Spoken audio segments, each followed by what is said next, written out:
This is Deus, the most powerful demon king in history. He followed every tradition, obeyed every rule, and memorized every law like fate itself. But in the end, it was not the hero's strength that killed him. It was the very rules and traditions he trusted. He was mocked as he died without dignity. But the fate have other plans. He was surprised to see that he got sent back into the time where he can actually make the change and take revenge on the heroes that once mocked him. The Demon King stood frozen as reality crushed down upon him. The black flames he once revered as the absolute authority of his kingdom failed to even scorch the heroes standing before him. His scales, hardened through years of relentless cultivation, were pierced effortlessly by the hero's blade, which now lay buried deep within his heart. Nothing made sense anymore. He had done everything correctly. He graduated at the top of the Demon King Academy. He memorized the Demon King's standard word for word, followed every rule without deviation, and executed every doctrine to perfection. He built the tower exactly as instructed. He kidnapped royalty because tradition demanded it. He played the role of the mastermind flawlessly, scattering clues and deliberately nurturing heroes instead of killing them prematurely. The standard taught that heroes were livestock. The stronger they became, the richer the harvest would be. And yet, despite following that sacred logic to the letter, he lay bleeding in the dirt. The hero explained it plainly. Kidnapping royalty was never a crime, it was a signal. Towers were not fortresses, but invitations. Weak monsters were tools meant to train heroes. Delayed executions allowed them to grow. Even sparing their lives had only strengthened them further. His tower had never been a symbol of domination. It was a training ground, a farming zone. The heroes laughed openly, expressing their gratitude for raising their levels and providing excellent loot. Even the fallen heroes were dismissed as insignificant sacrifices made in pursuit of fame. The mockery cut deeper than death itself. Consumed by rage, the Demon King attempted to unleash his final power. Before it could even take shape, his head was severed cleanly from his body. As his consciousness faded, he sacrificed everything he had left to trigger one final explosion, swallowing the battlefield whole. Then came darkness. A voice called his name. Deus opened his eyes to thunderous applause. He found himself standing once again in the Demon King Academy, 15 years in the past, his graduation badge resting in his hand. Before him, the glowing laws of the Demon King standard materialized as they once had. This time, he understood everything. When asked to swear the oath, Deus refused. He openly denounced the standard, declaring it trash, a cruel joke designed to enslave demon kings and fatten heroes for slaughter. His words stunned the entire academy. In that instant, the greatest genius of the era became something far more dangerous. The madman of the century. Archduke Arcane Blair was the first to completely lose his composure. He slammed his hand down with such force it seemed as though he intended to split the table in half, roaring about immediate execution for what he deemed an unforgivable affront to their sacred standards. The sheer rage in his voice reverberated through the hall, making everyone feel as though the academy itself was caught in a violent earthquake. Then he paused. The Archduke reconsidered. That child had always been a shining star, possessing absurd discipline, overwhelming talent, and an academic record bordering on perfection. Executing him on the spot would be an irreversible waste. With a flicker of reluctant mercy, the Archduke issued a final ultimatum. Deus was to either retract his words and apologize to the entire demon realm, or be exiled to the hellhole known as the Aryan region. The moment Aryan was mentioned, the hall erupted into hushed gasps and frantic whispers. Aryan was infamous. A graveyard for demon kings, a dimension where dozens perished every year without leaving a trace. No one could understand why someone who had committed such blasphemy was even being offered a second chance. In their eyes, no apology could ever atone for that level of sacrilege. The Archduke reminded them that Aryan was the most hostile place in existence, a void that had devoured countless demon kings without even leaving behind an echo. Before the murmurs could settle, Deus responded with icy resolve. He demanded the assignment immediately, accepting it as though it were a reward rather than a punishment. The Archduke was left speechless. His composure crumbled entirely. The realization that Deus intended to use Aryan to expose the standards as a farce shattered what little patience he had left. Orders thundered through the hall. Deus was to be transferred to Aryan at once. Every privilege granted to top-tier demon kings was stripped away. No minions. No preparation time. Nothing. The portal flared open. The command was final. Deus was banned from returning until he conquered that hellhole. As Deus tumbled through the portal, he understood that this outcome was inevitable. Reality struck hard as he fell. Aryan was the very place where the heroes who killed him in his previous life had risen to prominence. Back then, he had chosen Aryan out of arrogance, believing the strongest should face the toughest challenges. That pride had led him straight into a trap. Those heroes had exploited his blind obedience to the standards and annihilated him. But this time was different. As he spread his wings and landed safely within the icy grip of the Urgus Mountains on the northern continent, he welcomed the biting cold. This life would not repeat the last. He resolved to twist the standards to his advantage instead of letting them devour him again. Meanwhile, back at the academy, chaos brewed on the morning of the graduation ceremony. Gordon Deerick prepared with meticulous care, polishing every detail with a precision that would impress a drill sergeant. In the demon world, the highest-ranking demon was assigned to serve the top demon king, a position that sparked envy hotter than dragon fire among the graduates ranked just below. Gordon viewed all demon kings as extraordinary, but Deus stood above them all, a once-in-a-millennium existence, a descendant of demonic dragons, a figure destined to carve his name into history. Graduating alongside him felt like a divine blessing. Gordon imagined conquering dimensions together, statues immortalizing them as king and loyal assistant. Then came the moment when Deus publicly rejected the sacred standards. That memory struck Gordon like a freight train. The image he had idolized shattered instantly. He could barely comprehend that the figure he revered had cast aside the sacred teachings as if they were worthless trash. Now, deep within the frozen expanse of the Urgus Mountains, Gordon trudged through relentless snow, weighed down by packs that felt impossibly heavy. Confusion and despair twisted his face into an expression of disbelief. He could not understand how everything had spiraled out of control so quickly. When Deus finally noticed him, his expression shifted to genuine astonishment. He had been told no demon would follow him. Yet there Gordon stood. Gordon's composure finally collapsed. He unleashed a torrent of questions, demanding to know why Deus had caused such catastrophic upheaval, why he dared to insult the sacred standards, and why they were both stranded in the most dangerous region on the continent. Deus responded with infuriating calm, brushing off the questions as though unaware of the chaos surrounding them. That indifference only fueled Gordon's frustration. He reminded Deus of the single moment that condemned them both to this frozen purgatory. Deus attempted to lighten the mood with humor, but Gordon had no tolerance for jokes while panic gnawed at his core. As Deus watched Gordon unravel, memories of the man he once knew resurfaced, the confident warrior who once charged eagerly toward Arian. Now fear had seized control. Revealing the truth about time reversal would only worsen the situation, so Deus chose silence. Eventually, Gordon managed to steady himself. He apologized stiffly, reaffirming his duty despite the doubts still lingering in his mind. Relying on the teachings he still believed in, he insisted that the first rule remained unchanged. They needed to build a tower, but not just any tower.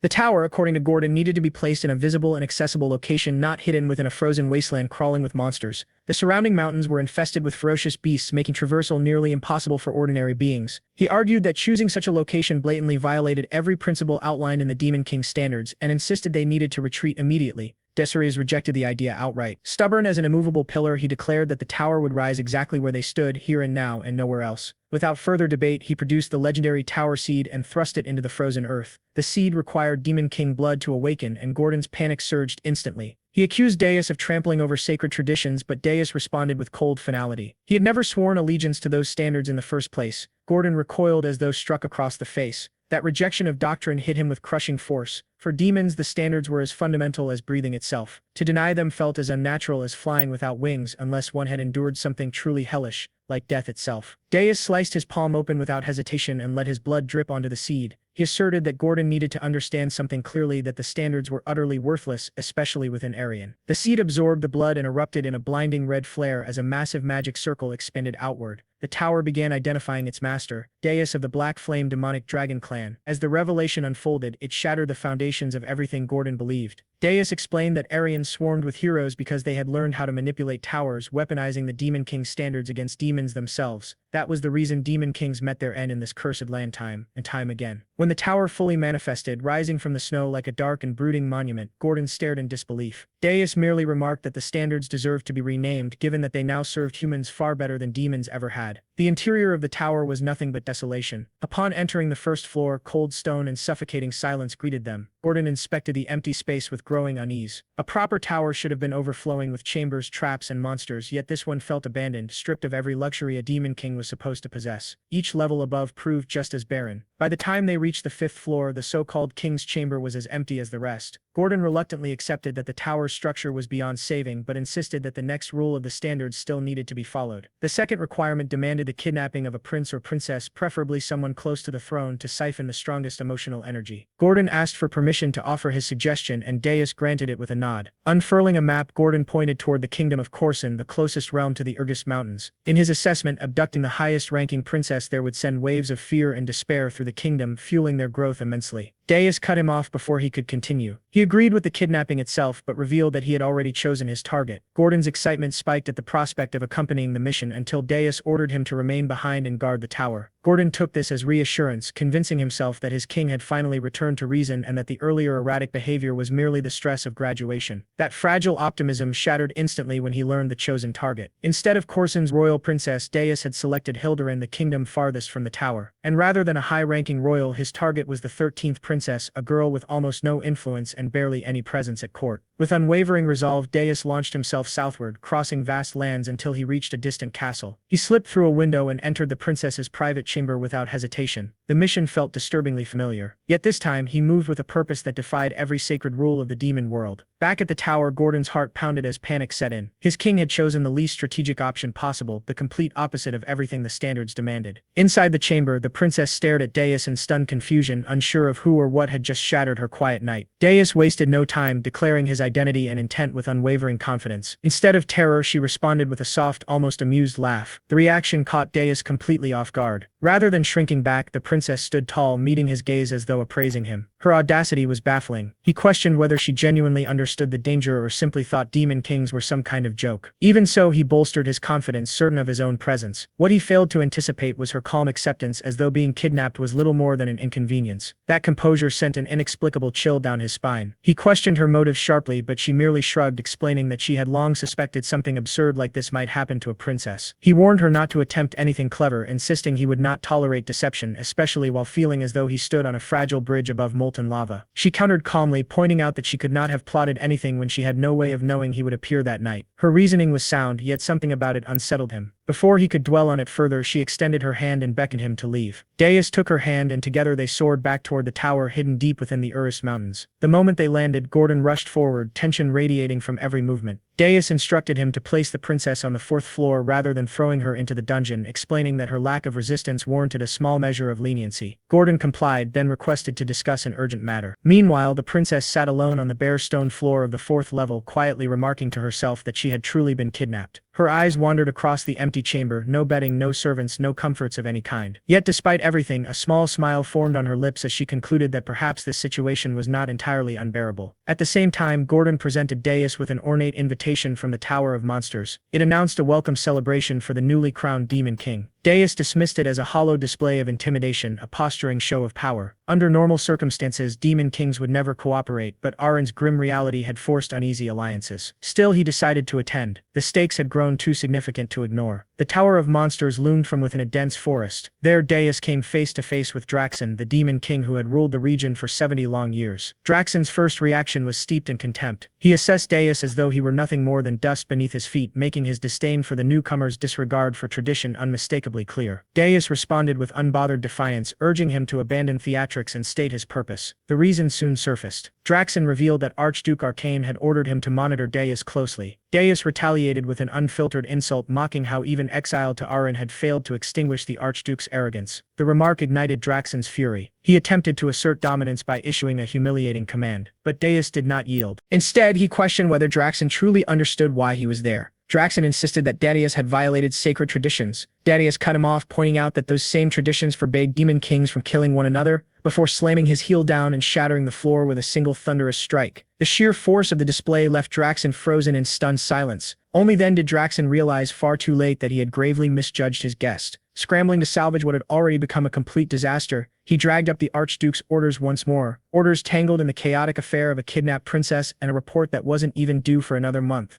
Deus responded casually, mentioning that he had already taken a princess for himself, and with a wicked grin added that she was exactly his type. Draxon was left utterly baffled as Deus strutted out of the tower as if he owned the damn place. Back in his own tower, Gordon was practically bouncing off the walls, showering Deus with praise for his overwhelming, unfiltered display of power. Deus waved it off like it was nothing, firmly convinced that Draxon wouldn't dare escalate things now. Still, he warned Gordon to stay alert. He instructed him to check on the princess and see how she might be turned into a valuable asset. Despite his outward confidence, unease churned deep inside him. He couldn't stop worrying about the other demon kings. If they decided to unite, they could become an overwhelming threat. Mocking tradition carried consequences far heavier than he had anticipated. Even so, he knew he would make the same choice 1,000 times over. Facing death was preferable to bowing before those he despised. He had plans to rebuild everything from the ground up. In his mind, expending a measly amount of energy to kidnap a low-ranking princess had been an absolute steal. That confidence shattered the moment he opened his system panel and saw the number staring back at him, over 13,000 points. the shock hit him instantly. Before he could process it, a video message arrived from the Tower of Monsters. Draxon appeared on the screen, suddenly cheerful and overly cordial, congratulating him and offering a gift. He claimed admiration for Darius's accomplishments and hinted that mocking tradition might have served some hidden purpose. The abrupt shift in tone was deeply unsettling. Before Darius could unravel the meaning behind that twisted message, Gordon burst into the room, pale as a ghost and shaking uncontrollably. He reported that something was seriously wrong on the fourth floor. Darius rushed over and stopped dead in his tracks. The spare room had transformed into a lush, living garden. Flowers bloomed in vibrant colors, butterflies drifted lazily through the air, and an entire ecosystem flourished inside the tower. Elemental spirits swirled around the princess, who stood at the center like a sovereign of nature itself. Only a master of all four elements could create something so extraordinary, and there was only one spirit elementalist of that caliber on the entire continent. In that instant, Darius realized the truth. She was not the 13th princess. She confirmed his suspicion with a sly smile, revealing that her true name was Ernan, the first princess of the kingdom, a kingdom now poised to erupt in fury. Within hours, news of her kidnapping spread through the royal palace like wildfire. The king erupted in rage, swearing vengeance against the demon king who had dared touch his precious daughter. He rallied the mightiest heroes and ordered the full mobilization of the army to ensure her triumphant return. The situation had spiraled into absolute chaos. The princess appeared once more, her presence shimmering with regal authority, reminding Darius of the question she had posed earlier, whether he could truly handle her. She made it unmistakably clear that this was the core issue. Ever the keen observer, Darius made it known that her enchanting appearance fooled him not in the slightest. He had heard tales of a genius elemental witch whose mana overflowed like a raging volcano. Power of that magnitude was impossible to ignore. What truly intrigued him was how she had managed to suppress such an overwhelming presence so completely. With dramatic flair, Ernan revealed a magnificent ring on her finger, explaining that it was a royal heirloom capable of concealing her magical energy. She then fixed Darius with a piercing gaze, questioning whether he intended to send her back now that he knew the truth. Darius scoffed at the idea. Returning a princess would turn him into the kingdom's greatest joke, shatter his fearsome reputation, and destroy his ability to harvest demonic energy from the terror he inspired. Letting her go was never an option. At that precise moment, the system detected an explosive surge of fury directed squarely at him. His demonic energy skyrocketed to 19,000 points. The realization hit him immediately. The kingdom had discovered her disappearance and identified him as the culprit. Whether she was the first princess or the 13th made no difference. To them, she was his hostage. Back at the royal palace, the king roared orders to annihilate the demon king and rescue his daughter. His advisors, however, remained confused, still uncertain of the true perpetrator. Reconnaissance units pleaded for patience, but his fury erupted uncontrollably. He berated them for their incompetence while his daughter remained trapped in an unknown hell. A seasoned advisor recalled a recent scandal in a neighboring realm where a prince had been kidnapped by the demon king of lust, an incident that united the world and ended with the demon king's public execution at the hands of heroes. The idea that another demon king would repeat such a mistake sent chills through the chamber. The king concluded with grim certainty that a new demon king had emerged. At that moment, a soldier burst into the hall, reporting the detection of teleportation magic moving north toward the Urgis Mountains. Shock rippled through the room. Those mountains lay far to the north while the kingdom rested in the far south. The implications were deeply troubling. Within the tower, Gordon voiced concern over the impending arrival of the kingdom's forces. Darius, however, remained calm and confident. He knew their army would never reach him. The journey crossed multiple hostile nations, natural barriers, and political minefields. None of those kingdoms would welcome Hildiran's soldiers. That left only one option: hiring a heroes guild. The king reluctantly issued the order, but fear swept through the guild headquarters the moment the Urgis Mountains were mentioned. The heroes refused outright, treating the request like being asked to fix live electrical wiring. To them, it was suicide. Just as Darius had predicted, mercenaries driven by profit and self-preservation would never march towards certain death. That was precisely why he had chosen that location. Gordon found himself increasingly impressed by Darius's strategic brilliance and uncanny understanding of the world of Aran. It felt as though his master had lived there before, despite that being impossible. Back at the palace, the king erupted once more upon learning that no heroes had accepted the mission. An advisor explained that heroes in Aran treated battles like job listings. If the risk was too high or the pay too low, they simply ignored it. Inside the tower, Darius browsed the system store. Skeletal soldiers cost 10,000 points each, and weakening dimensional interference required even more. Building a proper army would demand time he didn't have. Sitting heavily on his throne, he admitted that his current demonic energy was insufficient to face a united hero force. Memories of his past life's fear crept back in. To overcome this, he ordered Gordon to contact Draxon. He intended to sell demonic energy in exchange for human currency. Gordon reacted in horror, knowing demonic energy was essential for breaking racial limits and unlocking powerful features. But Darius was confident Draxon would pay dearly. Disguised as a mercenary, Darius arrived alone at the fortress city of Holton. The guards mocked the idea of a lone mercenary heading toward the Urgis Mountains until he tossed them a gold coin. Their attitude shifted instantly and they allowed him entry. Inside, he realized he needed a guide. That led him to the Scarlet Hawk Mercenary Guild where members lounged and drank. They discussed rumors of a new demon king, dismissing them as nonsense meant to extort gold from the kingdom. When Darius appeared behind their leader, panic erupted. They demanded to know who he was. Darius merely smiled, noting how well informed they were and deciding they would serve as suitable guides. When they attacked instead, a brutal fight broke out.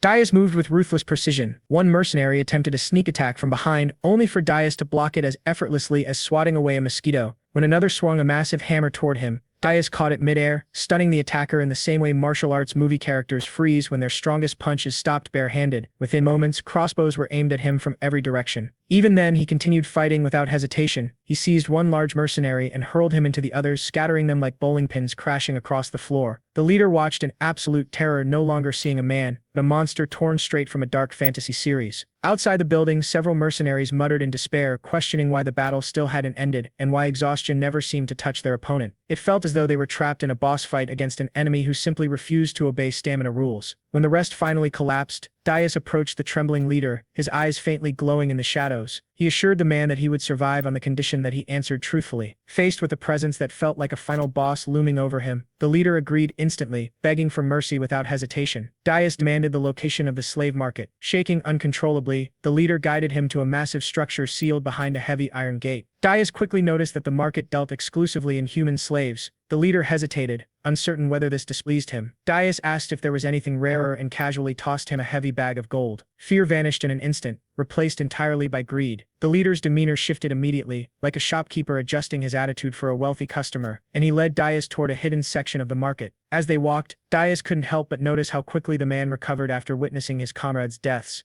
In that instant, he realized humans and demons were not so different. One chased money, the other chased energy. They descended into underground dungeons where the leader finally revealed what Darius had come for. Gordon's earlier question now made sense. Darius had come to buy slaves, not humans but members of other races captured by mankind. His goal was to acquire an elf known for unwavering loyalty, someone capable of acting as a spy to destabilize the heroes. Meanwhile, back in the kingdom, Helen Cardinal arrived. The king welcomed him with visible relief, and Helen accepted the mission without hesitation, vowing to rescue the princess and take the demon king's head with the confidence of a shonen hero beginning a new arc. Back at the slave market, the traitorous leader asked what kind of slave Darius desired. Darius pointed toward a captured elf and calmly stated that the mercenary accompanying him would handle the payment. The mercenary exploded in shock, protesting like someone watching a friend order the most expensive dish on the menu using their wallet. One cold glance from Darius silenced him instantly, forcing his agreement into stiff, terrified compliance. Darius then ordered his companions to wait outside, explaining that he needed to inspect something alone. The merchant issued a warning, cautioning that the elf could be dangerous, the same way shopkeepers warned customers not to handle fragile merchandise. Darius dismissed the concern, assuring him he would cover any losses if something went wrong. He examined the bound elf carefully, observing how humans had reduced a once proud race to chained commodities. A spark of anger stirred within the elf as he sensed the demonic aura surrounding Darius, unable to understand why such a being would take interest in him. Darius offered him the chance to seek vengeance against mankind. The idea tempted the elf, but he made it clear that demons were no more trustworthy than humans. Darius claimed he was different and proposed a contract, 50 years of loyalty in exchange for freedom and protection. He reminded the elf that for a long-lived race, 50 years was little more than a brief interlude between story arcs in an ancient fantasy saga. The elf rejected the offer, stating that demons sought to destroy the world tree, the very foundation of elven belief. Trust, therefore, was impossible. Darius did not argue. He understood the fear, knowing the situation felt as unnatural as a villain calling a timeout in the middle of a battle. Instead, he swore an oath under the sacred code of demons, pledging never to harm the world tree and to honor his promise as a demon. The weight of this oath matched the sanctity the world tree held for the elves. In return, he requested that the elf, Granada of the Maple tribe, swear 50 years of loyalty upon the world tree itself. Disturbed by the demon's strange sincerity, Granada agreed on one condition. He demanded to meet the demon king who had supposedly issued such an oath. Darius revealed that he himself was the demon king. Granada mocked the claim instantly, stating that no demon king would personally attend a slave market. He added that demon kings weakened when far from their towers. With smug confidence, he offered a wager. He would swear 100 years of service instead of 50 if Darius could prove his identity. It was the kind of reckless bet characters made moments before realizing how badly they had misjudged everything. In the next instant, reality shifted. Granada found himself standing on the 5th floor of Darius's tower. Darius reminded him of the promised 100 years. The realization struck Granada like a plot twist he never saw coming. Though the truth finally sank in, it didn't stop him from complaining. He immediately began criticizing the tower like a gamer reviewing a broken survival base, remarking on its emptiness, the useless lower floors and the fourth floor being overgrown and unguarded. He scoffed at the idea that such a place could withstand a hero's assault, claiming Dais wouldn't last even a year. Declaring he had no intention of serving in such a ruin, he sealed his mistake. In response, Dais released a crushing wave of demonic pressure. The force slammed into Granada like a heavyweight finisher in a fighting anime, pinning him to the ground without a single blow. Terror flooded his mind as the contract he had agreed to resurfaced. Only then did the truth fully dawn on him. The tower stood in a region infested with catastrophic-level monsters, yet none dared approach. It was like living beside a volcano that remained dormant only because something even more terrifying resided at its core. Accepting reality, Granada bowed and swore 100 years of loyalty in the name of the Great World Tree. Deep down, he expected his first assignment to be something grim, perhaps even a chance to exact vengeance on humanity. Instead, Dais instructed him to cook. Granada froze, utterly baffled. It felt like preparing for a climactic boss battle only to be handed a grocery list. Confusion clouded his thoughts as he chopped vegetables in the kitchen. Soon after, Princess Erin joined him, cheerfully offering assistance like a friend suddenly joining a co-op game mid-session. The absurdity continued to pile up. Before long, everyone gathered in the fifth-floor dining hall, seated before a lavish feast that looked nothing like the lair of a demon king. Proceeding cautiously, Granada inquired about the girl, only to learn she was Princess Ernan, the kingdom's first princess. Shock struck him once again. He had assumed she was merely a kidnapped noble. He questioned how such an empty tower could possibly withstand the hero destined to arrive. Dais offered no explanation, simply instructing him to sit and eat. He then revealed the true reason for purchasing Granada, the elf's extraordinary cooking skills. The princess continued smiling as Granada sat there, feeling as though he had wandered into the wrong story entirely. After the meal, Granada assumed his role would be guarding the fourth floor against approaching heroes. Dais rejected the idea immediately, explaining that if enemies reached that level, everything was already lost. It would mean they had crossed the Urgist Mountains. Only then did Dais reveal his real plan. Granada would infiltrate human society as a spy to sow chaos and disorder. Before that, however, Dais needed to test his abilities. Sensing an opportunity to gain leverage, Granada agreed. Dais laid out the rules. He would fight using only one hand and without drawing upon demonic power. If Granada emerged victorious, 50 years would be removed from his contract. Hearing this, Granada accepted with the resolve of a character granted a rare power-up quest. Their battle began immediately.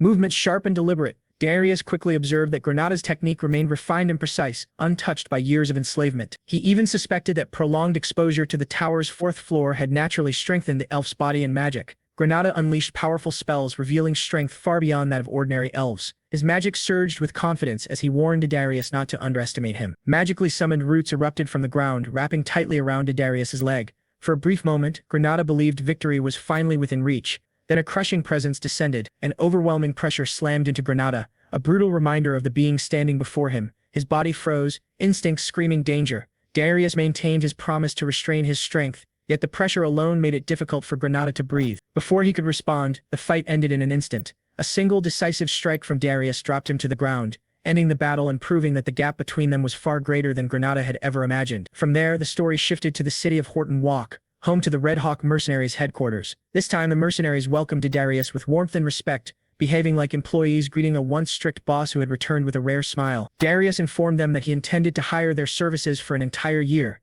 Their captain accepted immediately, asking about payment. One mercenary muttered under his breath, clearly irritated at how eagerly their leader bowed to the same man who had flattened them earlier. In response, Darius placed a heavy sack of gold onto the table. The sound alone shifted the atmosphere. The mercenaries straightened instantly, enthusiasm igniting as they swore loyalty without hesitation. Their captain even considered, in private, replacing some members with a stronger team later on. Darius then informed them that the man beside him would be joining as a new member and would relay all future orders. The group hesitated, until Granada stepped forward. Seeing his swollen, bruised face erased all doubt. Sympathy replaced suspicion as they welcomed him like a long-lost companion, recognizing that he had suffered under Darius just as they had. Shared trauma bonded them faster than any introduction ever could. Watching them, Darius noted that despite their rough demeanor, these mercenaries were seasoned veterans and not easily replaced. His thoughts drifted to the only hero who had answered Hildurin's call, Hillen, the hero renowned for slaying the demon king of lust. Now in command of the mercenaries, Darius revealed their first mission: gather every fragment of information related to Hillen,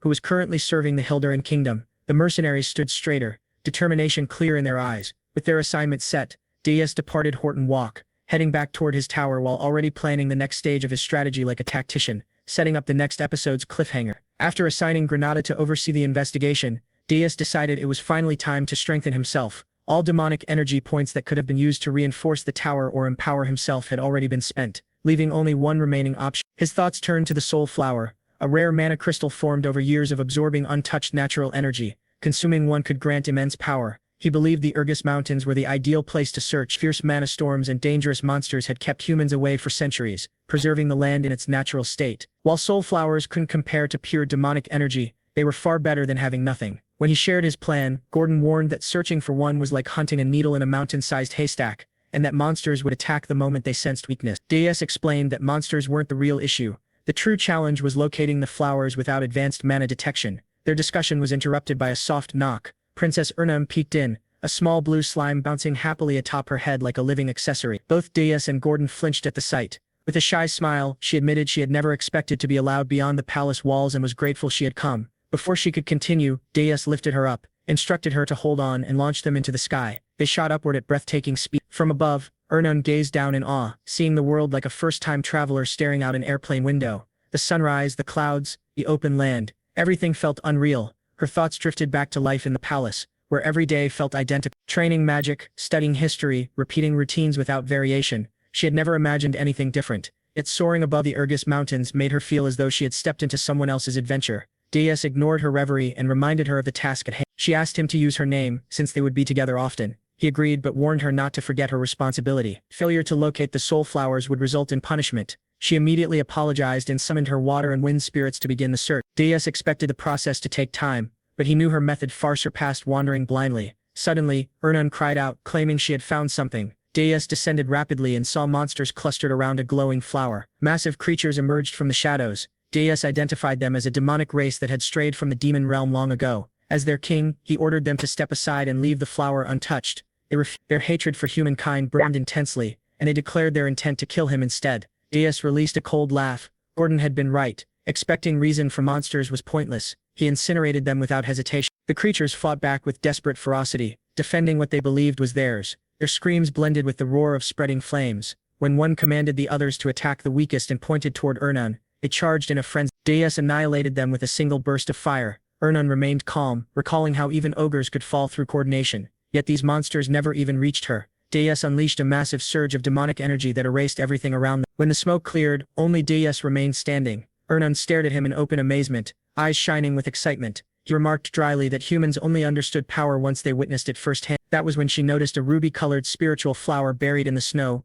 radiating pure ice and water mana. He warned her not to grow greedy. If she found more, she would be rewarded. She searched until exhaustion claimed her, but found nothing else. Back at the tower, Darius reflected on her true identity as Hildurin's first princess. Saving her once had felt like a mistake, yet now she seemed far more useful than he had originally expected. Gordon soon arrived with news from Granada. Hillen and 32 heroes had already left the capital. However, rather than heading toward the Urgus Mountains, they were following the standard route, gathering allies, accepting village quests, and steadily leveling up. Gordon presented several strategies, urging Darius to examine them carefully. Darius casually tossed the proposals aside, leaving Gordon stunned. He made it clear that he had no intention of placing even a single monster or barrier in the hero's path. Weak challenges, in his view, only forged stronger heroes. He then instructed Gordon to send word to Granada and have the mercenaries accompany the heroes, allowing them to earn the heroes' trust. Gordon complained inwardly that his master never followed common sense and voiced his concern about how the tower could possibly be defended in its current condition. Darius reassured him that the tower would be reinforced, but when he mentioned doing so with the help of a dwarf, Gordon immediately protested. Housing a dwarf alongside a human and an elf, he argued, would turn them into a laughingstock. Darius ignored the complaint and explained that the true prize was not the dwarf himself, but the advanced magical weapons that only dwarves were capable of forging. His next move was both simple and ruthless. Heroes always expected weak monsters on the first floor of a demon king's tower. This time, they would instead be greeted by rows of cannons. Gordon immediately grasped the implications, realizing that such an ambush would be impossible for the heroes to anticipate. Shaking his head, he remarked that the plan shattered every established rule. Suddenly, he froze before shouting that another kidnapping had occurred. The view shifted to the underground dwarf city of Wolfner. There, Lager Friedrich, the greatest blacksmith among the dwarves, worked quietly at his forge, completely unaware that he had just become the Demon King's next target. The scene lingered on Wolfner, the bustling city of dwarves, as Darius entered in disguise. He recalled having fought countless dwarves before his regression, yet this marked his first time setting foot in their city. Darius stepped into a shop known as the Midnight Inn. Upon arrival, he handed money to a man and explained that he had come to commission a weapon, though he did not know where to begin. He asked to be directed to the most outstanding blacksmith in the city. The man accepted the money and laughed, commenting that for a human, Darius certainly understood how to conduct business. Darius replied by remarking that he had heard dwarves loved money just as much as heroes did. The man smiled and explained that Darius should head deeper into the city. He described a massive hole that would be impossible to miss and instructed him to board the lift there. Once inside, his identification would be checked and he would be taken to the desired floor. The man further explained that this was a two-step security system designed to identify intruders. He then instructed Darius to go to the lowest floor in the deepest room where he would find the city's finest blacksmith, Lager Friedrich. Following those directions, Darius took the same route and eventually arrived at Lager's domain. As he observed the forge, Darius thought that the display of metallurgy made it seem as though the metal itself was dancing. He questioned whether Lager truly was the best blacksmith, then considered how much easier things would be if he simply abducted him quietly. Reaching out, Darius attempted to place a hand on Lager's shoulder. At that moment, Lager sensed his presence and forcefully raised his hammer. A powerful aura erupted, overwhelming Darius and hurling him backward under the sheer pressure. Darius realized that Lager had detected even the faint trace of demonic energy and wondered if this dwarf might be more formidable than expected. Lager charged at him, hammer raised. Darius caught the weapon mid-swing and declared that Lager was a hero. Lager loudly affirmed this, identifying himself as Lager Friedrich, the blacksmith who carried the power of heroes. He condemned Darius for daring to enter dwarven land as a demon. Darius responded with a smirk, stating that Lager would not leave the city alive and remarking that despite all the bravado, Lager was surprisingly weak. He then clarified that he was not merely a demon, but a demon king. With that declaration, Darius seized Lager by the throat, causing him to groan in pain. Hearing the commotion, several soldiers rushed over and called out to Lager, apologizing for interrupting his work and asking about the noise they had heard. Moments later, they realized Lager was gone. Shouting that there was an intruder, they ordered all exits sealed and demanded a full search of the facility. The scene shifted again, revealing Darius holding Lager high above the city. Darius warned him that making a single sound would result in instant death. Lager wondered why a demon king had come and assumed it must be for their princess. Darius dismissed the assumption, stating that the princess did not interest him. Lager insisted that this was a lie. Darius countered by mentioning rumors that dwarven blacksmiths dug underground escape passages for emergencies. Grinding his teeth as tears streamed down his face, Lager convinced himself that the demon king truly had come for the princess. He cursed his own fate, thinking that the only reason he had lived quietly until now was his fear of confronting demon kings. He lamented that this misfortune had fallen upon him. It was then revealed that Lager was in truth weak. Darius noted that coaxing information from him would not be easy and proposed an alternative. He would kidnap the princess instead and allow Lager to live, provided that Lager guided him. Lager reacted in shock, struggling to understand Darius's intentions. He imagined the consequences of a rumor spreading that a selfish hero had sold out the princess to save his own life. Such a story, he realized, would forever change how the other dwarves viewed him. Crying out in despair, he cursed Darius as a vile and evil creature, believing that everyone already knew he was weak and that such a rumor would easily be believed. Darius then presented him with a choice: either sell out the princess or walk away under his own power. Internally, Darius knew Lager would choose betrayal, as he clearly wished to avoid torture. He promised that if Lager cooperated, his safety would be guaranteed, swearing this vow upon the Demon King's standards. Lager recalled that those standards were treated as sacred among demon kings and believed that a vow made upon them could never be broken. Coming to a decision, Lager suddenly forced a dramatic smile and agreed to lead Darius through the underground passage. Darius commented on the expression, remarking that it made him feel sick. Back at Lager's workshop, his status was listed as absent while knights searched the area. At the same time, Princess Louise Weft of the Dwarven Kingdom stood nearby, dressed in a strange outfit. She cried as she wondered where Lager had gone while crafting her weapon. One knight explained that they believed he had been kidnapped. Louise angrily ordered him to be silent, insisting that Lager was a hero and that it made no sense for a hero to be abducted. The knight carefully explained that while Lager was a hero, he was also a blacksmith, which explained his lack of combat ability. Louise again demanded silence and ordered the knights to find the kidnapper and bring him before her at once. The knight acknowledged her command. She then issued a dark warning, stating that if they failed, she would personally rip off their heads. The knight once again acknowledged her authority. The scene shifted to the secret passage. Lager led Darius through a narrow tunnel, walking ahead while Darius followed behind. Darius was forced to stare at Lager's large backside the entire time, which steadily irritated him. He complained about how long he had to endure the sight. Trembling, Lager explained that it could not be helped due to the tunnel's tight space and urged him to be patient, saying they were almost there. Darius ordered him to move faster despite his large build. Eventually, Lager emerged from the tunnel and led Darius to a castle. He declared that his role was finished, explaining that he had fulfilled his part by revealing the underground passage and that Darius was now on his own. His voice shook as he announced his departure. Darius's expression darkened as he called out the absurdity of Lager's claim. Trembling, Lager reminded him of the vow made upon the Demon King's standards, insisting that his safety had been guaranteed. Darius responded with a smirk, dismissing the vow as worthless and stating that he did not care in the slightest. Lager broke down in tears, questioning what kind of Demon King Darius truly was. Darius casually wondered aloud what should be done with him now. Crying, Lager regretted not selling out the princess earlier. Lowering his head, he claimed that he was actually quite useful, boasting that no one could rival his metallurgy skills. He promised to forge any weapon Darius desired. Darius noted the irony of a hero willingly offering service to a demon king. Lager argued that there was nothing strange about such an arrangement and offered himself completely, even suggesting he could act as a spy. Darius stated that if Lager swore allegiance to him, he would be spared. Lager expressed his gratitude and praised the great demon king, though in his heart he mocked Darius as a fool, convinced he would never truly obey. The scene changed once more as Darius brought Lager to Burge's tower on the 4th floor. Lager froze completely, stiff as a statue. Gordon, terrified, exclaimed that the demon king had brought back a dwarf, no, a hero dwarf. Darius ordered him to be silent. At that moment, Granada contacted them, stating that he had a report to deliver, only to react in shock upon seeing the dwarf. Darius instructed him to give the report later. The princess then addressed Lager, asking whether he had come to save her, quickly adding that he probably had not. Confused, Lager asked Darius why he had been brought there, reminding him that he had been promised freedom. Darius calmly stated that no such promise had been made. Lager insisted that mercy had clearly been guaranteed. Darius confirmed that mercy had indeed been granted.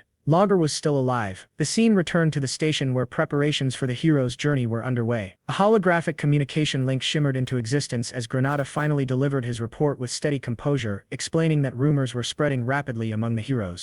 Intelligence suggested that the newly emerged Demon King wielded black flames, a belief that had driven the heroes to equip themselves with fire-resistant gear in preparation for battle. Granada continued his report by revealing another rumor circulating among them. Many heroes believed the Demon King had refrained from unleashing demonic beasts out of fear. His prolonged silence was not interpreted as strategy, but as weakness. In their view, restraint signified hesitation rather than calculation. Darius listened without any visible reaction. His expression remained unreadable, his posture perfectly still. When he finally responded, his judgment was cold and dismissive. From his perspective, the heroes had never lost their desire to kill. Darius issued his final directive, ordering Granada to continue monitoring the heroes and report any changes without delay. The connection severed shortly after, leaving Darius alone with his thoughts. He reflected on the Demon King's approach of deliberately withholding demonic beasts. Hero morale was being eroded slowly and methodically. Their expectations were subtly distorted, yet what unsettled him more was the realization that this Demon King possessed an unusually profound understanding of human psychology. Darius wondered whether such a figure had ever existed before. The thought sent a rare chill through him, followed almost immediately by relief. This Demon King was not his enemy. The scene then shifted to Darius's tower, its interior cold and oppressive. There he issued orders to the dwarf blacksmith, Lager Friedrich. Fire cannons were to be installed on the tower's 1st floor, but with one absolute restriction: mana stones were strictly forbidden. The command sent Lager into immediate panic. Constructing such weapons without mana stones bordered on impossibility, and even if completed, their effectiveness against heroes would be severely compromised. Darius silenced any resistance instantly, declaring that discovering a solution was the blacksmith's responsibility alone. He explained his reasoning clearly. Heroes were favored by the dimension itself, granting them exceptionally sharp sensitivity to energy. Any trap powered by mana stones would be detected long before activation. That was precisely why mana stones could not be used. When Lager attempted to object again, Darius's demeanor darkened. A sphere of black magic formed calmly in his hand as he reminded the dwarf of the reason he had been brought there. Lager was known as the greatest blacksmith. If he failed, replacements were plentiful. Crushed emotionally, Lager hastily revealed an alternative method. Lager explained that he had once developed a device capable of completely erasing mana traces. The research had taken 3 years, and the finished prototype remained in his workshop within the dwarf kingdom of Wolfner. Suspicion hardened Darius's expression as he demanded confirmation that this was not another desperate fabrication. Trembling and in tears, Lager swore his honesty. After brief consideration, Darius chose to believe him, though not without precautions. A purple rune-etched collar was secured around Lager's neck. Darius explained its function with disturbing casualness. The restraint could sever the wearer's head instantly with a single gesture and also distorted perception, preventing others from clearly recognizing Lager's face. Any attempt to remove it would be interpreted as escape and result in immediate death. Fully grasping his situation, Lager collapsed and swore absolute obedience. After issuing further instructions, Darius departed with Lager. Together they traveled across multiple kingdoms in search of rare materials and compatible components. The journey lasted nearly a month, during which Darius stored every item within a spatial pocket, preserving each carefully. Their final destination was Wolfner, the dwarf kingdom. By the time they arrived, chaos had already taken hold. A massive boulder crashed down near a group of dwarves, shattering stone and scattering debris. At its center stood Princess Louise Weft, radiating fury. More than a month and a half had passed without any sign of Lager's capture. An elderly dwarf nervously attempted to explain that Lager had constructed countless underground tunnels over the years, and that despite extensive efforts, he had likely escaped. Louise dismissed the explanation outright, concluding instead that Lager must have been kidnapped. In a violent outburst, she seized the old dwarf and issued a deadline of 2 weeks. Failure would result in total extermination. Orders were immediately given to collapse every tunnel Lager had ever created, and the dwarves rushed to comply. As the soldiers dispersed, a concealed section of the wall behind Louise shifted silently. One of Lager's secret tunnels opened. She sensed the disturbance instantly and turned. Although the interference mask prevented facial recognition, the tunnel itself was unmistakable. Only Lager could have known of it. Frozen in fear, Lager revealed himself unintentionally. Louise's rage erupted. A golden aura burst violently around her as she accused him of fleeing to avoid forging her weapon. Lager's frantic attempts to explain only fueled her fury. Declaring absolute authority, she claimed ownership over him and condemned him to lifelong servitude. As she prepared to strike, a violent force detonated between them. Louise was hurled backward, crashing into the ground before regaining her stance effortlessly. Dust filled the chamber, and when it cleared, Darius stepped forward calmly, ordering Lager to retrieve the equipment at once. Unable to identify him due to the interference, Louise demanded his identity. Darius introduced himself simply as the master of the blacksmith she had been abusing. Enraged, Louise launched herself into the air. Their fists collided at terrifying speed, shockwaves tearing through the chamber. The exchange resembled a clash between monsters rather than mortals. Louise caught one of Darius's strikes midair with sheer strength and countered with a brutal blow that sent him crashing into the ceiling. She turned back toward Lager, only for Darius to reappear instantly and slam her into the ground. The battle escalated rapidly. Darius recognized her without hesitation. Louise was the second daughter of Princess Weft, a being of exceptional power even before her growth had fully matured. Allowing her to develop further would turn her into a severe threat. Eliminating her now was the logical choice, but doing so would require releasing his full demonic power. As the battle raged on, Lager frantically dismantled a massive mana phantom machine designed to erase and conceal mana traces. Darius pressed him relentlessly, warning that his survival depended on completing the task within a minute. Louise's power surged even higher. Darius calculated how long he could continue without revealing his true strength. Lager finally shouted that the dismantling was complete. Seizing the opening, Darius delivered a devastating kick to Louise's chest, smashing her into the ground in a massive explosion. Without hesitation, he opened his subspace pocket and ordered Lager to move. Louise rose from the dust, initially dismissive, until she realized that Darius, Lager, and the machine had vanished. Her soldiers arrived moments later. She mocked their slowness before issuing orders for immediate pursuit. Then she stopped. Every tunnel had collapsed. Grinding her teeth, Louise finally understood the truth. Lager had never intended to return. Within the first floor of Burge's tower, the Demon King Darius stood before a colossal magical apparatus. Behind him, Princess Ernan of the Hilderan Kingdom stared in disbelief. Nearby, Lager, now acting as his devoted subordinate, examined the reinforced framework. Darius acknowledged the report and ordered activation. Demonic energy surged from his body as the device roared to life. A translucent system interface appeared before him, requesting synchronization. Without hesitation, Darius authorized it. The process completed instantly.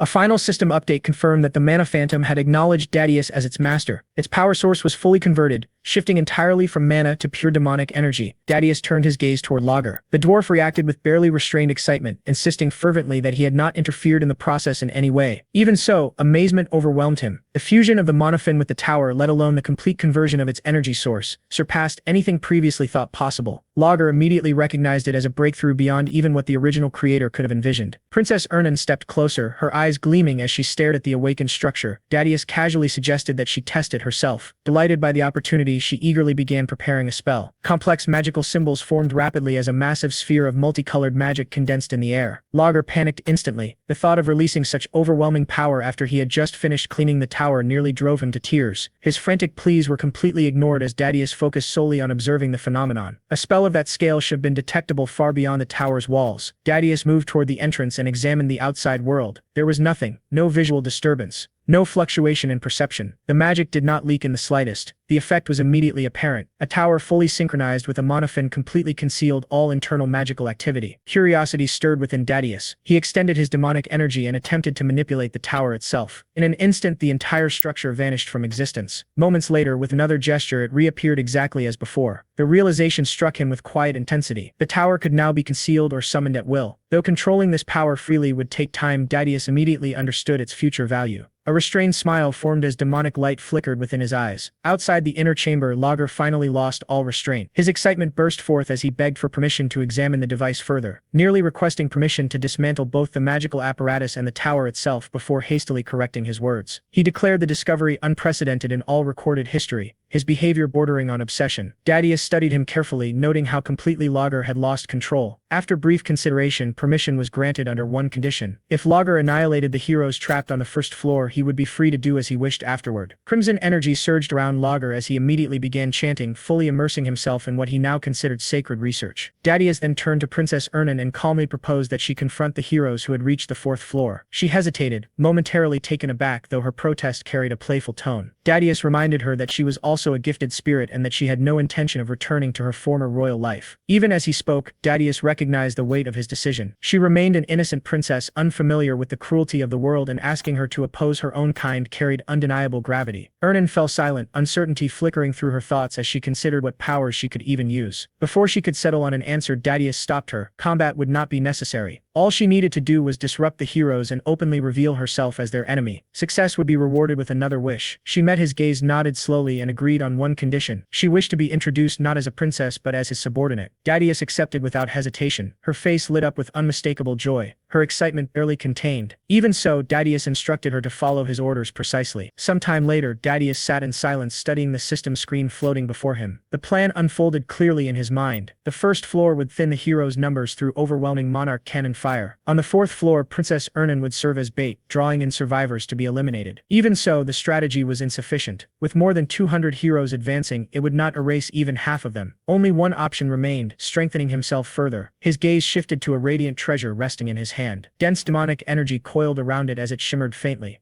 Elsewhere, Princess Ernan stood within a land of endless snow and biting cold. After several failed attempts, uncertainty lingered between them. Their earlier success now felt less like certainty and more like coincidence. Suddenly, a towering figure appeared before them. Dadius reacted instantly, dark energy gathering around his raised arm. The interruption irritated him. The massive figure bowed deeply, identifying himself as Krutu of the Blue Forest tribe. He and his people sought the Demon King's protection. The gathered tribe fell to their knees, confessing that their ancestors were once demons who had betrayed the demon realm. Bearing that original sin, they now sought redemption through service. Dadius regarded them coldly, immediately recognizing their true intent. They desired power. His gaze sharpened as he noted that their affinity for demonic energy far exceeded their reliance on spirit blossoms. At a silent command, a sealed box was opened. Inside rested a grim lotus encased in frost. Dadius recognized it instantly, understanding why it had eluded him until now. He acknowledged their foresight and their ability to negotiate, unusual traits for a tribe renowned for brute strength. After brief consideration, Dadius accepted only one. A demonic sigil embedded itself into Krutu's body. Overwhelming power surged across the frozen land as his form twisted and transformed, transcending into a true demon. Krutu knelt in absolute submission, offering his life and loyalty. The rest of the tribe followed without hesitation. The scene shifted once more to Urgis Mountain Tower. Power surged throughout the structure. Outside, an orc legion assembled in disciplined ranks. On the first floor, Lager stood ready alongside 60 monocannons. Dadius reviewed the battlefield one final time. Every piece was positioned exactly as planned. The tower was secured. Princess Ernan awaited her role on the fourth floor. Everything was ready. His dark eyes hardened as he focused on the approaching enemy. He would repay the humiliation of his previous life. Elsewhere, the heroes gazed upward at the towering mountain before them. Urgis Mountain loomed like a silent challenge as they advanced with a single purpose: to slay the Demon King. The heroes' preparation base stood behind them as a magnificent city, a place where countless legends were said to begin. Within its grand central hall, a lavish banquet filled the space with light and sound. The celebration honored the heroes on the eve of their final march. Laughter echoed beneath towering ceilings as music flowed freely and glasses clinked together. Warriors, nobles, knights, mages, mercenaries, and merchants gathered as one, indulging in triumph and anticipation. Among them, a young hero clad in polished armor stood beside the elderly Lord Castellan. The lord regarded him warmly, remarking that someone with such achievements carried himself with remarkable humility. The hero expressed gratitude for the generosity of the host and the banquet prepared in their honor. Lord Castellan, in turn, spoke of his pride in witnessing a journey destined to be etched into history. After a brief pause, he proposed that the hero Lord Hillen address the assembled crowd. Hillen hesitated, visibly uncomfortable with the attention. Yet the lord pressed on, noting that such words would raise morale before the march. With no graceful way to refuse, Hillen reluctantly agreed. Seizing the moment, Lord Castellan announced to the hall that Hillen wished to speak. The noise gradually faded as all eyes turned toward him. Hillen stepped forward, gathering himself as calm replaced his hesitation. Facing the assembled crowd, he acknowledged every group present, from nobles and knights to mercenaries and merchants alike. He declared that their long expedition had finally reached its decisive moment.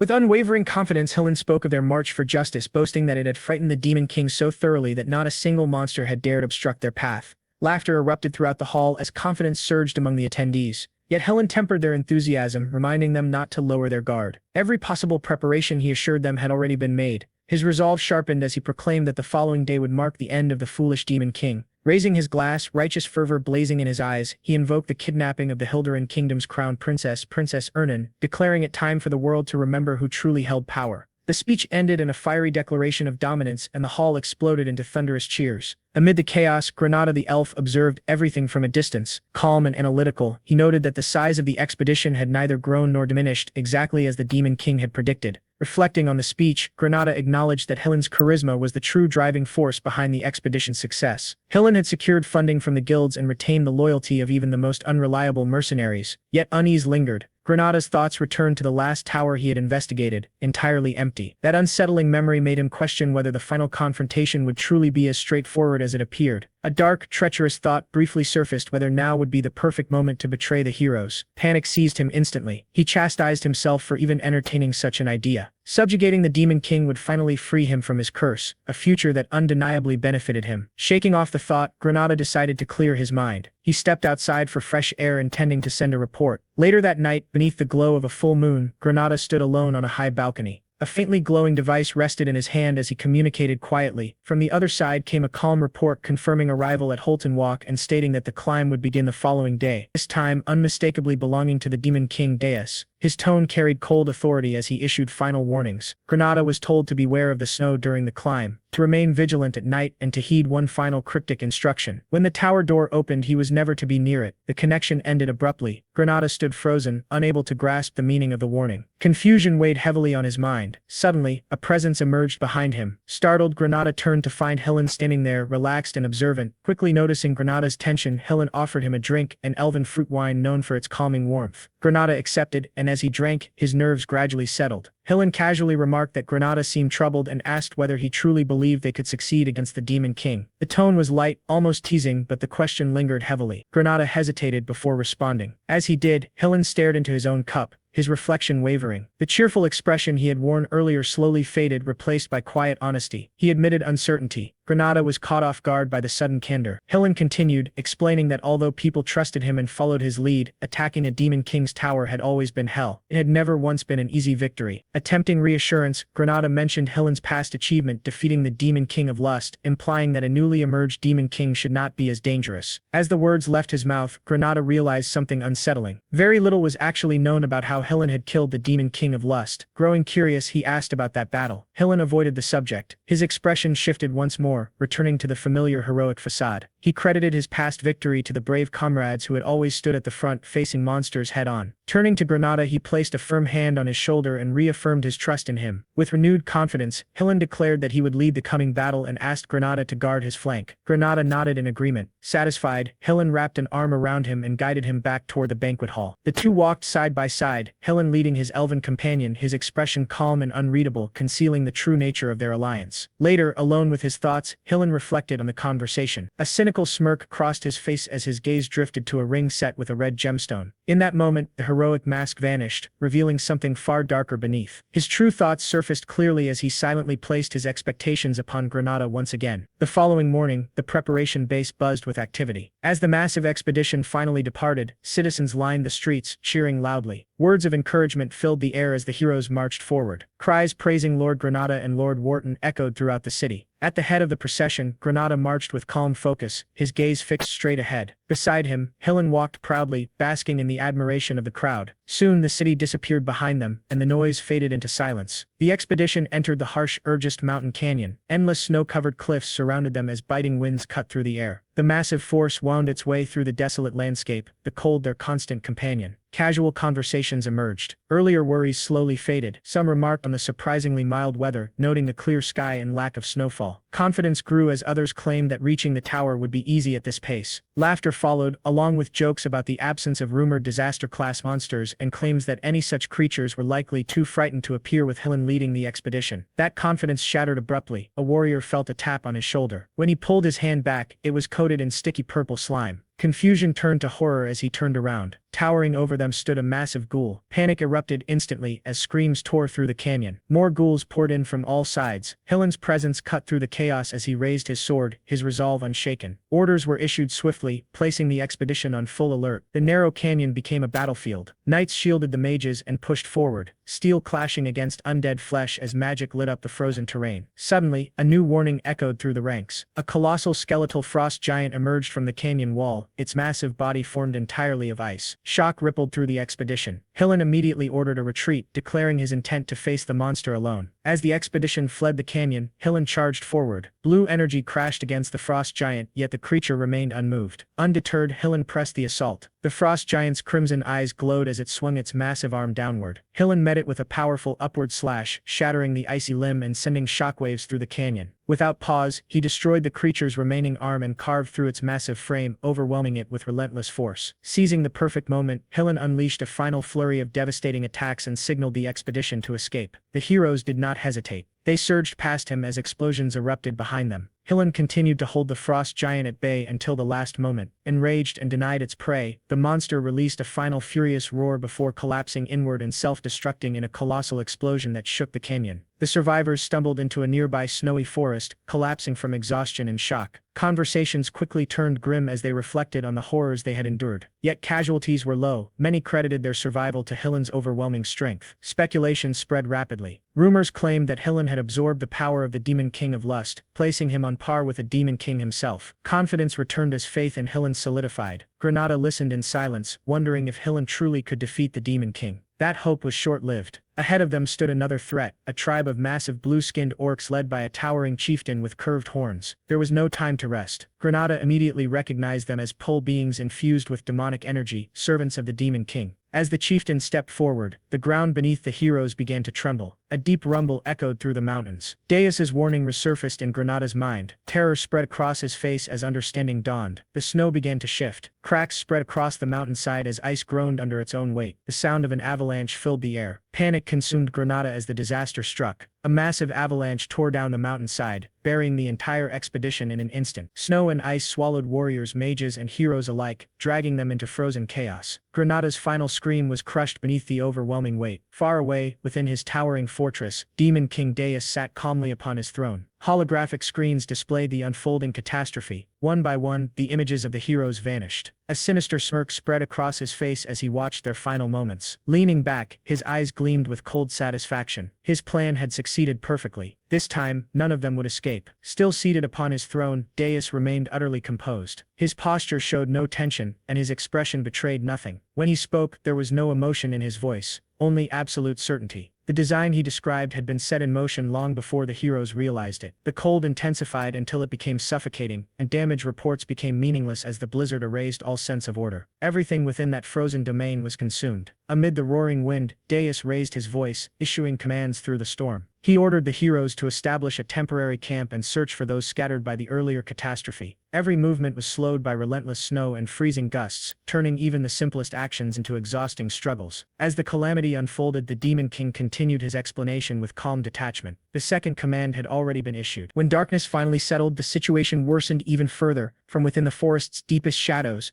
ghoul-type monsters emerged, their forms blending almost perfectly with the snow. Massive forest beasts followed soon after, each heavy step shaking the frozen ground beneath the heroes' feet. One of them froze in place as recognition struck. Realizing that orc monsters had appeared once again, weapons were drawn at once, and the heroes tightened their formation, preparing themselves for yet another battle. From a distance, Granada ground his teeth together. Frustration warped his expression as he mentally cursed the Demon King's recklessness. Events were escalating far faster than anticipated, spiraling well beyond the limits of calculated warfare. At last, the Demon King himself acted. A grim smile spread across his face as he advanced without hesitation. Avalanche by day and monsters by night, the cycle was merciless and unending. Long before the heroes could fully comprehend the true nature of the trap, exhaustion would begin to eat away at both their bodies and their minds. Their collapse was no longer a possibility. It was inevitable. 3 days passed in what felt like a never-ending nightmare. A constant struggle balanced precariously between survival and death. By the time the heroes reached the highest summit of the Urgis Mountains, the toll was undeniable. Their movements had slowed, their breathing had grown heavy, and their strength was visibly depleted. One night, confusion spread when someone quietly pointed out that the Demon King's tower was nowhere to be seen. The realization rippled through the group like a shockwave, freezing them in disbelief. Deus raised his voice, disbelief cutting sharply through his words as he emphasized that a tower was supposed to stand at the summit. Before the heroes could move, a commander stepped forward and halted him. With a firm stance and a restrained but resolute tone, the commander declared the mission a failure, stating that continuing any further would only lead to meaningless loss of life. From that point onward, survival had to take precedence over victory. Dais froze. He turned slowly, shock plainly visible on his face. The response he received was unwavering, tinged with apology yet unchanged. Grinding his teeth, Dais remained silent. 6 days after entering the Urgis Mountains, the Demon King's tower was finally discovered. The moment it appeared, fury erupted among the heroes. When the tower gates were forced open, confidence surged once more through the heroes' ranks. One knight laughed dismissively, declaring the first floor nothing more than a nest of weak enemies and urging everyone to advance without hesitation. That was when the Demon King spoke. His voice echoed coldly throughout the tower, reverberating from every direction at once. A chilling smile spread across his face as his mere presence became suffocating. The moment the tower doors opened, those who stepped inside were cast directly into hell. Magical cannon constructs materialized across the battlefield, rising into position and completely encircling the heroes. Lightning tore violently through the air, its roar deafening. Dais stared ahead in disbelief as the sheer scale of the threat revealed itself. Any lingering confidence shattered instantly. From within the control chamber, the Demon King observed calmly. This had only been the opening strike. Below, Dais struggled to steady himself. He tightened his grip on his sword and forced his body upright, his breathing uneven. Confusion and rage churned violently within him as nothing he had just witnessed aligned with logic, strategy, or any battle experience he possessed. Through the drifting smoke, Granada emerged. Though visibly shaken, he remained unharmed and reported that he had narrowly avoided the cannon strike. Relief briefly crossed Dais's face. Without hesitation, he pushed for advancing to the next floor. Granada hesitated, carefully studying him now that only the two of them remained. The danger was undeniable. Dais responded firmly, reminding him of his past victory over the Demon King of Lust and the power gained from that battle. Compared to that ordeal, this enemy was not beyond reach. As long as they stood together, victory was still possible. After a moment of silence, Granada agreed, and the two advanced side by side. The second floor was empty. The third floor was no different. Slowly, anger crept across Dais's expression. The absence of enemies felt deeply unnatural. A tower of such scale should have been crawling with monsters, yet there was nothing, no movement, no hostility, not even lingering mana. As Hillen voiced his frustration aloud, Granada remained silent, sensing deliberate intent behind the emptiness. If both floors were completely vacant, then the battlefield itself was being rearranged by a powerful hand. His thoughts inevitably turned to Princess Ernan. Even so, Dais refused to lower his guard. He warned that danger could emerge at any moment and continued forward with measured steps, prepared for hidden traps. When they reached the fourth floor, both stopped in disbelief. Before them stretched a lush forest, vibrant with greenery and arranged like a tranquil garden rather than a battlefield. Granada released a slow breath and confirmed the truth, identifying it as a curse, a spatial distortion created through advanced magic. Doubt crept into Hillen's thoughts as he questioned whether they were even inside the Demon King's tower anymore. Before any answer formed, he noticed a figure standing quietly ahead. His breath caught. A young woman stood there, clad in demonic attire and radiating dark mana. Her appearance was delicate, almost fragile, yet profoundly unsettling. She identified herself as one of the 4 heavenly kings who served and guarded the Demon King, the Dark Spirit Master. Her demeanor was light and playful, as though the situation amused her. Hillen had come to rescue a princess, yet she now stood before him as an enemy. Silence fell over the forest, then realization struck him like a blade. Recognition widened his eyes as despair flickered across Granada's face. The young woman rejected the title of princess and asserted her identity as the Dark Spirit Master. With effortless ease, she summoned dark spirit magic. Hillen's shock deepened as he recognized the spell, a pinnacle of spirit arts that only Princess Ernan could wield flawlessly. Everything connected at once. The nighttime ambushes, the hidden tower, the mono cannons, the empty floors, none of it had been chaos. It had all been strategy, and Princess Ernan stood at its center. Disbelief curdled into bitterness as Dais let out a hollow laugh. Warmth drained from his expression as the truth settled in. The princess he had crossed hell to save had been protecting the Demon King all along. Rage surged violently within him. Before he could act, the space trembled. Dark purple energy erupted across the garden, crushing the ground beneath their feet. The Demon King appeared, his presence warping the air itself as demonic power poured outward. His cold gaze locked onto Dais. The Demon King had finally revealed himself. Resentment ignited deep within Hillen. Realizing how completely he had been cornered, he understood that power alone was no longer enough. He needed more. Turning sharply, he demanded Granada's strength. The ground trembled as the Demon King's gaze shifted. Hillen stepped closer, insisting that they combine their power. Granada hesitated, confusion flashing across his face as he questioned how such a fusion could even be possible. Before any explanation came, his body stiffened. Vitality began draining from his blood. Panic surged as the sensation intensified, his strength bleeding away with every heartbeat. Hillen's expression hardened into something cold and detached. He reassured Granada calmly that everything would be fine as long as he remained by his side. Granada collapsed. The Demon King recognized it instantly. The artifact Hillen revealed exposed the truth, a forbidden relic known as the Elf Eater, capable of converting an elf's boundless vitality directly into mana. Once activated, survival was impossible. Hillen pressed his foot against Granada's face, justifying the act as a necessary sacrifice for the greater good. The Demon King watched in silence. Then he smiled. The act was contemptible, disgraceful, and unmistakably human. He calmly noted that removing the ring would instantly erase all borrowed strength. Hillen erupted into manic laughter, convinced that even the Demon King of Lust had failed to take that ring from him. The Demon King responded with a single name: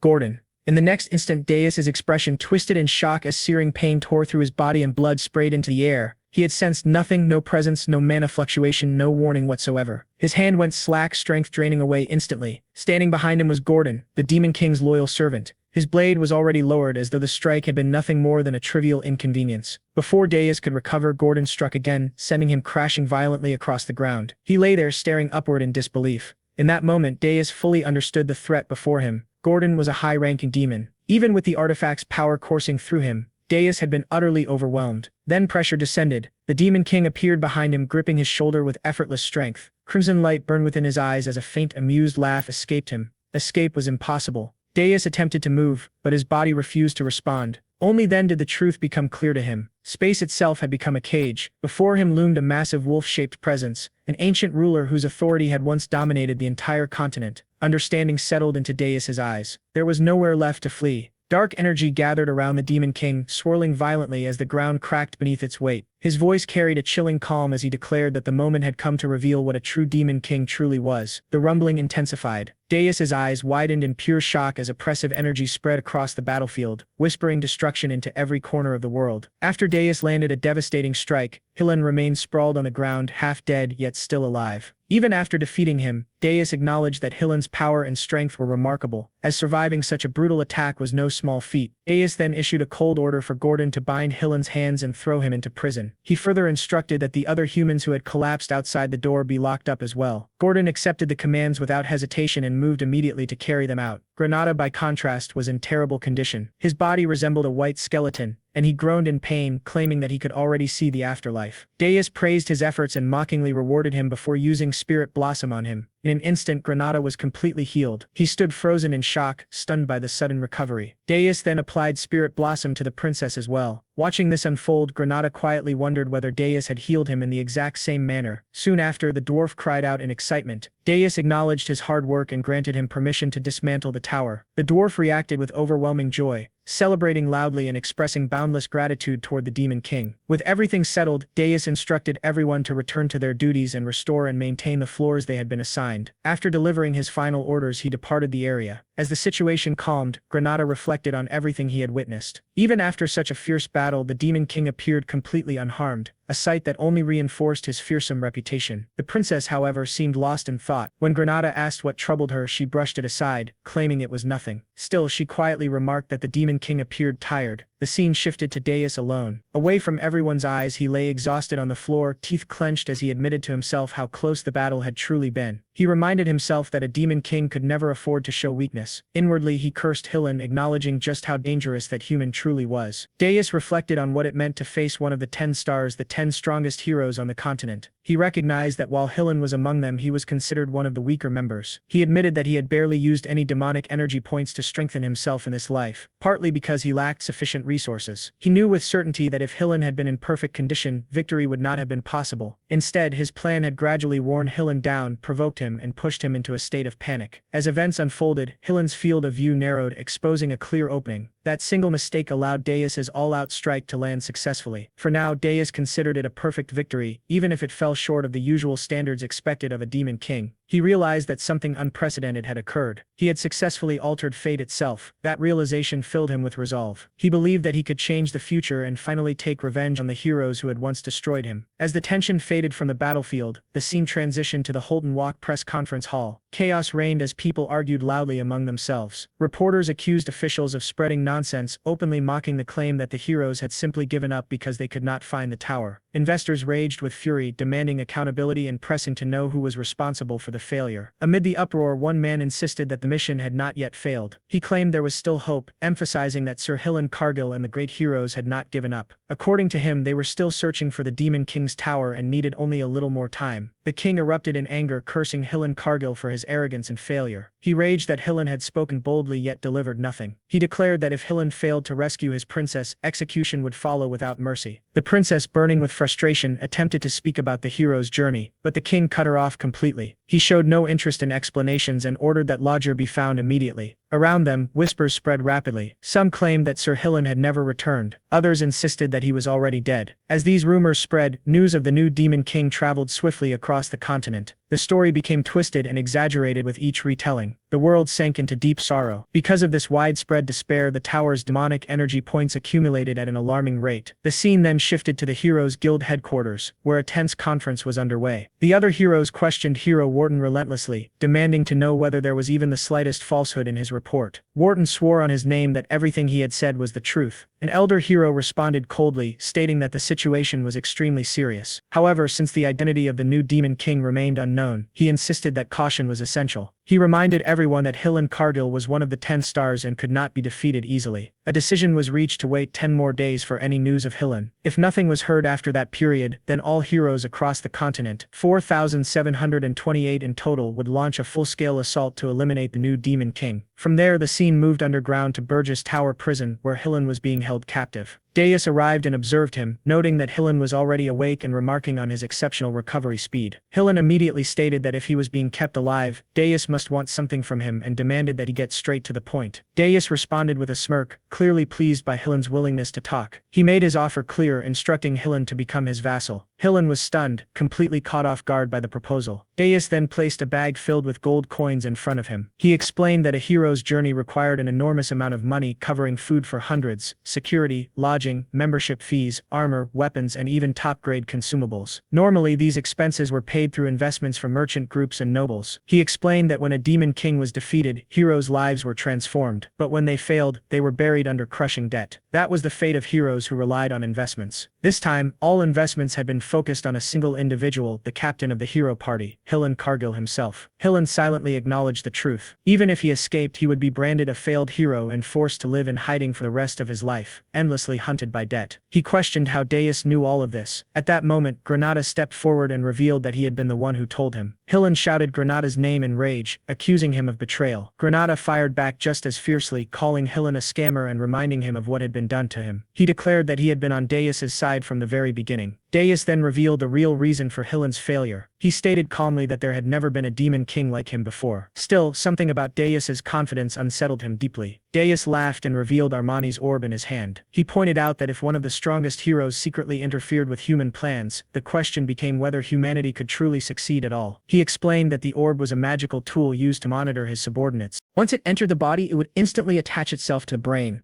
Darius would immediately know if Hillen harbored any hostility toward him. Then it was shown that the rest of Hillen's companions lay scattered across the ground, half dead and groaning in pain as they struggled to move. Hillen desperately tried to stop Darius, insisting that a hero as strong as himself was immune to mind control magic. He believed that the moment the orb entered his body, it would disappear and that none of this was his fault. Granada responded with a grin, explaining that a hero could have their mental defenses dispelled by their own will. Darius reacted with a mocking smirk, making it clear that Hillen's own words had sealed his fate. Enraged, Hillen hurled insults at Darius, calling him a deranged elf and demanding to know if he felt any shame. He declared that Darius should be the one ashamed, accusing him of wasting a precious magical tool, and swore that he would never submit to a Demon King. Ignoring his resistance, Darius coldly silenced him and forcibly made Hillen swallow the orb. Agonizing pain tore through Hillen's body as the magic took hold. Granada observed that Hillen was remarkably tenacious and questioned what would happen if he chose death instead. Darius showed no concern, calmly reasoning that a greedy human who treated his comrades as disposable tools for money would never sacrifice himself. A status window appeared, identifying Hillen Cargill. His equipment was listed as Armani's orb and his status was now marked as a Demon King's vassal. Hillen cursed bitterly as the transformation was completed. The scene then returned to the castle where Gordon addressed Darius. Although Hillen Cargill had been made a vassal, the massive debt of 100,000 gold meant his actions would be heavily restricted. Gordon pointed out that the gold coins previously exchanged for demonic energy points amounted to barely 2,000 gold, a sum comparable to a small nation's annual budget, and questioned how more would be gathered. Darius responded with a confident smirk, stating that it was about time he received a message. When Gordon expressed confusion, Darius clarified that he was referring to the annual gathering of demon kings known as the Unison of Towers. In his thoughts, Darius reflected on his previous life, remembering how he had never attended such gatherings because he found the idea of demon kings banding together repulsive. Yet now he reasoned that the other demon kings had survived in Aryan for a long time and must have accumulated vast amounts of gold and treasure. Gordon reacted in shock, believing that Darius intended to exchange demonic energy points for money once again. In the past, Gordon would have protested strongly, but after confronting the heroes directly, he understood the necessity of Darius's methods. He realized that if they had followed the old standards, they would never have been able to stop the heroes. With no other choice, he accepted this truth and resolved to believe in his demon king. At that moment, news arrived that an invitation to the Unison of Towers had been delivered. Gordon immediately informed Darius. Darius responded with a sly smile, declaring that they would go. He resolved that they would swindle his senior demon kings. Gordon acknowledged the order and pledged his obedience. The scene shifted to the Tower of Lies, specifically the demon king's room on the 13th floor. Darius entered with a faint grin, noting that he hoped he was not late for the appointment. He observed that everyone had gathered early and wondered if there had really been that much to discuss without him.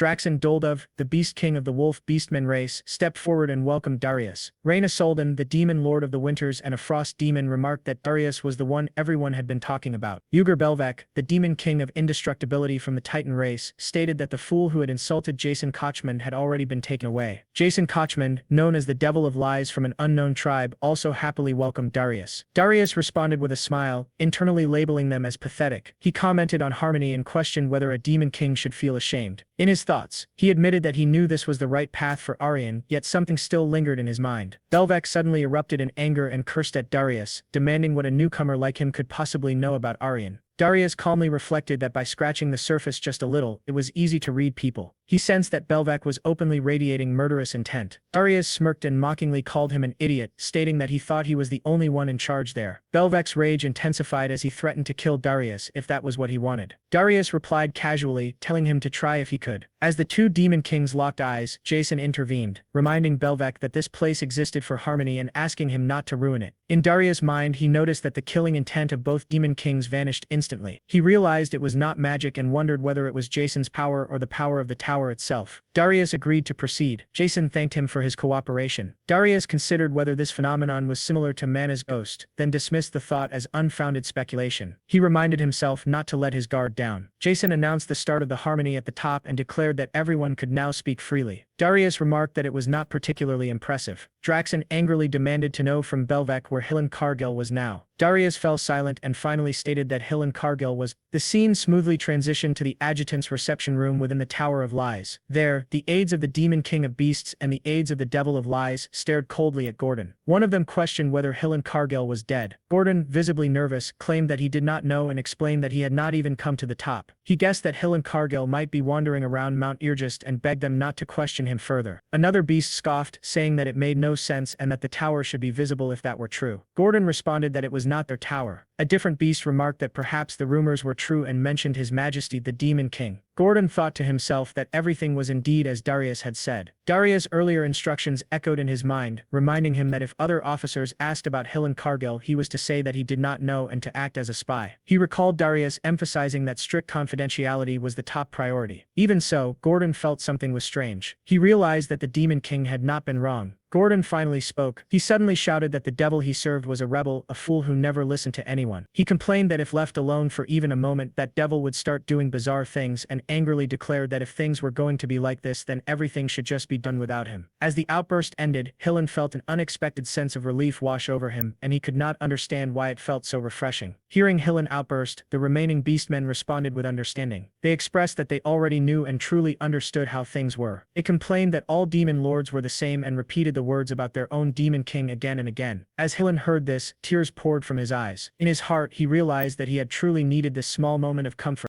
The scene transitioned smoothly back to the Tower of Lies. Belvek stared at Darius in disbelief, questioning whether Dais genuinely expected him to accept the situation as it was. Dais responded calmly, affirming that this was indeed exactly what he expected. Belvec erupted in anger. He pointed out that Hill and Cargill had not even arrived yet and accused Dais of not even building the tower on top of the mountain. His frustration reached its peak as he shouted about the tower being 82% complete, demanding to know who Dais thought he was fooling with such nonsense. Jason chimed in, remarking that the situation remained unchanged with warriors still targeting the tower. He questioned why Burji Dais had abandoned his own tower just to come here. Mockery dripped from his words as he referred to Dais as a demon king who had lost his tower and sarcastically recalled the lessons from the Demon King Academy, calling him the best leader ever with clear irony. Dais dismissed the concern outright, stating that there was nothing to worry about because he would personally protect his own tower. Internally, he admitted that something had been bothering him for some time, particularly the Devil of Lies. When Jason attempted to continue in the same mocking tone, Dais cut him off, signaling that there was no need for further commentary. Draxon, clearly irritated, questioned whether Dais truly believed that Grand Duke Arcane would ignore this situation. Dais replied flatly that it did not matter what that old woman said. Draxon silently acknowledged that Dais was without question extremely stubborn. Dais reflected inwardly that even if he confronted them directly, there would be no way to confirm anything. For now, his doubts were sufficiently settled. He concluded that avoiding unnecessary trouble was better than being caught and reminded himself of their real objective. The top priority was collecting 100,000 gold. After that, the conversation among the demon lords continued. Burji Dais appeared far more active in the discussion than expected. As Dais observed the exchange, he realized that even among demon kings a clear hierarchy existed. The Demon King of Lies stood firmly at the top tier. Dais carefully observed and gathered information, paying close attention to which demon king seemed particularly desperate for magic points. In the midst of his observations, Reyna suddenly cast a cold gaze toward Dais, leaving him momentarily confused. The scene shifted to the balcony on the 13th floor of the Tower of Lies. Reyna stood there alone. Dais approached her and asked what was going on. Reyna explained that it was not a secretive matter. After hearing the rumors, she had simply wanted to speak with him privately. Dais was surprised that Reyna specifically wanted to talk to him. Reyna turned toward him and confirmed it directly. She stated that she agreed with some of his opinions. Dais was visibly shocked and wondered whether Reyna had ever said anything like this to him in his previous life. Reyna clarified that he should not misunderstand her intentions. She explained that she did not hate orthodoxy the way he did and that she believed in classical values. However, she also believed that flexibility was sometimes necessary, especially in Aaron, which was precisely why she had wanted to meet him. Compared to the others, she added, he was at least someone she could communicate with. Dais shared his thoughts in response. Reyna replied that it was not bad and admitted that he was better than she had initially expected. Dais accepted the compliment with mild surprise. Reyna then handed him an item and explained that it was a personal communication port. She told him that if he ever needed advice, he could contact her at any time. She added that as long as he did not insult the Demon King's standards in front of her, she would tolerate him. She expressed her hope that someone capable of proper communication like Dais would not disappear anytime soon. Dais asked why she did not simply speak with the Devil of Lies instead. Reyna explained that his mind could not be read and that while he was better than the other two, there were still limits. With that explanation, Reyna left the balcony. Left alone, Dais admitted to himself that he still could not fully trust her. Even so, Reyna Soldan remained in his mind as an unexpected and valuable gain. At the same time, the scene shifted elsewhere, inside the Tower of Burgess. On the first floor of Burgess Tower, the princess arrived after baking cookies for Lodger. She cheerfully presented the cookies to him and urged him to try them. Lodger was surprised to see snacks inside the Demon King's tower. The princess laughed softly and explained that the ingredients had been purchased by the Demon King himself. With the assistance of spirits, she had attempted to bake them on her own. Lodger praised her as a genius spiritist and remarked that the atmosphere felt unusually comfortable. The princess encouraged him once more, inviting him to taste the cookies. Lodger chuckled and decided to eat them with gratitude. Inwardly, Lodger reflected that the princess had been raised without ever having to lift a finger, without even a single drop of water touching her hands. He assumed that homemade cookies from someone like her would not be particularly good. Even so, he resolved to call them tasty out of courtesy. The moment he took a bite, his thoughts completely collapsed. The flavor overwhelmed him and the taste caused his mana to sway violently. He realized that he had never tasted anything like these cookies before. To him, they tasted like heaven itself. The princess watched him closely and asked about the taste. Lodger found himself unable to look away, completely stunned by what she had created. The princess explained that she had mixed a small amount of sesame oil into the dough and waited shyly for his reaction. Relieved that it had turned out well, Lodger struggled to understand why something like this felt so precious to him. He sensed his mana draining before suddenly surging again. The princess smiled and explained that this was a gift meant to build a friendship for the future. The princess then playfully offered the idea of giving some to Granada as well, giggling as she spoke. Lodger reacted by remarking that the shock would be even greater than before. The princess grew even more excited, wondering whether the Demon King himself would like them too. Lodger acknowledged the thought as the moment settled into a quiet calm.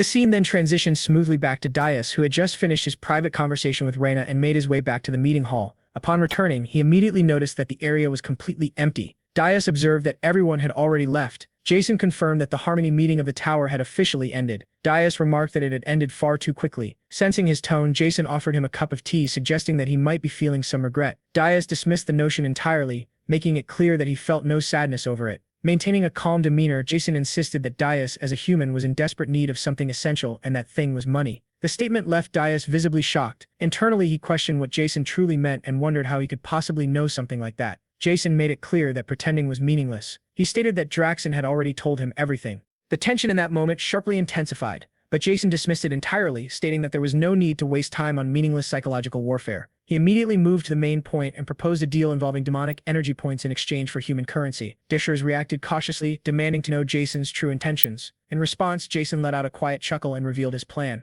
Aligning himself with Burgess, he expressed his hope that they would maintain a good relationship moving forward, reinforcing his willingness to cooperate and support their mutual interests. With that, the scene smoothly shifted to the first floor of Burgess Tower. Large sacks filled with gold were revealed, sent by Jason as part of their agreement. Dishers immediately gave instructions to take 100,000 worth of gold and move it without delay. Helen stood frozen in shock, realizing that Jason had truly fulfilled his promise. Dishers carefully analyzed the situation, suspecting that Jason might possess the means to track the flow of money. He realized that the worst possible outcome would be becoming nothing more than Jason's puppet. Turning his attention to those present, Dishers explained that everyone who remained had already been transformed into dark knights and dark magicians. He pointed out the individual standing at the center, stating that his name was Ammon, a member of the Golden Moon Merchant Guild, and revealed that he had already been aware of this when the contract was first established. Helen listened silently as Dishers continued speaking. Dishers instructed that the dark knights and dark magicians of Burgess Tower would be responsible for managing the funds, emphasizing that they would obey his commands with absolute loyalty and without hesitation. At the same time, the dark knights and dark magicians who had been forced into binding contracts by Dishers were filled with deep resentment. Within their hearts, they silently pleaded for Helen to save them from their current fate. Dishers then stated that the situation was not a complete failure, since everyone was still alive and a debt could still be repaid. From this, the implication arose that they might be able to return to their roles as heroes in the near future. Helen responded with a smirk, suggesting that they should make it work as partners. Dishers' expression immediately darkened. In the next instant, he pressed the orb in his hand, activating the linked orb embedded within Helen's brain. A wave of unbearable agony surged through Helen's body, forcing him to collapse onto the ground. Dishers coldly corrected him, declaring that their relationship was not one of partnership but one of master and slave. The dark knights and dark magicians felt a grim sense of satisfaction, believing that Helen deserved such treatment. Still trembling in pain, Helen forced out a weak remark, attempting to mask his suffering by saying that he had not realized Dishers took pleasure in such cruel games. Dishers showed no reaction to his words and emotionlessly ordered everyone to disperse and carry out their assigned tasks. As the scene progressed, the princess appeared and handed Helen a letter. She instructed him to deliver it to her sister. Helen realized that she was referring to Elena, the 13th princess of Hilderin, and responded by acknowledging her request and accepting the task. Later on, Gordon voiced his concern to Deus. He clarified that it was not a matter of distrusting the Demon King, but rather doubt about whether the hero would truly follow orders properly. Deus responded by explaining that Hilan Cargill was not a simple materialist who only sought money. He noted that although it might not seem obvious at first glance, the vulgar greed typical of humans who only chase wealth was not present in Hilan.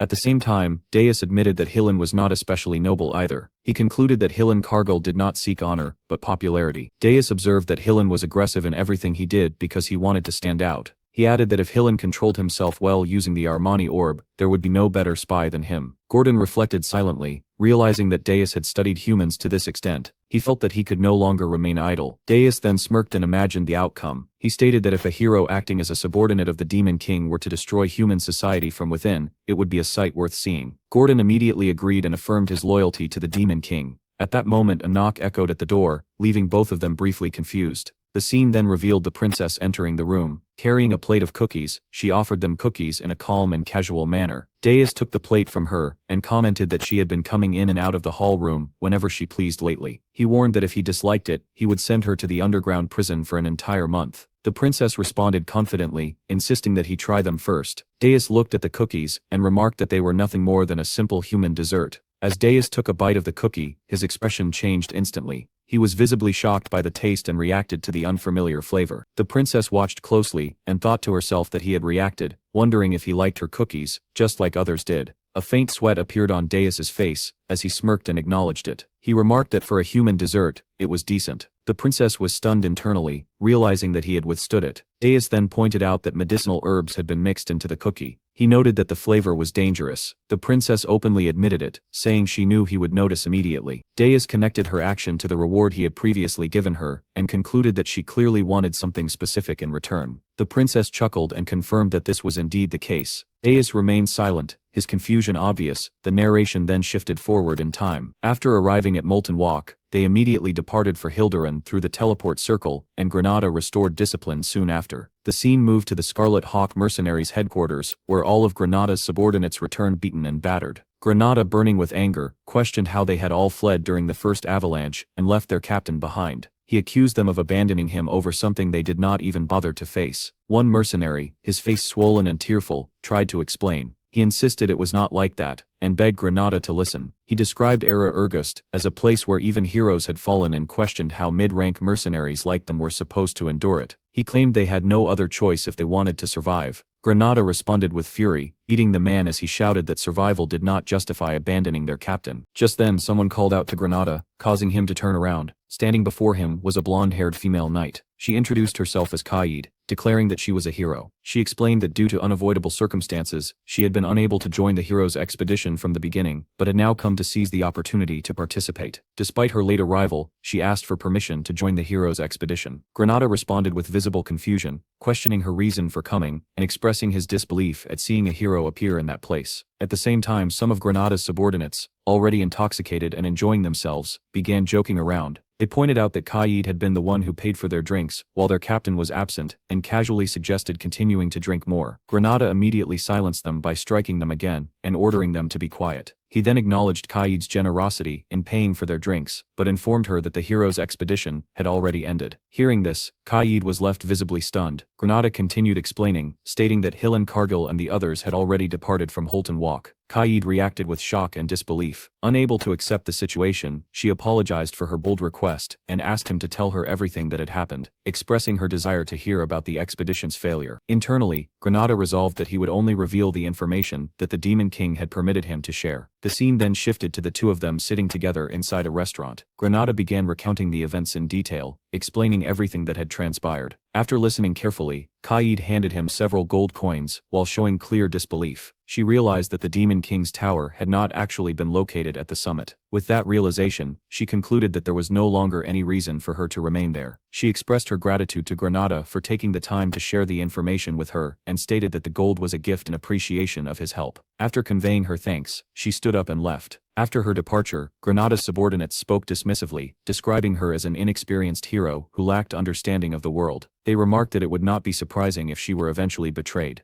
He then silently watched the knights as they departed, carefully observing everything that had taken place. The scene shifted to Holt Walk. Inside a quiet and deserted alley, Kaid arrived and announced that it was time to return, explaining that the princess's fiancé was waiting. In response, the princess firmly rejected the suggestion, expressing her refusal to return, and declaring her determination to live as a hero instead. Granada secretly observed the entire exchange from his hiding place. Driven purely by curiosity, Granada noticed the shadowy figures moving silently as they walked. Their faces were concealed behind masks, making it impossible to read their expressions. He realized that the hero in question was actually the princess herself. He understood that matters concerning the kingdom were not something he should interfere with. At that moment, a knight suddenly appeared and stopped Granada, pressing a sword against his throat. Granada immediately began sweating as fear and tension overtook him. The knight demanded that he reveal his identity, accusing him of spying. The knight further pointed out that Granada was using suspicious magic. Panicking internally, Granada realized that the item in his possession was a magical artifact given to him by the Demon King. He understood that if he were captured, his identity as the Demon King's subordinate would inevitably be exposed. The knight's expression grew colder and more menacing as he concluded that Granada was a spy from another realm. With that judgment, the knight declared his intention to execute him. Overwhelmed by fear, Granada thought of the Demon King. He realized that he had chosen the wrong place to hide. His thoughts raced frantically as he struggled to determine what action he should take next. Granada was suddenly spotted by a knight, and the instant their eyes met, he immediately turned and ran. He sprinted toward the palace entrance, as loud shouts erupted behind him. The knights raised their voices in alarm, shouting that an assassin had appeared, their cries echoing throughout the area, as they warned each other not to let him escape. Shock spread rapidly as the possibility that he might truly be an assassin became real. However, the knights did not hesitate. They urgently instructed the princess to step back, quickly surrounding her, and forming a protective barrier with their bodies. Granada panicked internally, realizing that hesitation would only lead to his capture or death. Even if his identity were exposed at this moment, he had no other choice. At that instant, the knights released a barrage of arrows toward him, pushing the situation beyond the point of return. Just as the arrows flew toward him, the Demon King suddenly appeared. He casually remarked that he had been wondering why things were taking so long. In the next instant, the arrows aimed at Granada shattered in midair, effortlessly destroyed by the Demon King's overwhelming power. Granada was left completely stunned by what he had just witnessed. Unable to fully comprehend the scene before him, Granada watched as the Demon King spread his wings and rose into the air. A flame of magic calmly formed in the Demon King's hand as he casually commented that Granada must have been wasting time playing around in a place like that. The Demon King dismissed the entire matter lightly, casually remarking that there was no need to make such a fuss over wounds that could heal easily. Hearing this dismissive attitude, Granada reacted with visible frustration, expressing through his tone and demeanor that he was taking the situation far more seriously. Panic spread among the knights as they shouted in unison, reacting as if an unimaginable enemy had descended upon them.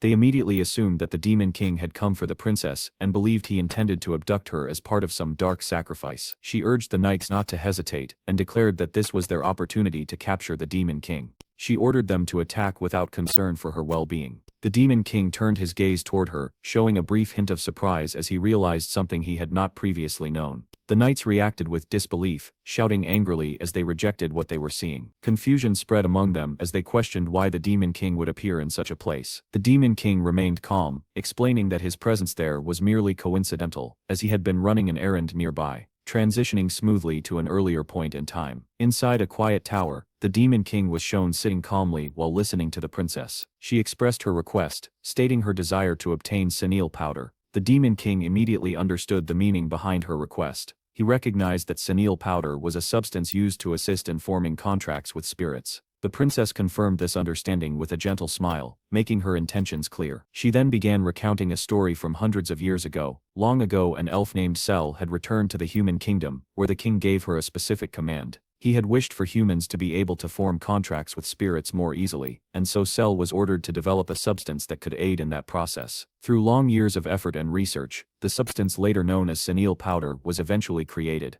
The Demon King shifted his focus back to the princess herself, calmly pointing out that based on her natural talent alone, she did not actually require senile powder. The princess responded with a faintly saddened expression, conveying that he was overestimating her abilities. She explained that, as he already knew, the tower contained very little mana, and without senile powder, her spirits would struggle to function properly. The Demon King continued, revealing that he himself had been considering forming a contract with a new spirit, specifically one of a higher level. Hearing this, the princess became visibly flustered. She turned her face away and pouted slightly in embarrassment. Her fire spirit and water spirit mimicked her reaction perfectly, reflecting her emotions. After a brief moment of silence, recalling memories from a previous life involving Ernan, she remembered that at the age of 27, she had formed a contract with a high-level spirit, an event that had shaken the entire continent and thrown it into chaos. Forming a contract with a higher-level spirit was something only a few humans had ever achieved, yet now it was happening 7 years earlier than expected. She had intended it to be a surprise. The Demon King casually finished his cookie, expressing that he had eaten well before standing and leaving. The scene returned to the present. Daius raised his hand, forming a dense and overwhelming mana flame. He expressed his intention to finish everything quickly due to his own circumstances. The Night Princess froze in shock. Without hesitation, Daius released the flame. A massive explosion instantly engulfed the battlefield. When the destruction cleared, everything had been annihilated. Yet the Night Princess remained standing. A powerful green aura flowed from her body. The Demon King stared at her in surprise. Ignoring the Knight's warnings, she charged forward and attacked. She declared that a warrior's aura could destroy demons and expressed that warriors were the natural enemies of the Demon King. She rejected her life in the palace, declaring the battlefield as her true place. She unleashed Jesbine's highest swordsmanship, the Crescent Slash. The attack detonated the air and surged toward the Demon King. As she fought, she reflected on her past. She had been treated as insignificant, someone easily discarded for political gain. Despite that, she endured brutal training to be acknowledged as a warrior. She believed defeating the Demon King would finally earn her recognition and freedom. With that resolve, she risked everything. In response, the Demon King calmly gathered aura and instantly shattered her sword. She froze in shock as the fragments scattered. A dark red aura erupted from his body as he rose into the air, completely dominating the battlefield. His presence overwhelmed her, filling her with fear. He mockingly expressed that someone who was both a princess and a warrior could be useful. Fear consumed her. The knights immediately rushed forward, placing themselves between her and the Demon King. The Demon King released another massive explosion. His aura engulfed everything. Minutes later, silence remained. The battlefield was completely destroyed. The ground was torn apart, and knights lay motionless. Two healers soon arrived. Seeing the destruction, they immediately realized a demon was responsible. They found an injured knight, and desperately tried to keep him conscious. With his remaining strength, he mentioned the princess and the Demon King. The healers froze in shock. The scene then shifted to the dungeon of the Tower of Burj. In the dungeon, the Demon King brought the unconscious warrior princess. Her body was covered in bruises and wounds from the battle. Another princess examined her carefully and wondered if she was Seniel. The Demon King corrected her, stating that she was Princess Cuddy Jespine, the 9th princess. He declared that she would now live on the 4th floor of the tower, and instructed that she be treated properly, concluding that she would be useful if raised well. The princess agreed, but asked why another princess had been brought. The Demon King casually explained that he found her along the way and picked her up, adding that kidnapping royalty helped him gain magi points. When the princess asked what magi points meant, the Demon King immediately realized he had nearly revealed a secret. He denied it and claimed she had misheard him. He then changed the subject and stated that he would bring her Seniel powder. As he left, he internally reprimanded himself, reminding himself that he was the Demon King and she was only a prisoner. Soon after, news spread across the continent that the 9th princess of the Jespine Empire had been kidnapped. The scene shifted to the Hero Guild headquarters. Hillen stood at the center while the heroes questioned him. One hero confirmed that Hillen was telling the truth. Hillen lowered his head and admitted his failure to locate the Demon King's tower, accepting responsibility. Another hero reassured him, expressing that no warrior should be blamed for such an outcome, since doing so would discourage future leaders. Hillen felt relieved and expressed his gratitude. At that moment, new information arrived. A hero reported that during the retreat, the Demon King had kidnapped the 9th princess. The Jespine Empire had requested the raising of the warrior's banner. Hillen spoke, expressing regret and proposing a reconnaissance mission instead of immediate war. He reasoned that a truly powerful Demon King would not hide, and secrecy suggested weakness. The heroes agreed with his logic and supported his proposal. A senior hero then declared that full-scale war would be suspended until the tower's location was confirmed. Hillen bowed and silently wondered if this outcome had been part of the Demon King's plan, realizing he had successfully bought time. The scene returned to the Demon King, who reviewed Hillen's report and instructed him to continue observing. He admitted to himself that without Hillen's actions, the warriors would have already launched an attack. He considered recruiting them one of his best decisions. Outside, Hillen and Granada used their influence to delay the warriors further. Meanwhile, the Demon King continued his plans, focusing on accumulating demonic points through kidnapping royalty. His resources steadily increased. He also prepared to use the powerful Armanis beads as an energy source. The dwarves reinforced the tower, making it nearly impenetrable. Krutu's power grew through contracts with high-level spirits, including Princess Ernan. The Demon King concluded that even elite warriors would not be able to defeat him. With the tower nearing completion, his thoughts turned to revenge. He aimed to take revenge on the warriors who had killed him before. His target was Amur, the city of magic and engineering. His goal was to seize it without being detected. The scene then shifted to the kingdom of Akan, to the great city of magic and engineering, Amur. On the outskirts of the world's largest magic market stood a small and unremarkable shop known as Jettison's Paradise. Inside, the shopkeeper sat lazily behind the counter, casually flipping through a newspaper. His expression gradually grew dull as boredom overtook him, and he released a weary sigh. While reading, his mind wandered to the latest rumors spreading across the continent. He recalled reading that the 9th princess of Jespine had been kidnapped immediately after the hero expedition ended. He also reflected on the growing anger directed toward the Hero Guild and their continued inaction. The newspaper further reported that a hero named Logir was now being hunted. After absorbing all of this information, the shopkeeper quietly muttered to himself, expressing that these events truly made it feel like the end times were approaching. Suddenly, the bell above the door rang, announcing the arrival of a new customer. The Demon King stepped inside.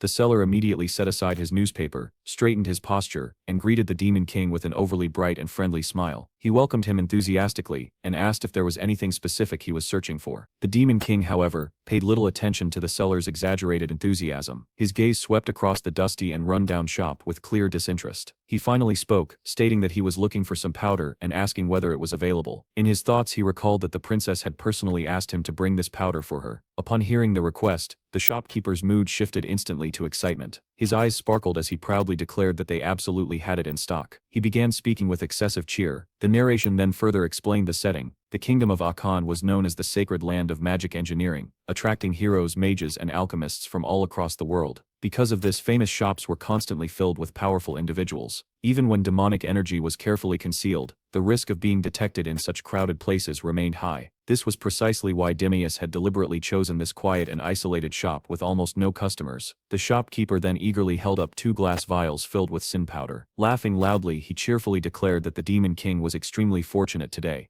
He then picked up one of the vials and examined it carefully. He observed that sin powder was normally green, and questioned why this one was purple instead. The shopkeeper laughed and explained that this was a newly developed version. Lowering his voice, he revealed that it had been secretly created inside the Mage Tower, and had not yet been officially released. The seller continued his excited explanation, emphasizing that this new sin powder had not yet entered the public market. In his thoughts, he assumed that the man before him must be a wealthy noble, since no ordinary person would travel all the way to such a remote and shabby shop. The Demon King immediately saw through the seller's intentions. His expression darkened as he realized that the seller understood he had limited options and was deliberately attempting to extort him. Anger surged within him, and for a brief moment he considered killing the seller on the spot. However, before he could act on that thought, the bell above the shop door rang once again. The seller instantly shifted his attention away from the Demon King and turned to greet the new arrivals with cheerful enthusiasm. A group of people stepped inside, and one of them quietly whispered to another, expressing disbelief and questioning why they were beginning their search in such a shabby place. The Demon King looked toward the entrance and froze in shock. He immediately recognized the newcomers as Princess Louise and her knights. One of the knights calmly remarked to Louise, expressing his belief that if the man named Laguerre possessed any sense, he would avoid appearing in places that attracted attention. Louise, however, displayed clear irritation. She openly complained, expressing frustration at being forced to enter such a filthy place because of him. Hearing this, unease grew within the Demon King as he was the one responsible for kidnapping Laguerre. One of the knights then approached the seller and politely explained that they were searching for someone.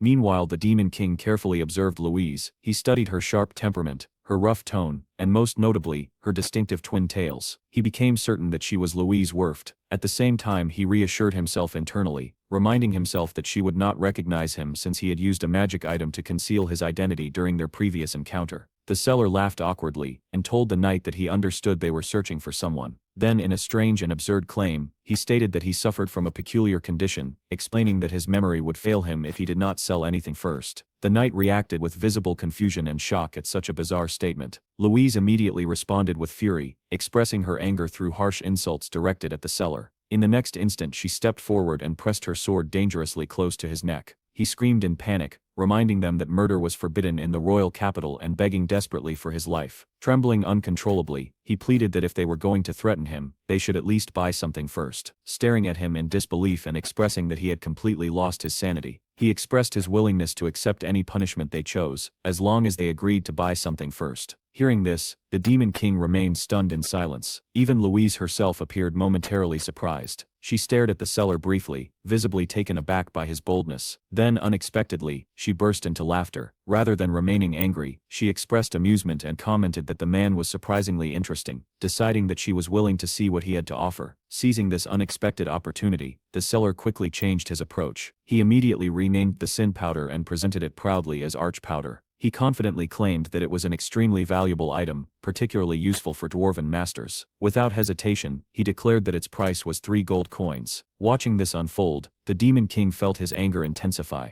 His teeth clenched tightly as he silently cursed the seller in his thoughts, realizing that the man had attempted to scam him and was now shamelessly deceiving Louise as well. Yet to his surprise, Louise appeared completely satisfied. She accepted the arch powder without hesitation, expressed her thanks to the seller with a smile, and even offered blessings toward him, before shifting her focus back to her true objective. She then calmly asked whether a dwarf named Laguerre had recently passed through the shop. The seller shook his head and expressed that it was the first time he had ever heard that name. However, he quickly added that there was a well-known gathering place in Aachen where blacksmiths typically met whenever they visited the kingdom, suggesting that they might find useful information there. She then signaled that it was time to leave, and her knight immediately acknowledged and followed her decision without hesitation. As she turned toward the door, she quietly expressed her disgust, remarking that the seller's behavior had been utterly shameful. Once Louise and her knights exited the shop, the tension finally dissipated. After the door closed, he raised an eyebrow and addressed the seller with a faint smirk, expressing his admiration for the seller's boldness in successfully selling worthless powder for 3 gold coins. The seller responded with a proud grin as he pocketed the coins, clearly satisfied with his success. He admits he stayed silent because Louise looked like a noble who would easily pay 3 gold and would not kill him over such a small amount. Smirking, he adds that for 10 gold, he could even share a secret.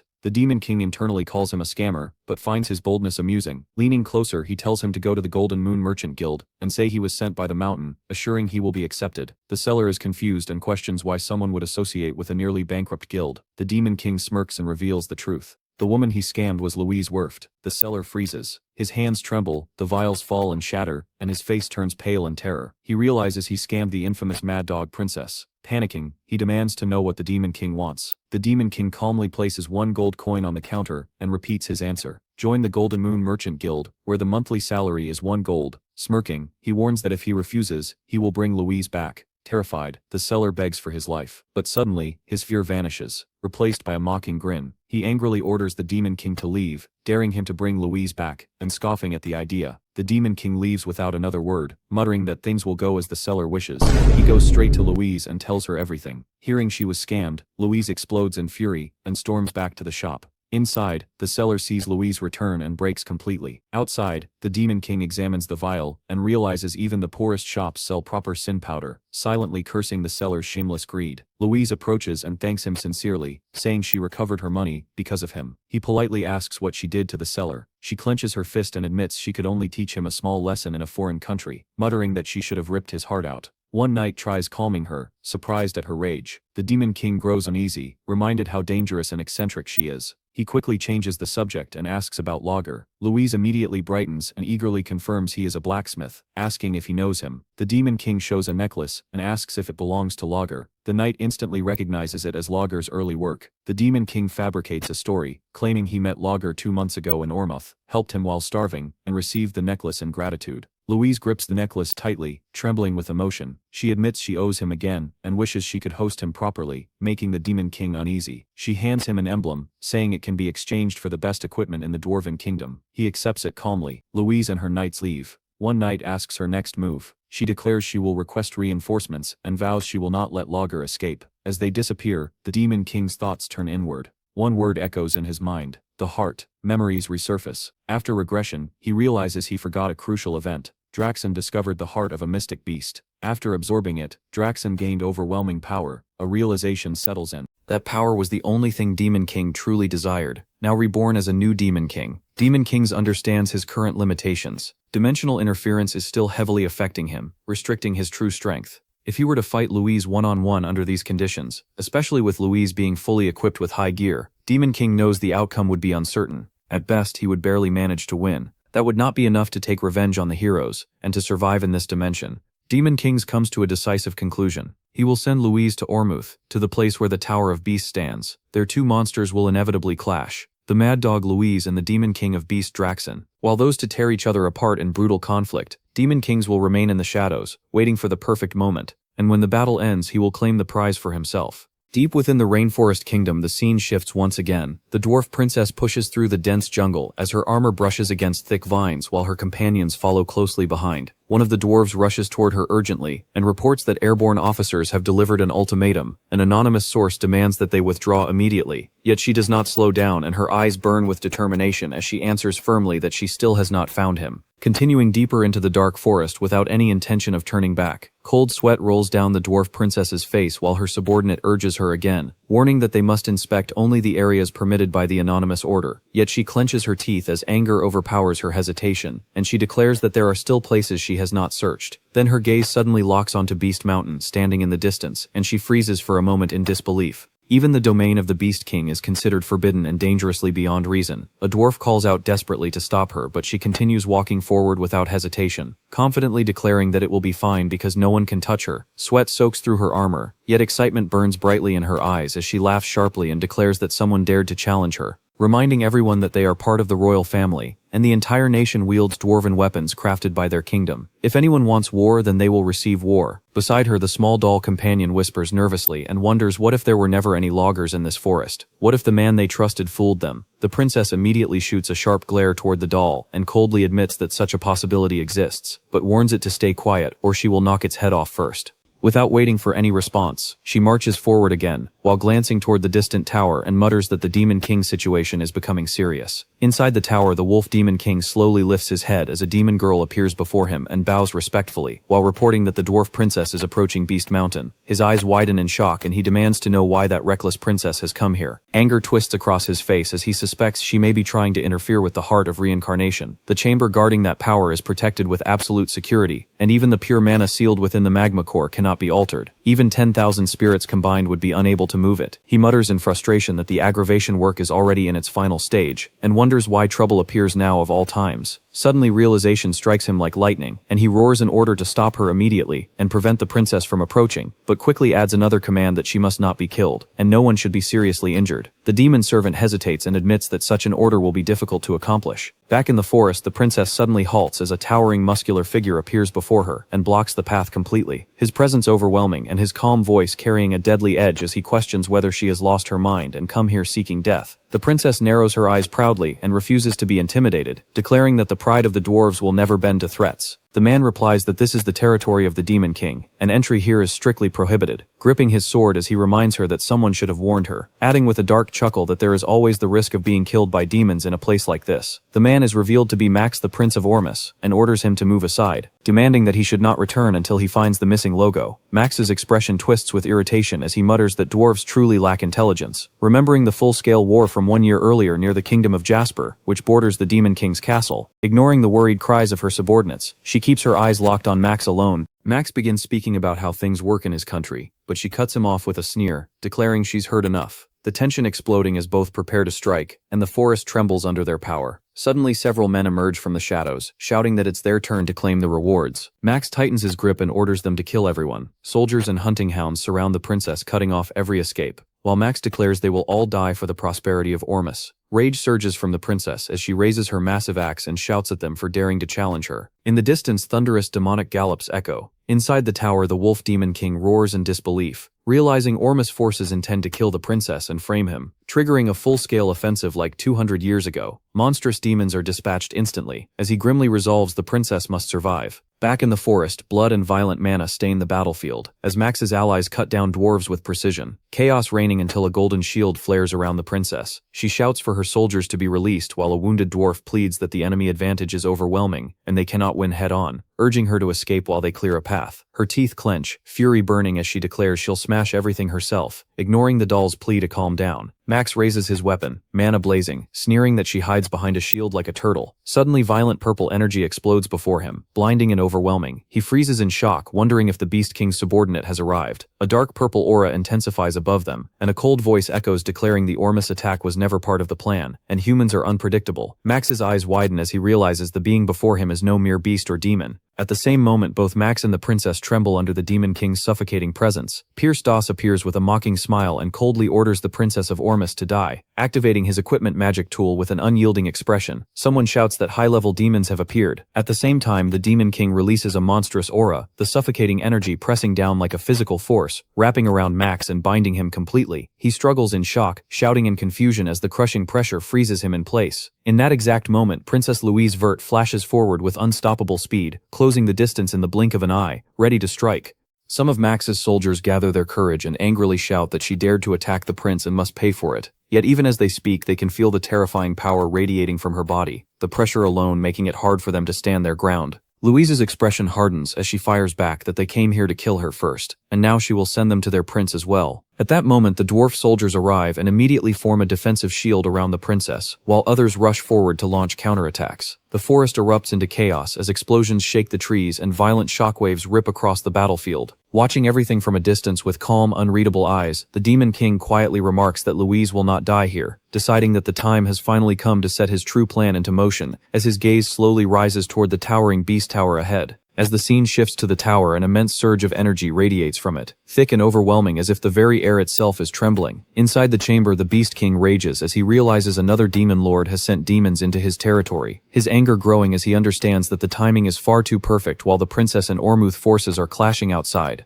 Determined to see the situation for himself, the Beast King rushes to the battlefield and immediately demands to know what happened to the dwarf princess and the invading demon. His soldiers nervously explain that by the time they arrived, the princess was already surrounded by Ormuth troops, a report that only worsens his anger as a troubling thought enters his mind, that the same great war from 200 years ago might begin again. But when the scene shifts back to the battlefield, the truth becomes clear. Princess Louise is already cutting down every enemy before her in a brutal and unstoppable assault. Not a single soldier able to stand against her, while even her own troops shout desperately for her to stop before the battle turns into pure slaughter. Back with the Beast King, the soldier lowers his head and finishes the report saying the princess solved everything herself, and they were unable to help. Hearing this, the Beast King snaps in irritation and tells them not to confuse him like idiots. In his anger, the Beast King strikes the soldier. The man instantly drops to his knees and bows repeatedly, while apologizing again and again, his entire body trembling beneath the overwhelming fury. Soon more soldiers arrive accompanied by several powerful beasts. One of them hesitates before nervously reporting that Prince Max was killed by the dwarf princess. Another soldier quickly asks what should be done with the remaining Ormus warriors, clearly waiting for the Beast King's permission before taking any action. The Beast King remains silent for a moment, his expression dark and calculating, as he carefully considers the situation in his mind. Finally, the Beast King turns toward his soldiers and gives a firm order to send them alive, explaining that these men must provide their statements properly, so he will not be falsely accused. Then he looks toward the rest of his troops and sharply asks whether they have found the demon who invaded his territory. The soldiers hesitate before answering that they are still searching, their voices trailing off awkwardly. Hearing this, the Beast King grabs his head in frustration and calls them pathetic, saying that not only their heads but even their noses are useless. His anger burns fiercely, but soon his expression shifts into deeper thought. If it is a high demon that specializes in stealth, then it is no surprise these fools cannot detect it. He narrows his eyes and mutters that it has been a long time since he has faced a situation like this. Then he activates a technique known as sensory supermaximization, a powerful method that heightens the senses by concentrating magic directly into the sensory organs. By mastering this technique, even the faintest traces of stealth magic can be detected.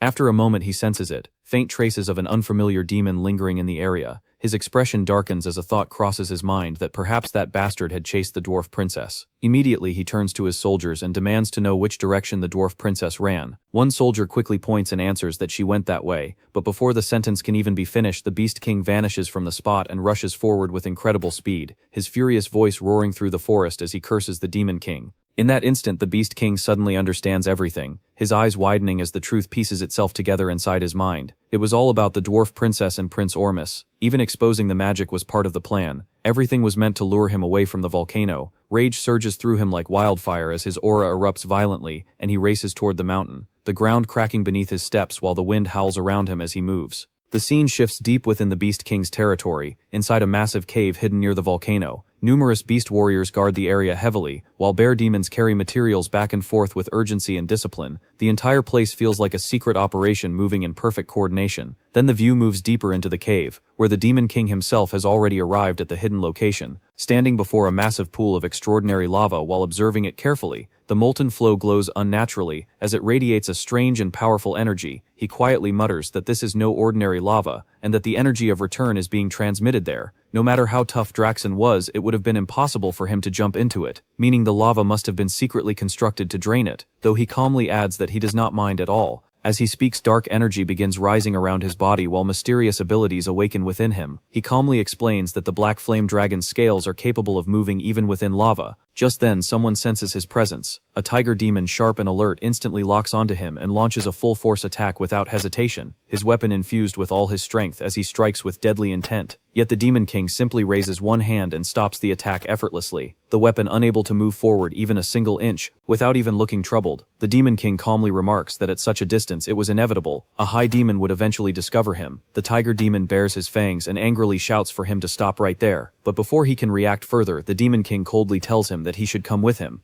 With those words, he drags the tiger demon along and leaps straight into the massive pool of lava. As they plunge into the burning molten depths, the tiger demon's screams echo throughout the cavern, while his body is instantly destroyed by the intense heat without leaving a single trace behind. Yet the Demon King remains completely unaffected, as the black dragon scales covering his body protect him from the devastating heat, the molten fire sliding across his body as though it were nothing, while he continues descending deeper into the blazing depths. He often wondered what kind of recovery ability he had truly obtained, a faint smile appearing on his face as the memory returns. Then far below within the depths, something finally appears, a phoenix whose presence radiates immense power even within the lava itself. The Demon King recalls that during his time as a Demon King cadet, the existence of the phoenix had been confirmed across multiple dimensions, the phoenix capable of transcending dimensions ranging from divine beings to entities that rule their own realms as ultimate destroyers, the scale of its power differing greatly depending on its form. However, there was one thing all records shared in common. Every demon lord who completely absorbed a phoenix became powerful enough to have their name engraved in the history of the demon world. A quiet satisfaction appears on the Demon King's face, as he softly thanks Draxen in his mind, saying that because Draxen absorbed the phoenix in the previous life, he is now able to stand here. The one power he always envied finally within reach, and in this life he will make sure to write his own legend with it. The Demon King slowly stretches his hand forward, and an overwhelmingly powerful light burst from his palm. The radiance so intense that it illuminates the sky and the surrounding mountains even from far away. Seeing the blinding light in the distance, the Beast King's expression twists with shock and rage, as he roars in fury while demanding to know who discovered his phoenix, his mind racing through possibilities as he briefly considers Deus, but quickly rejects the thought because that man would never move without a clear benefit. In the next instant he arrives at the entrance of the cave, where the guards stammer nervously as they try to report the appearance of a demon. But the Beast King pushes past them without hesitation and orders everyone to stay back while he strides deeper inside, muttering to himself that Ugar lacks the intelligence to plan something like this, and Rena from the Snow Demon tribe could not approach the Phoenix because of its fire attribute.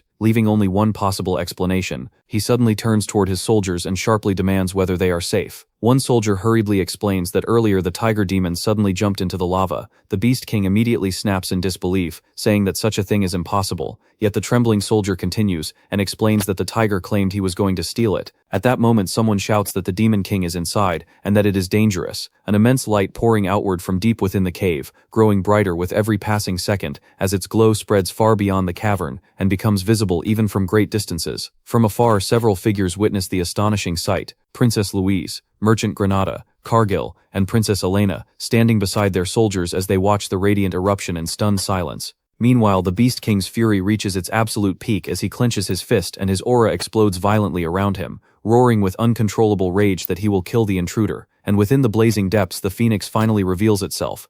Deep within a dense forest, a sharp, unnatural sound echoed briefly before fading, leaving silence.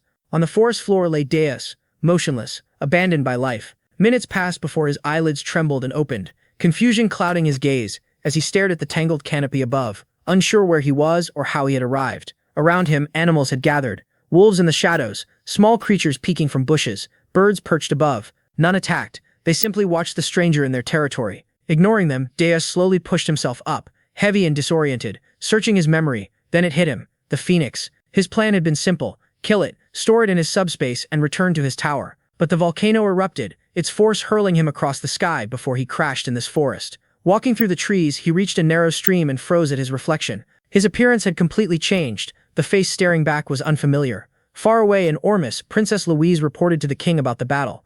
Ormus warriors had intervened bravely, but the king's son had died. Consumed by grief and rage, the king immediately ordered a massive expedition. The Beast Demon King must be defeated. Back in the forest, Deus received a holographic call from Hillen. Shock crossed Hillen's face at Deus's new appearance, but Deus calmly confirmed his identity. Hillen reported that nearly 500 participants, including 200 recognized heroes, would attack the Tower of Beast, led by the 10-star battle mage Rosal Charnt and Vice Commander Balaf Dislord. Not all groups agreed with killing the Demon King. Some wanted him alive for the tower's rare resources. Deus quickly decided Hillen would join the expedition and personally kill the Beast Demon King when the opportunity arose, boosting his reputation among humans. Soon after, Gordon reported that Draxen had summoned several Demon Kings, including Belvec and Reyna, to the Tower of Beast.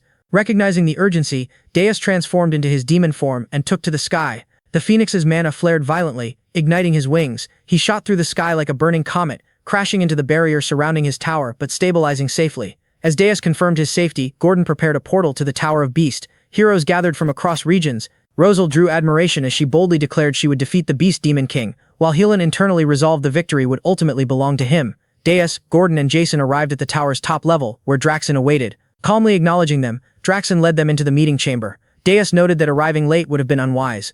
Once everyone gathered, Belvec questioned the urgency. Jason casually remarked on the assembling hero forces, and Draxen revealed the truth. One Demon King had secretly sent an acetate demon into his territory.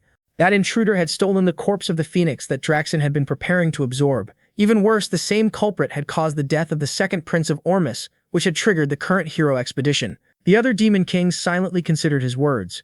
Some wondered whether Draxen had been secretly hiding a phoenix all along. Others believed stealing such a powerful spirit beast was reckless. However, provoking the kingdom of Ormus into launching such a massive expedition clearly suggested that someone intended to destroy Draxen. Continuing his explanation, Draxen suggested that the same mysterious enemy might also be responsible for the death of the dwarf princes. If that were true, the real objective might be to ignite a massive war across the entire continent. Looking around the chamber, Draxen declared that someone present might be trying to eliminate him. But if that was the plan, he warned that he would not fall alone. Filled with anger, he swore that he would uncover the traitor responsible. To achieve that, he announced that he would purchase the black box key. The black box installed inside the tower was a special device capable of recording the movements and actions of demon kings. It had originally been created to analyze past operations and help plan future invasions more effectively. However, many demon kings who followed strict demonic traditions believed such devices were unnecessary. Using the system required an enormous number of demon energy points, and because the device would disappear if the tower collapsed, most demon kings had stopped paying attention to it entirely. But Draxen intended to use it. When Deus heard this announcement, a troubling thought crossed his mind. The black box was something he had never considered before. If Draxen opened the black box inside his tower, the truth would be impossible to hide. Draxen continued explaining that activating the device was not something he could do alone. The system required the approval of the Demon King who controlled the tower where it was installed. Without that authorization, the black box would remain sealed. He looked around at the other rulers and asked each Demon King present to grant him permission to open the black box in his domain. His reasoning was simple. If the one responsible for the chaos was hiding among them, that person would likely refuse the request. For a moment, the chamber fell silent. Deus listened carefully, feeling a growing sense of unease. The situation had suddenly become far more dangerous than he had expected. If the recordings inside the black box were revealed, the truth might come to light, but the tension in the room quickly dissolved. One by one, the Demon Kings granted their approval. Even the Demon Queen gave her authorization without hesitation. None of them opposed the request. Satisfied, Draxen nodded. With everyone's approval secured, the process could begin whenever he decided to activate the device. He announced that once the results were obtained, he would inform them. For now, the meeting was finished. Later, more details about the black box key became known. It was an extremely rare consumable item that could only be used once. Its price was staggering 9,999 demon power points. Only rulers with immense reserves of demonic energy could even consider purchasing it. Because of that overwhelming cost, most demon kings avoided using it altogether. Draxen himself had no intention of buying the key immediately. With the hero expedition preparing to attack his tower, spending such an enormous amount of power right now would be reckless. If he weakened himself before facing the heroes, the consequences could be disastrous. However, he had already decided what he would do afterward. If the hero expedition failed, and the situation returned to normal, he would immediately purchase the black box key. Once he obtained it, he planned to open the black boxes belonging to Deus and Jason. Only then would the traitor's identity be revealed. Meanwhile, after leaving the meeting, Deus and Gordon returned to their own tower. As soon as they arrived, Deus began carefully analyzing the situation. The possibility of the black box being activated weighed heavily on his mind. There was only one solution. Before that moment arrived, Draxen had to be eliminated. With that decision forming in his thoughts, Deus decided to inspect the tower before planning his next move. Gordon informed him that most of the preparations inside the tower had already been completed. Hearing that, Deus suggested they begin their inspection from the lowest level. Together they descended to the first floor of Berg Tower. The sight that greeted them was impossible to ignore.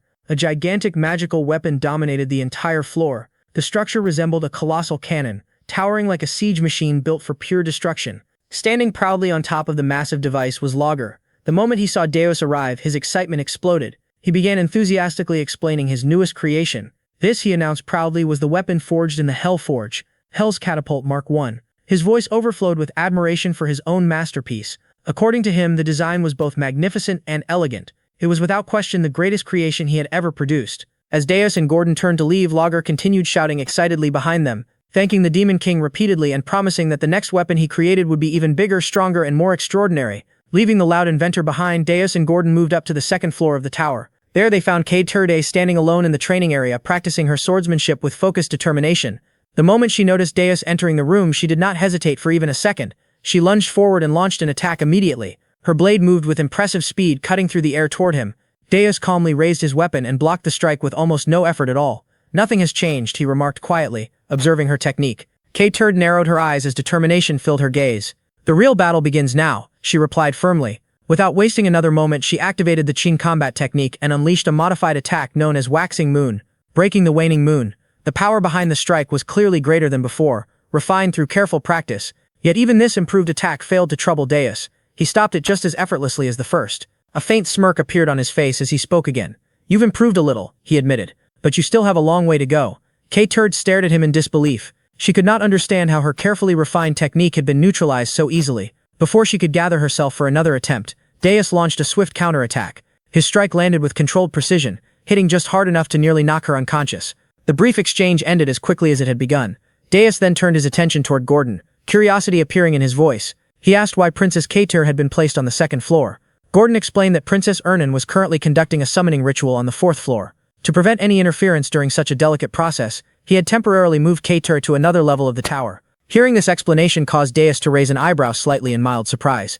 At that exact moment, the ritual on the fourth floor was already in progress. Inside a large glowing magic circle, Ernan stood with focused concentration, channeling her energy while activating the spirit dust that had been provided earlier by Signal. Drawing upon her magical power, she began reciting the summoning incantation with careful precision. She called upon the great spirit of water, invoking the guardian bound by blood and soul. Her voice echoed softly within the chamber as she spoke the sacred name of Ernan Hilderan, seeking to form a spiritual contract with the ancient being. Moments later, the ritual succeeded. A powerful water spirit manifested within the circle, its presence shimmering with flowing blue energy as it connected directly to Ernan mana. However, the moment the bond was established, a sudden surge of energy flooded through her body. The overwhelming force disrupted her balance, and she began to fall forward. At that exact moment, Deus appeared beside her. Moving with incredible speed, he caught her before she could collapse onto the ground. Supporting her carefully, he smiled faintly. "It seems I arrived just in time," he said, calmly praising her successful ritual. Ernan laughed softly, though she seemed a little embarrassed, and shook her head.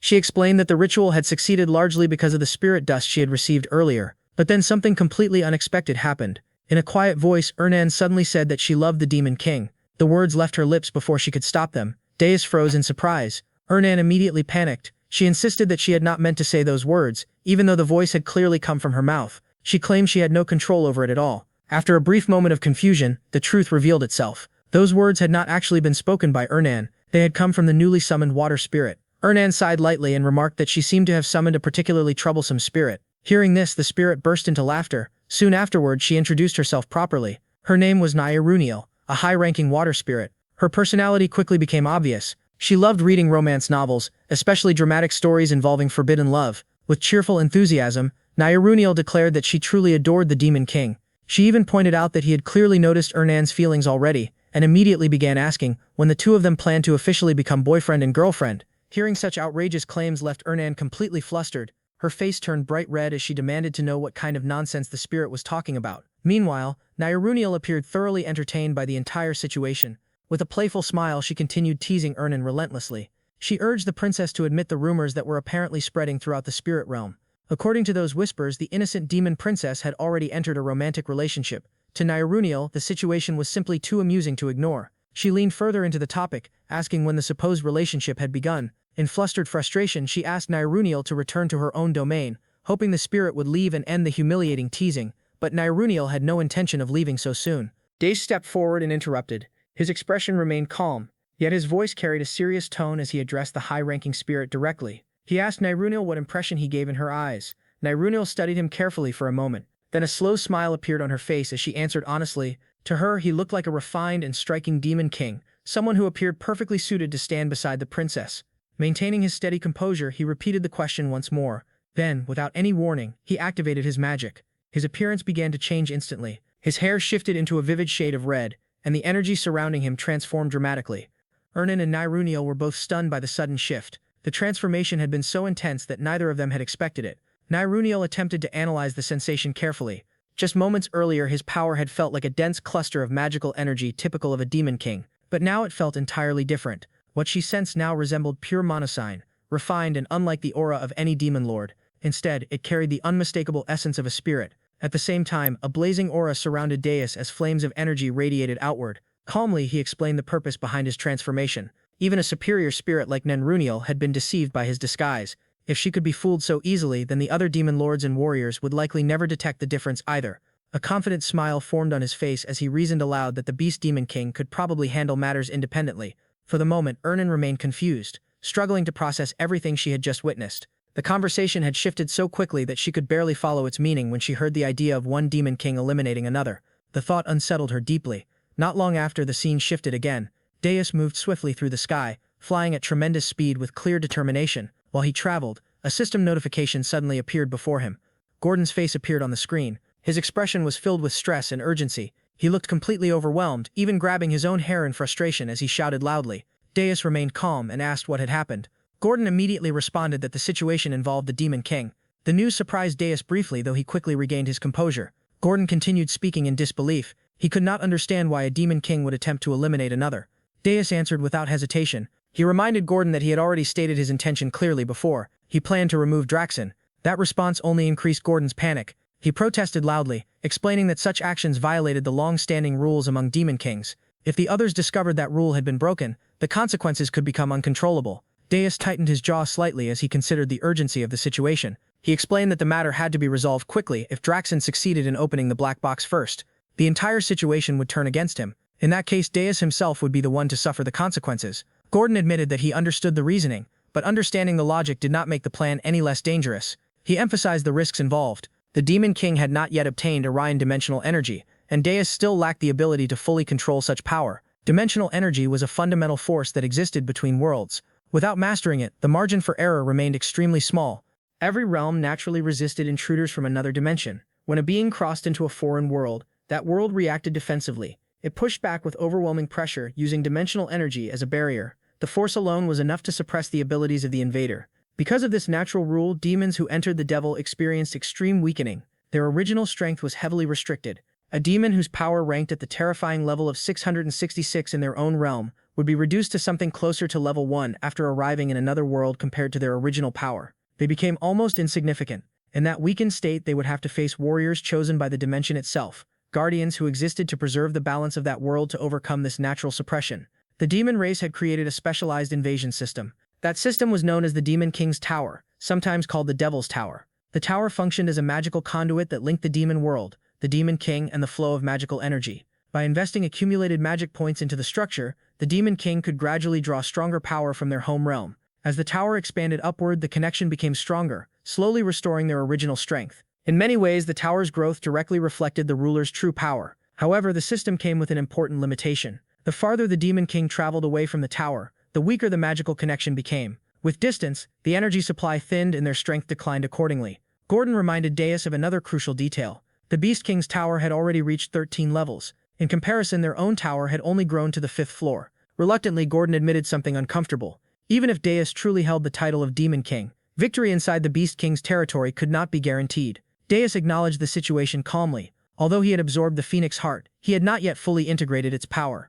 The energy inside him remained unstable, which meant he could not completely dominate the other demon lords in his current state. But that limitation existed only if he fought alone. Slowly, a confident expression appeared on his face. The moment Gordon saw that look, he immediately understood what Deus was planning next. Panic returned to him. He tried to object before anything irreversible happened. Yet Deus had already decided once again. He altered his appearance through magic. His body shifted, reshaping into an entirely different persona. With a playful smile, he introduced himself under a new identity. From that moment on, he would go by the name Pale in disguise. He declared that he would personally join the upcoming Brave expedition.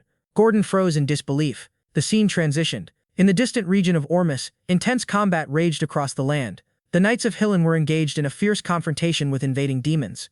Though the knights managed to eliminate several enemies, they were not unscathed. Many bore injuries. The battlefield was chaotic, filled with exhaustion and destruction. Both sides had sustained losses. Hillen surveyed the situation with concern. The enemy had pursued them to this location, yet now the remaining demons appeared noticeably weakened. Recognizing the shift in momentum, Hillen moved quickly between fallen comrade, kneeling beside injured knights to assess their conditions. He provided healing potion, urging them to drink and regain strength. One soldier groaned in pain, struggling even to sit upright. Amid this aftermath, Views arrived, now appearing as Pale. His presence was composed and unfamiliar, his demeanor calm yet commanding. After observing the wounded and the disorder around him, he asked Hillen how the situation had escalated to this point.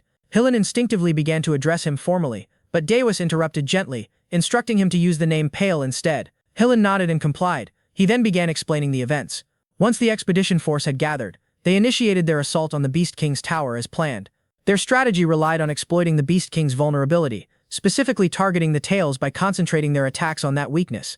They succeeded in inflicting meaningful damage during the confrontation. However, the battle had not unfolded as smoothly as expected. The memory of the encounter resurfaced. Draxon had unleashed overwhelming force, turning the battlefield into turmoil. Hillen had retreated under pressure, urgently calling for Rosal to execute their plan. But when he looked back, his expression shifted to horror. Rosal had collapsed. She lay severely wounded, blood visible across her face as she struggled to remain conscious. Hillen was shaken. Then he noticed something far worse. Draxen stood directly behind Rosal. Realizing the immediate danger, Hillen reacted without hesitation. Rushing forward to protect her, he supported Rosal firmly, helping her back onto her feet, keeping one arm around her for stability. He turned and fled the battlefield, shielding her from any further attack as they withdrew from the Beast King. The recollection dissolved. Back in the present, Hillen completed his account. His tone carried both frustration and regret as he described how the mission had ended. Because Rosal had sustained serious injuries, continuing the assault was impossible. The retreat had been the only option. The brave expedition had ultimately failed. Deus remained quiet after hearing everything.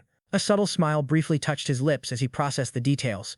Then suddenly his expression stiffened. Something clicked in his mind. The pieces aligned with unsettling clarity. In short, everything had fallen apart. Hillen continued, explaining that despite their withdrawal, they had successfully dealt a heavy blow to the Beast King. Still, many knights were severely wounded and required urgent treatment. Their forces were exhausted. On top of that, they had eliminated a significant number of demons during the clash. As Deus listened, calculations formed rapidly in his thoughts. Rosal observed him closely. The more she looked, the more curious she became. She asked who he truly was and why he was assisting them. There was also something else she couldn't ignore, a faint warmth radiating from him. The energy felt unusually pure, unlike anything she had sensed before. Before responding fully, Deus glanced at the injured knights scattered across the field. Their bodies had healed, but their spirits remained broken. Simply fixing physical wounds would not be enough. Without restored morale, they would not fight effectively, and he needed them to defeat Draxen. Unity and resolve were essential. After a brief pause, he decided it was time to reveal part of his strength. A small fiery presence hidden within him stirred. He instructed everyone to follow him quietly.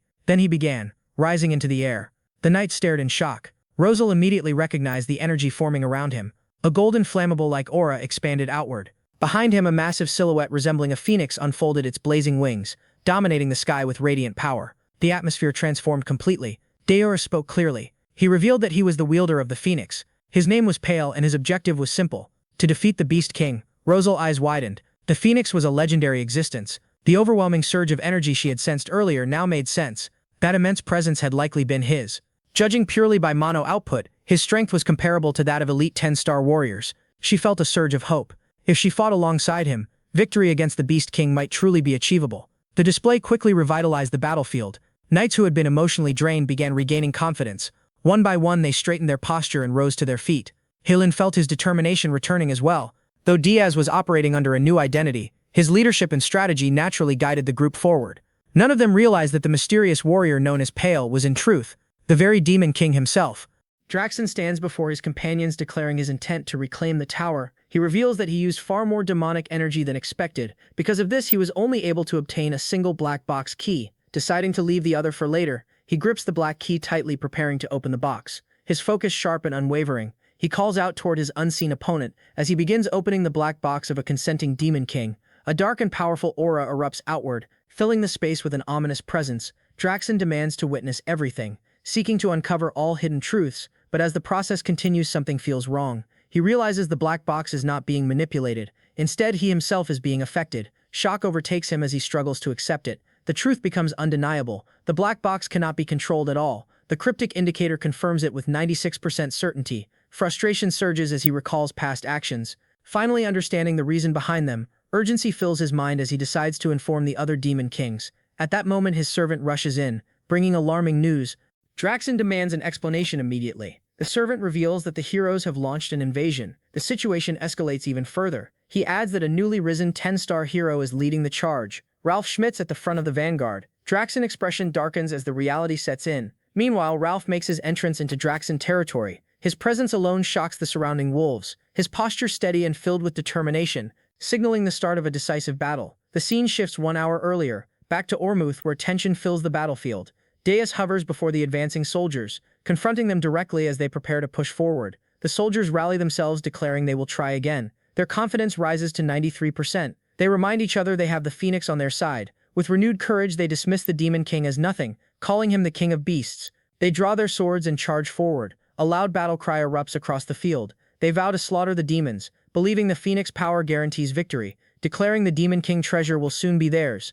Observing this, Daze notes their morale has recovered, yet he remains uncertain about one thing, whether they can fully control the Phoenix mana. As events continue, the scene shifts again. Daze speaks calmly with Helene and Roselle. He acknowledges that 10-star heroes alone are not enough. expressing the need for reinforcements. Roselle smirks confidently at this, revealing that luck is on their side. A powerful hero has just requested to join. At that moment, a new presence arrives. Days immediately recognizes him. It is Ralph, a 10-star hero, known as the strongest among shield masters, serving as the vanguard of this mission. His arrival shifts the balance instantly, adding weight to the conflict ahead. The scene returns to the present, inside Draxen Kingdom where Ralph is already fighting. He moves effortlessly through the battlefield, slaughtering wolves while blocking attacks with ease. His shield radiates overwhelming spiritual power. Each roar from it spreads fear among enemies, driving them into panic and destruction. Watching this, Deus reflects deeply, recognizing Ralph as the second strongest tank. He understands the nature of his shield, a weapon capable of reflecting any impact. Deus knows how dangerous he truly is because in a past life Ralph helped defeat him,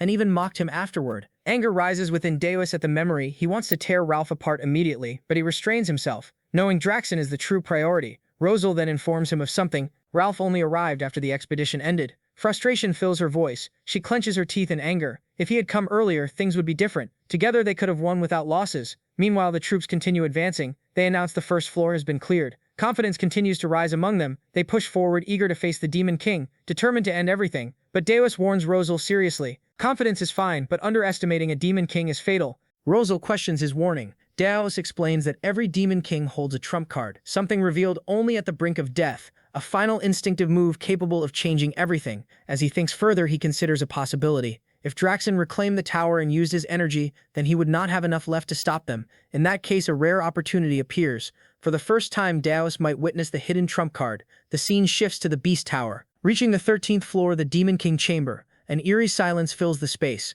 Draxen sits alone upon his throne, his presence dominating the entire room, his eyes glowing deep blood red. At that moment, Ralph and his knights arrive. They step inside cautiously, sensing that Draxen has been waiting. They scan the area in confusion. No demons are present at all. Even though this is the final floor, they question why only the Demon King remains, recalling how it was once filled with enemies. Without warning, Draxen raises his hand.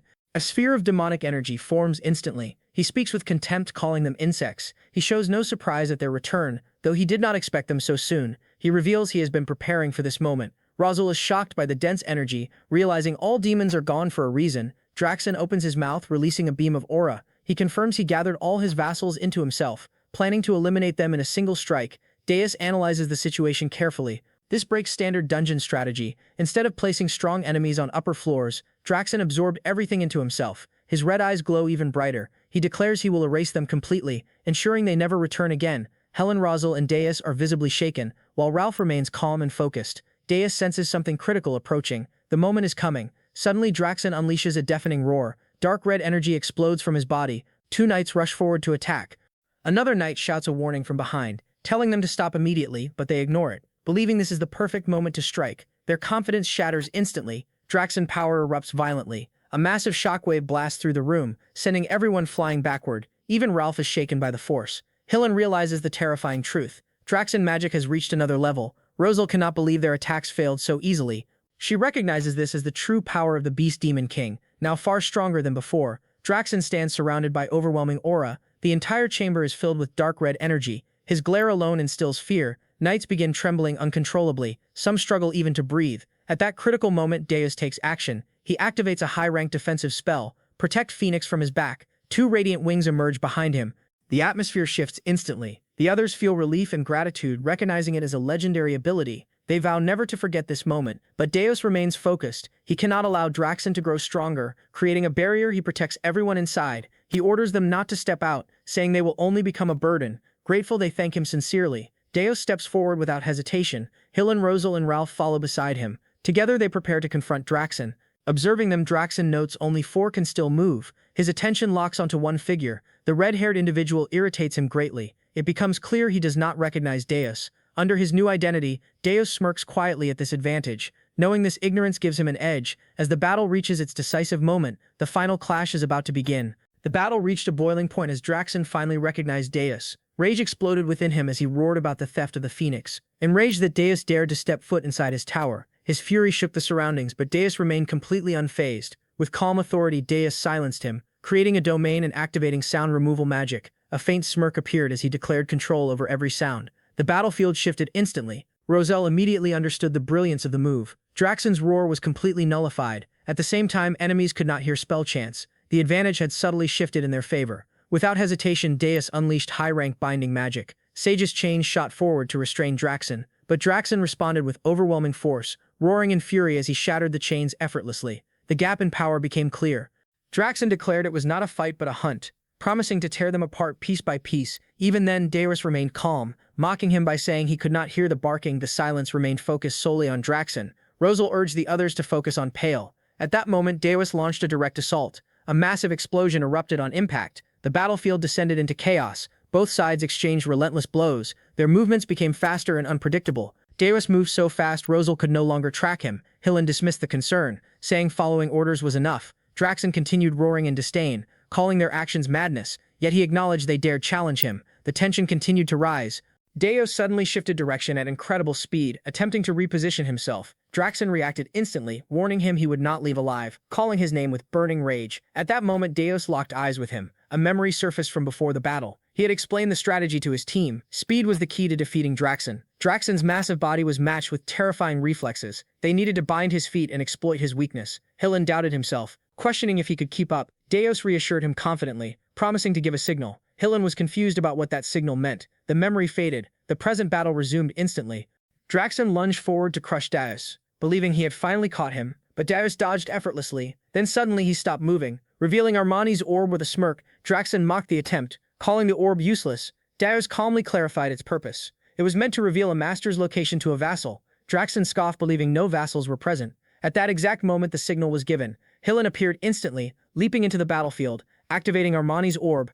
As he struck Draxen, immense pressure hit him. His head felt like it would explode, but he continued the attack regardless. Draxen erupted in anger. He was shocked that a hero had become a vassal. Deus responded with a calm smirk, saying the method was useful if one survived. His eyes remained sharp and calculating. Hillen delivered a full-force strike. The impact sent shockwaves across the battlefield. The ground cracked beneath them. Debris scattered everywhere. Yet Draxen barely staggered, mocking them once again. He called the attack pathetic. His durability made it seem insignificant. Then suddenly flames struck him, catching him off guard. For the first time he recoiled. The timing was too perfect. The plan from earlier came into play. Deus had instructed Rosal carefully. She would act once an opening appeared. He told her to pour everything into the attack to turn her pain into power. Rosal had listened in silence. Her resolve hardened completely. Back in the present, she unleashed her full power. Mana surged violently around her. The air distorted under the pressure. She targeted Draxen directly, preparing a top-tier spell. Satellite cannon gathered immense energy. The ground cracked beneath her feet. Heat became unbearable even from afar. Then the attack was released. A massive beam tore through the battlefield, blazing with blinding intensity. It struck Draxen with devastating force. The explosion swallowed everything. Fire and destruction filled the area. Then silence followed briefly. Even the wind seemed to stop as the smoke cleared slowly. Hillen, Ralph, and Rosal watched closely, their bodies tense with anticipation. But Draxen stood once again.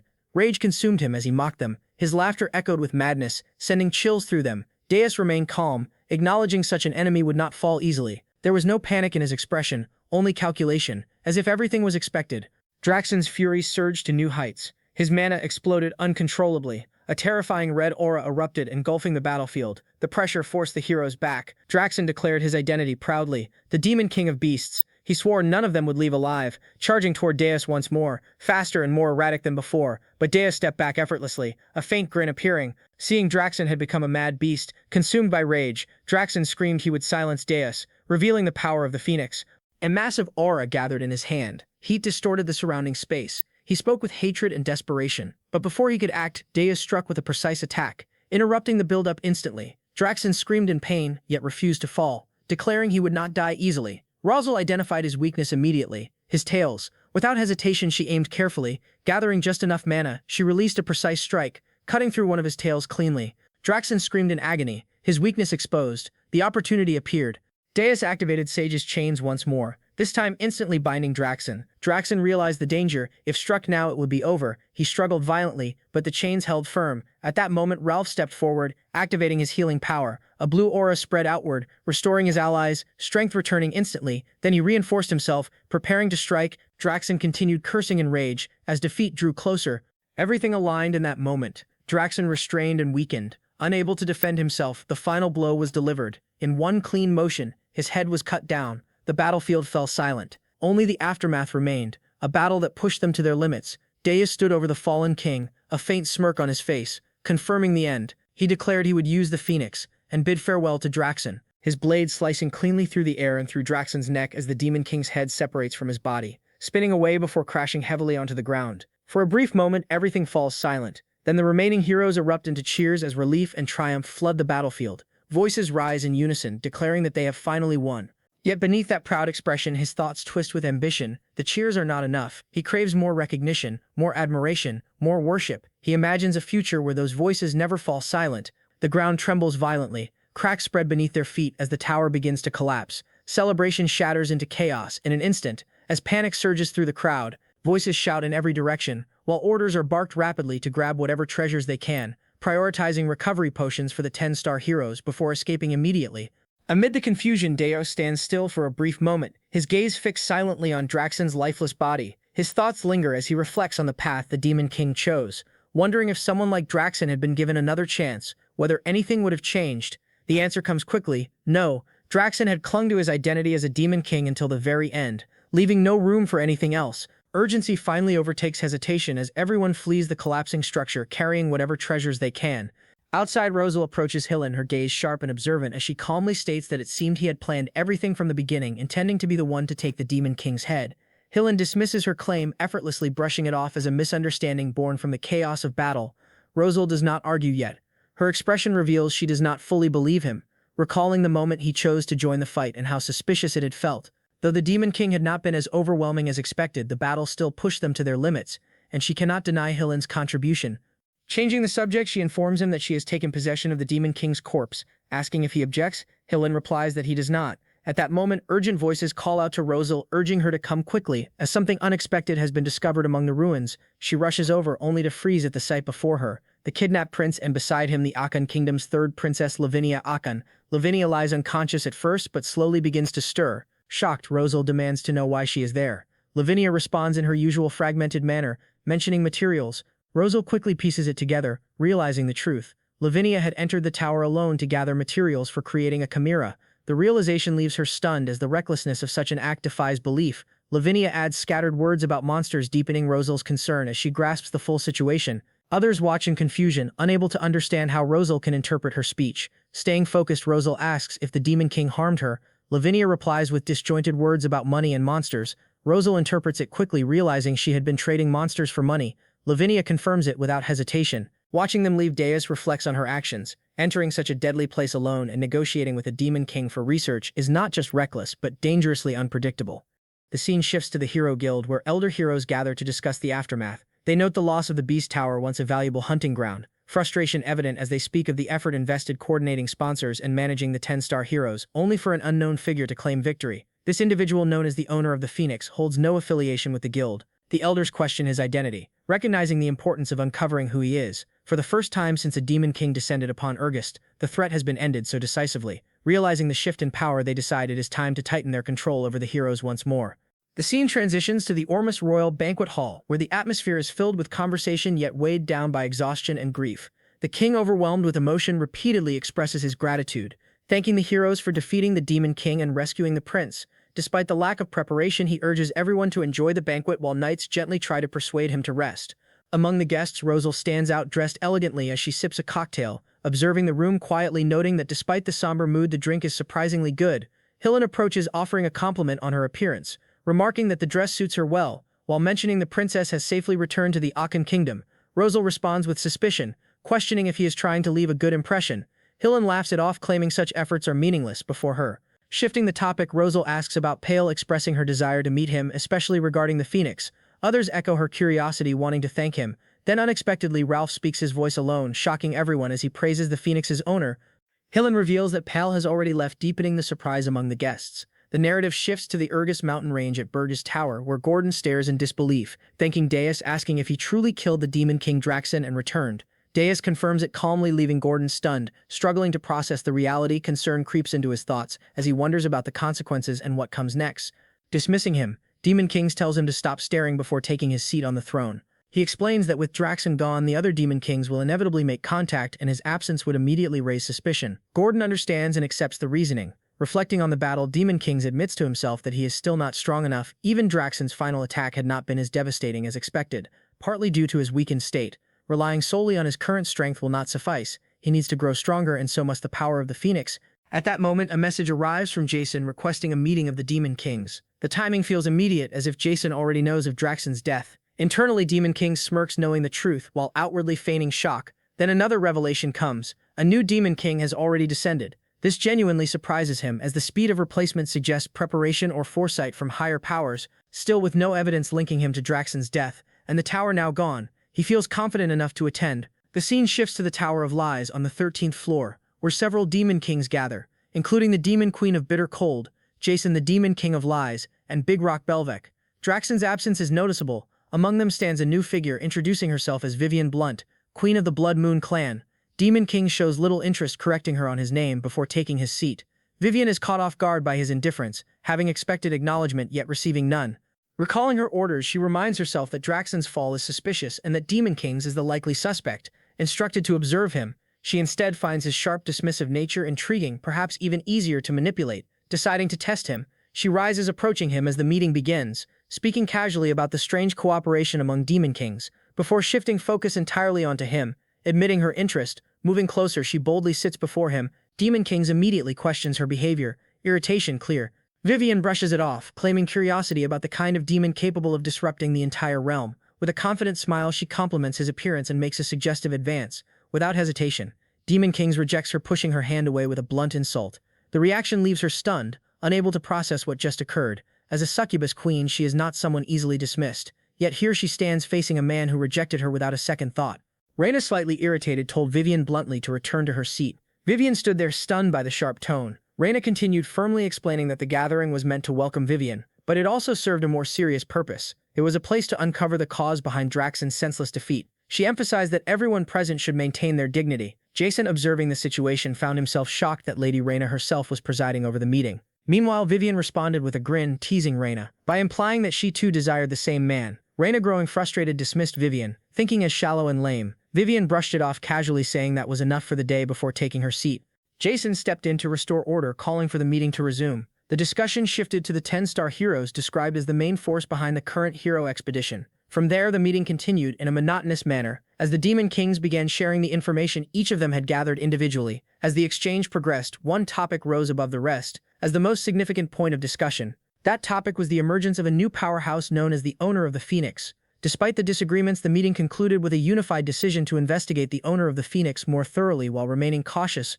Moving forward, Daeorys reflected internally, noting that since he had been in the middle of the hero expedition disguised as Pale, the demons could not have been spying on him. His thoughts shifted to Vivian, the Inquisitor sent by Archduke Arcane. At that moment, Vivian playfully blew him a flying kiss. Daeorys turned his face away, dismissing her presence and thinking goals over girls. The scene transitioned smoothly to the first floor of Burge Tower, where Kaida observed that the surveillance around her had become lax and cautiously noted that there did not seem to be any demons nearby, while Princess Ernan was nowhere in sight.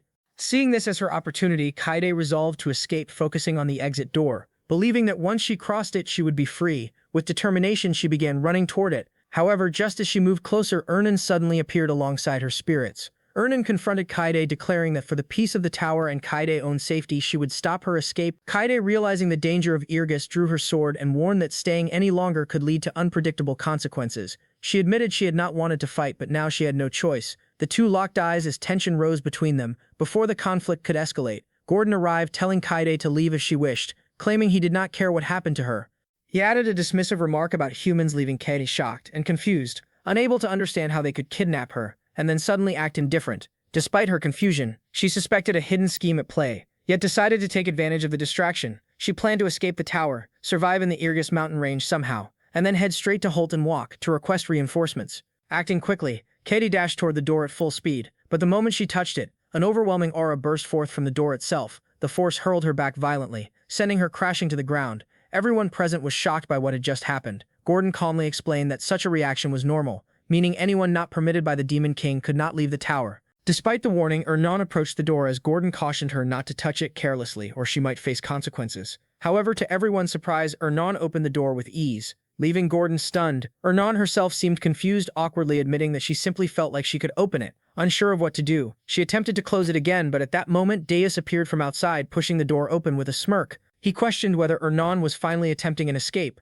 Ernan was visibly shocked while Gordon acknowledged Deus' arrival, addressing him as the Demon King. Observing the scene, Deus asked what everyone had been doing before the setting shifted to the Demon King room within Burge Tower.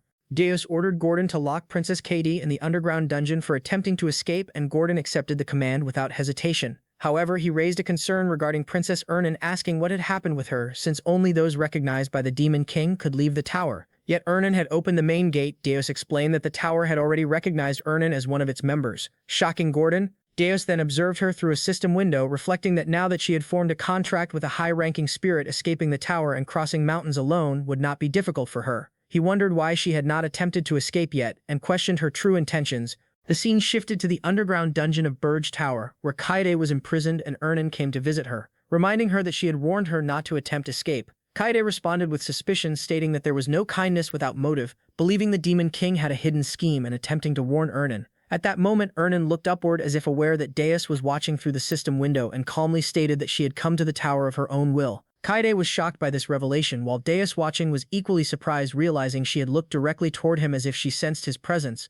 Ernan then revealed her truth, explaining that she had run away because she hated the royal palace, the royal family, and even her own father. To be precise, she admitted she had been kidnapped at first, but afterward chose not to return. Kaede was left stunned by this confession, as Deus wondered if those words were directed at him. Kaede then recalled that among the many princes and princesses of Hilderin, Ernan alone possessed overwhelming talent, questioning why someone destined to become the future queen would abandon such a brilliant future to become a subordinate of the Demon King. Ernan responded by pointing out a strange truth, revealing that there were 62 princes and princesses in the Hilderin royal family, the largest number on the continent. Yet aside from her, not a single one of them was known by name, leaving Kaede confused, as she insisted that the official number was 28. Ernan clarified that while the official count was 28, the full truth was different, and suggested that Kaede ask the emperor upon returning to the empire to learn the real answer. Kaede worried that if such a secret became public, it would damage the honor of the kingdom and the royal family. Ernan giggled, teasing Kaede by pointing out that a princess who ran away to avoid marriage should not be making such statements,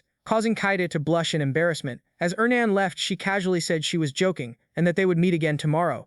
Deus, reflecting on everything, realized this was a secret known only to high-ranking royals, the hidden truth of the Hilderin royal family. He then ordered Gordon to prepare Ernan, stating that he would be going out to find spirit herbs, and Gordon acknowledged the command. The scene shifted to the Irgus mountain range, where a water spirit along with other spirits began searching for herbs enthusiastically. Ernan tried to restrain it from acting recklessly, noting that it seemed excited after being outside for so long, while also mentioning that Deus himself had been away from the tower frequently. At that moment, Deus called Ernan by her name, startling her instantly.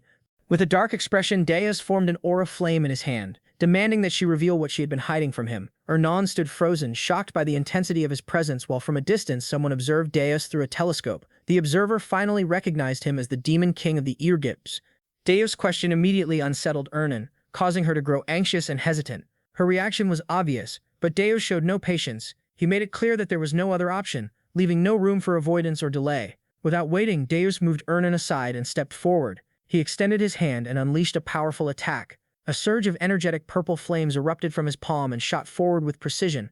The strike traveled a great distance and hit a man who had been secretly observing Deus through a telescope. The man was caught completely off guard. Shock and terror overtook him as the realization set in that his stealth had been detected from such an extreme range. It became even more alarming when it was revealed that the one struck was merely a clone. Deus regarded the situation with indifference, recognizing the enemy's reliance on cheap tricks. Ernan tried to make sense of what had just happened and questioned whether that individual had been a hero. Deus confirmed that it was indeed the case, and admitted that the presence of this figure had been bothering him for some time.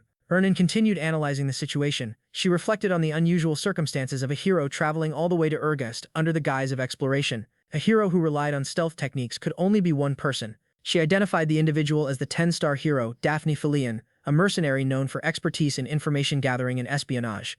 His abilities were widely recognized, particularly his mastery of invisibility and cloning techniques.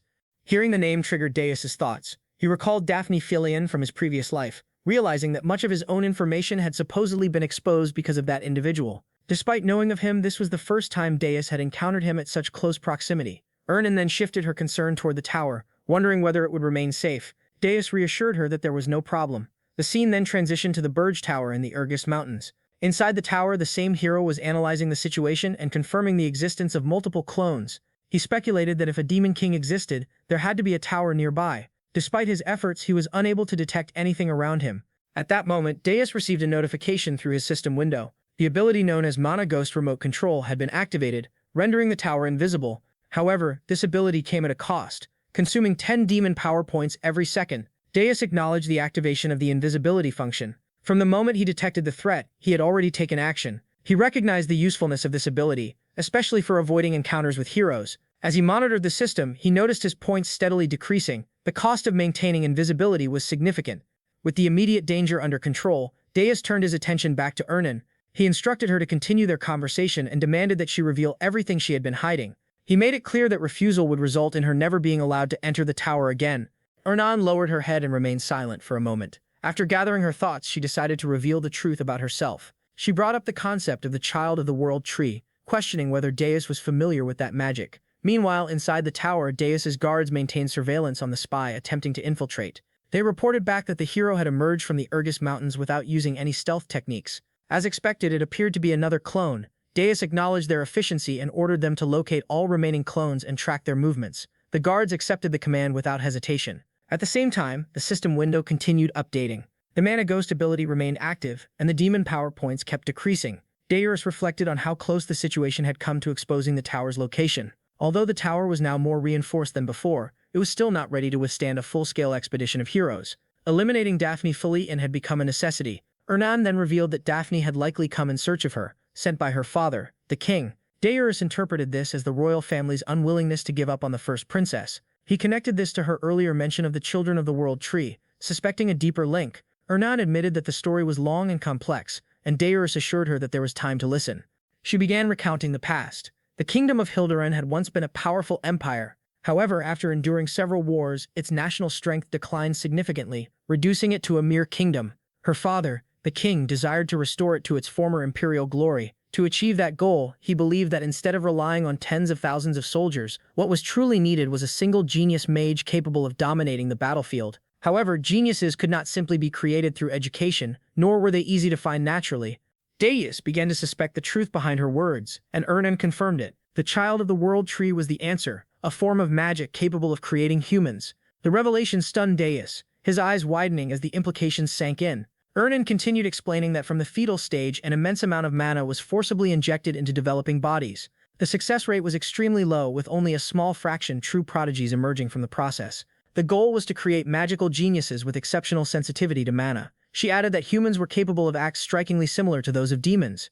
Deus questioned how such a process could even be endured. It seemed impossible for either the fetus or the mother to survive such strain. Ernan confirmed the fear. Many had died during the process, and even those who survived were often left deformed and perished shortly afterward. Only the successful cases were ever presented to the public.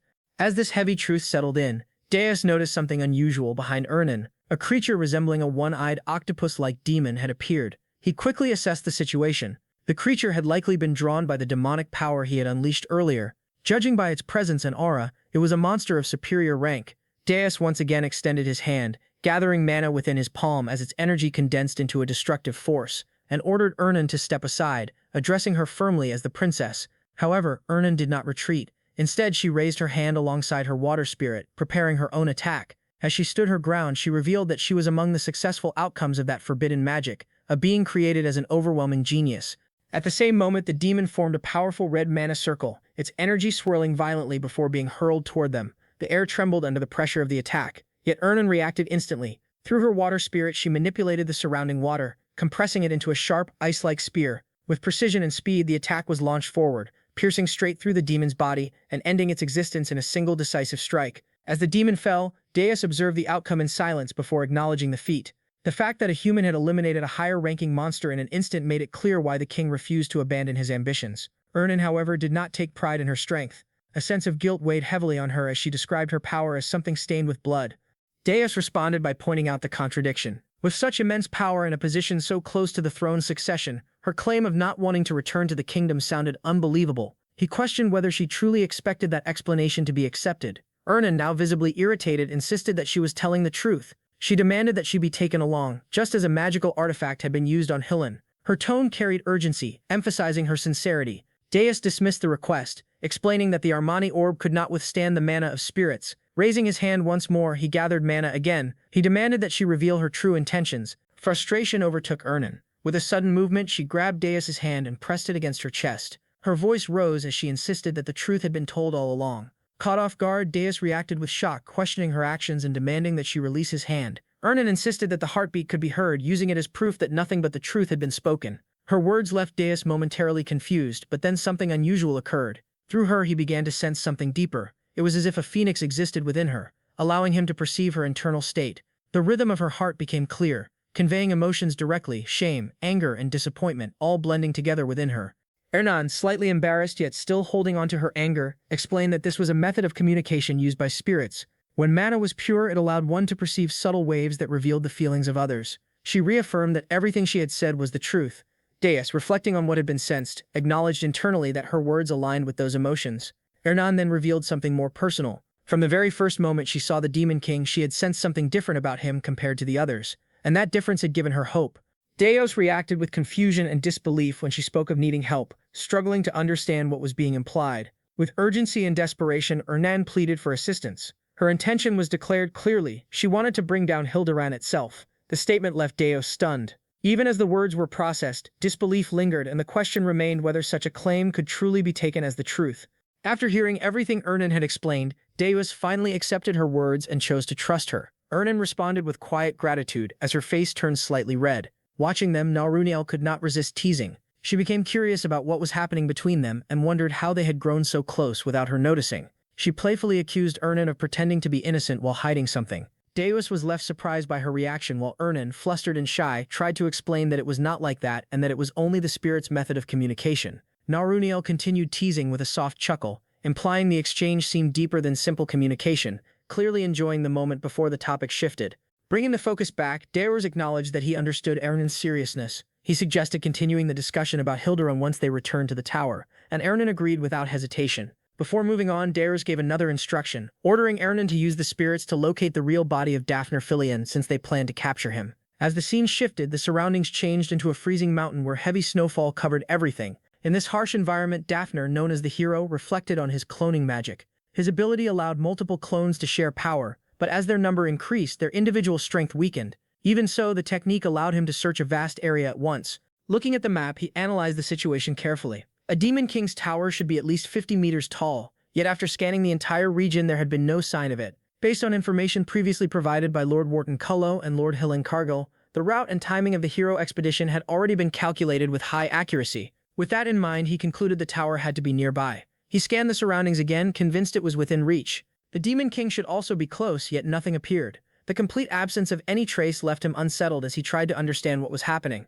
Suddenly, a warning alarm rang from his map, making him realize something was wrong. His clones, capable of avoiding even high-level monsters, were being destroyed in large numbers. As the situation escalated, Deus demons moved swiftly across the battlefield and eliminated the clones one after another. After completing their task, they reported that all detected clones had been destroyed and noted that for a 10-star hero, the opponent seemed underwhelming. Hearing this, Deus smiled and ordered them to destroy every remaining target they encountered. The demons accepted the command immediately and prepared to continue their assault. Confident in his advantage, Deus began calculating his next move. He realized he still had enough points remaining and planned to eliminate all the clones before turning Daphne into a subordinate. With that accomplished, he believed he could gain control over the entire continent. However, the situation suddenly shifted when Gordon appeared through the system window with urgent news. Deus turned his attention to the update and learned something was wrong with the tower. Gordon explained that the Mona ghost was behaving abnormally and had heated up to a critical state. At the same time, the system displayed an alert stating that the tower was experiencing overload due to prolonged invisibility use. The cost to maintain invisibility had increased drastically. The updated status showed it now required 100 points per second, while the remaining demonic energy stood at 49,910. This revelation left Deus shaken as he quickly understood the severity of the situation. At this rate, there were not even 10 minutes left before failure. If he could not capture Daphne within that time, the tower's position would be exposed and the hero expedition would begin. As the pressure increased, Gordon added that outside the tower, countless clones were surrounding them from all directions. Meanwhile, the hero carefully scanned his surroundings again, yet he still could not locate the tower. The failure confused him since he was certain his calculations were correct. He became convinced the tower had to be nearby. After investing so much mana into the search, he resolved to find it at any cost. At the same time, Deus acted immediately and contacted Krutu, emphasizing that there was no time to waste. He ordered him to prevent any more clones from approaching the tower and to search every part of the area. Krutu acknowledged the command and confirmed his understanding without delay. Deus then turned to Gordon and demanded immediate data. He requested the locations of all destroyed clones, focusing on those created by that specific magic. Gordon began processing the information, and as the data formed, Deus analyzed the pattern. He understood that the clones could not move far from the original body, meaning the search would naturally center around it. From this, he deduced that the real body must be located at the center of where the destroyed clones were concentrated. Elsewhere, the hero suddenly noticed something unusual. The presence of the Demon King confirmed his suspicion that the tower was nearby. Realizing this, he prepared to retreat and report the discovery. However, before he could act, the situation shifted again. Naruniel located him first, and immediately formed a mana circle, confirming with certainty that the real body had been found. The moment the situation changed, the hero attempted to escape. Naruniel noticed and informed Deus and Ernan that he had fled. Reacting instantly, Deus demanded the location. Ernan responded without delay and confirmed the exact position, transmitting it directly to him. With the coordinates in hand, Deus moved swiftly and appeared in front of the fleeing hero. At the same time, he activated his Phoenix power, intensifying his presence. Facing him directly, Deus identified Daphne Filion and presented him with a choice, making it clear that survival depended on obedience. Daphne was overwhelmed with shock and confusion. He recognized the Demon King, but what unsettled him more was the presence of a phoenix. He began questioning the possibility of two phoenix owners. According to what he knew, the phoenix owner was Pale, someone connected to Lord Hillen. This led him to a disturbing conclusion. He began to suspect that Pale might actually be the Demon King, with Hillen acting as his subordinate. At the same time, he recalled that what he had witnessed earlier was clearly a spirit. The idea of a spirit assisting a Demon King felt impossible to him. As his thoughts spiraled, he became convinced that even the princess was helping the Demon King. Instead of submitting, he saw an opportunity. He believed that exposing a scandal of this scale could allow him to live comfortably, so he decided to escape and use the information later. But Deus instantly appeared in his path. With overwhelming presence, he made it clear that a choice had already been given. At that moment, the power gap became undeniable. Daphne, a 10-star hero, was completely stunned as he realized the strength of a Demon King who had not even ruled for a year. Regret began to consume him as he questioned why he had accepted the mission. He felt that if he had known the truth, he would have never come. Before he could react further, Deus unleashed a massive explosive attack that shook the entire area. As the battle reached its peak, Daphne made one final move. Using a mana bird, he sent a letter toward the King of Hilderan. The scene then shifted to the kingdom itself. Inside the palace, a messenger arrived before the king and reported that a letter from Daphne Filion had reached the intelligence department. Hearing this, the king showed immediate interest and assumed the tower's location had been discovered. The messenger confirmed that the exact coordinates had been delivered, which pleased the king as he acknowledged Daphne's reliability. With visible concern, the messenger revealed that the mana bird had suddenly ignited in black flames and vanished immediately after delivering the message. This caused the king to tremble as he realized something had gone wrong. The messenger explained that the destruction of the mana bird indicated that Daphne's real body had been killed in the same manner. Hearing this, the king was overcome with anger as he realized he had underestimated the new Demon King. Without wasting time, he ordered immediate action. He commanded that the Hero Guild be contacted at once and demanded a general summoning of all 10-star heroes. Consumed by anger and determination, he resolved that this time he would personally kill the Demon King and bring his princess back. A massive explosion erupted with overwhelming force, powerful enough to drive Deus down to his knees before he collapsed onto the ground, completely consumed by its intensity. Even after combining the power of the Phoenix, he realized that the force released was far beyond what he had imagined. At the same time, the exhaustion crushing his body was also much worse than he expected. In that moment, Ernan quickly rushed over and supported him in her arms while checking his condition. She addressed him as the Demon King and expressed concern for his well-being. As Deus slowly steadied himself, he noticed that her knees were burning hot from the strain. "We finally got some romance in this goated manhwa." Anyways, worried, he pointed out her condition. Ernan responded with an awkward smile and explained that water spirits specialized in recovery, implying that she could endure the damage. Despite reassuring him, she still restrained herself from showing weakness. She remained aware that the Pule orcs could still be watching nearby, making it important to maintain composure. Understanding her reasoning, Deus accepted it. Ernan then decided to rest briefly to recover while Deus calmly reassured her not to worry as the situation finally settled into silence after the chaos. In the next scene, Jason was seen reading a newspaper with a bold headline reporting that dozens of succubus had invaded. At the same time, a loud declaration echoed that demon kings must be hunted down. Reading this immediately angered Jason. His hands trembled as he tore the newspaper apart. Despite his frustration, a faint smile appeared on his face as he turned toward Vivian and reminded her that he had specifically instructed her not to send her subordinates outside the tower and to maintain a low profile. Meanwhile, Vivian casually sipped her wine without concern. She asserted her authority and made it clear that she had no intention of obeying him simply because he ordered her to. Declaring herself the queen, she questioned whether he had summoned her over something so trivial. Jason responded with irritation, explaining that her actions had increased human surveillance, something he had been trying to avoid from the beginning. Vivian brushed off his concerns and claimed that he was worrying too much. She downplayed the threat by stating that they were only heroes. Her response left Jason confused. Vivian continued by explaining that heroes were nothing more than prey for demon kings. She treated the clash between her subordinates and a hero inside the palace as nothing but bad luck. Disappointed, Jason placed a hand on his forehead and questioned why the Archduke would send someone so reckless and lust-driven, even calling her an idiot. The remark instantly enraged Vivian. She climbed onto the table and demanded that he correct the way he addressed her. She proudly declared herself the succubus queen and insisted that she was far more than a simple lustful demon. Jason found her reaction amusing and let out a small chuckle before shifting the conversation. He reminded her that the dimension was already inhabited and asked her to consider how many heroes might actually exist there. Based on her past experience, Vivian recalled that the dimension she conquered only had around 10 heroes. She estimated that Arene, a place famous for producing many heroes, might have around 50 at most, and questioned why everyone was panicking over such a small number. Slightly exasperated, Jason pointed out that the Archduke clearly failed to explain the real situation to her. He implied that if she had known the truth, she would have never entered that dimension in the first place. Confused, Vivian questioned what he meant. Jason then revealed that the Hero Guild currently had 4,732 registered heroes. Hearing that, Vivian forced a nervous smile while fidgeting with her hair and questioning whether he was joking. She insisted that there had to be limits and claimed it was impossible for a single dimension to contain that many heroes. Jason responded with a knowing smirk and explained that if the dimension truly had limits, the previous demon kings would have conquered it long ago. He made it clear that encountering heroes in that world was an everyday occurrence. Hearing this, sweat began running down Vivian's face as her body trembled. She awkwardly tried to deny the possibility and clung to the belief that the Archduke had promised her success. Her thoughts drifted back to the moment her superior spoke to her. She had been reminded that as Vivian Blunt, the demon king who conquered the Luna dimension and ruled as queen of her race, conquering Arene should not have been difficult. She had also been promised the position of the next Archduke after completing the conquest, along with the responsibility of watching over Burjadeos. Still smirking, Jason revealed that he already knew she had been promised the position of Archduke. He further exposed that she had secretly been ordered to monitor Burjadeos. Shocked, Vivian could not understand how he knew such confidential information.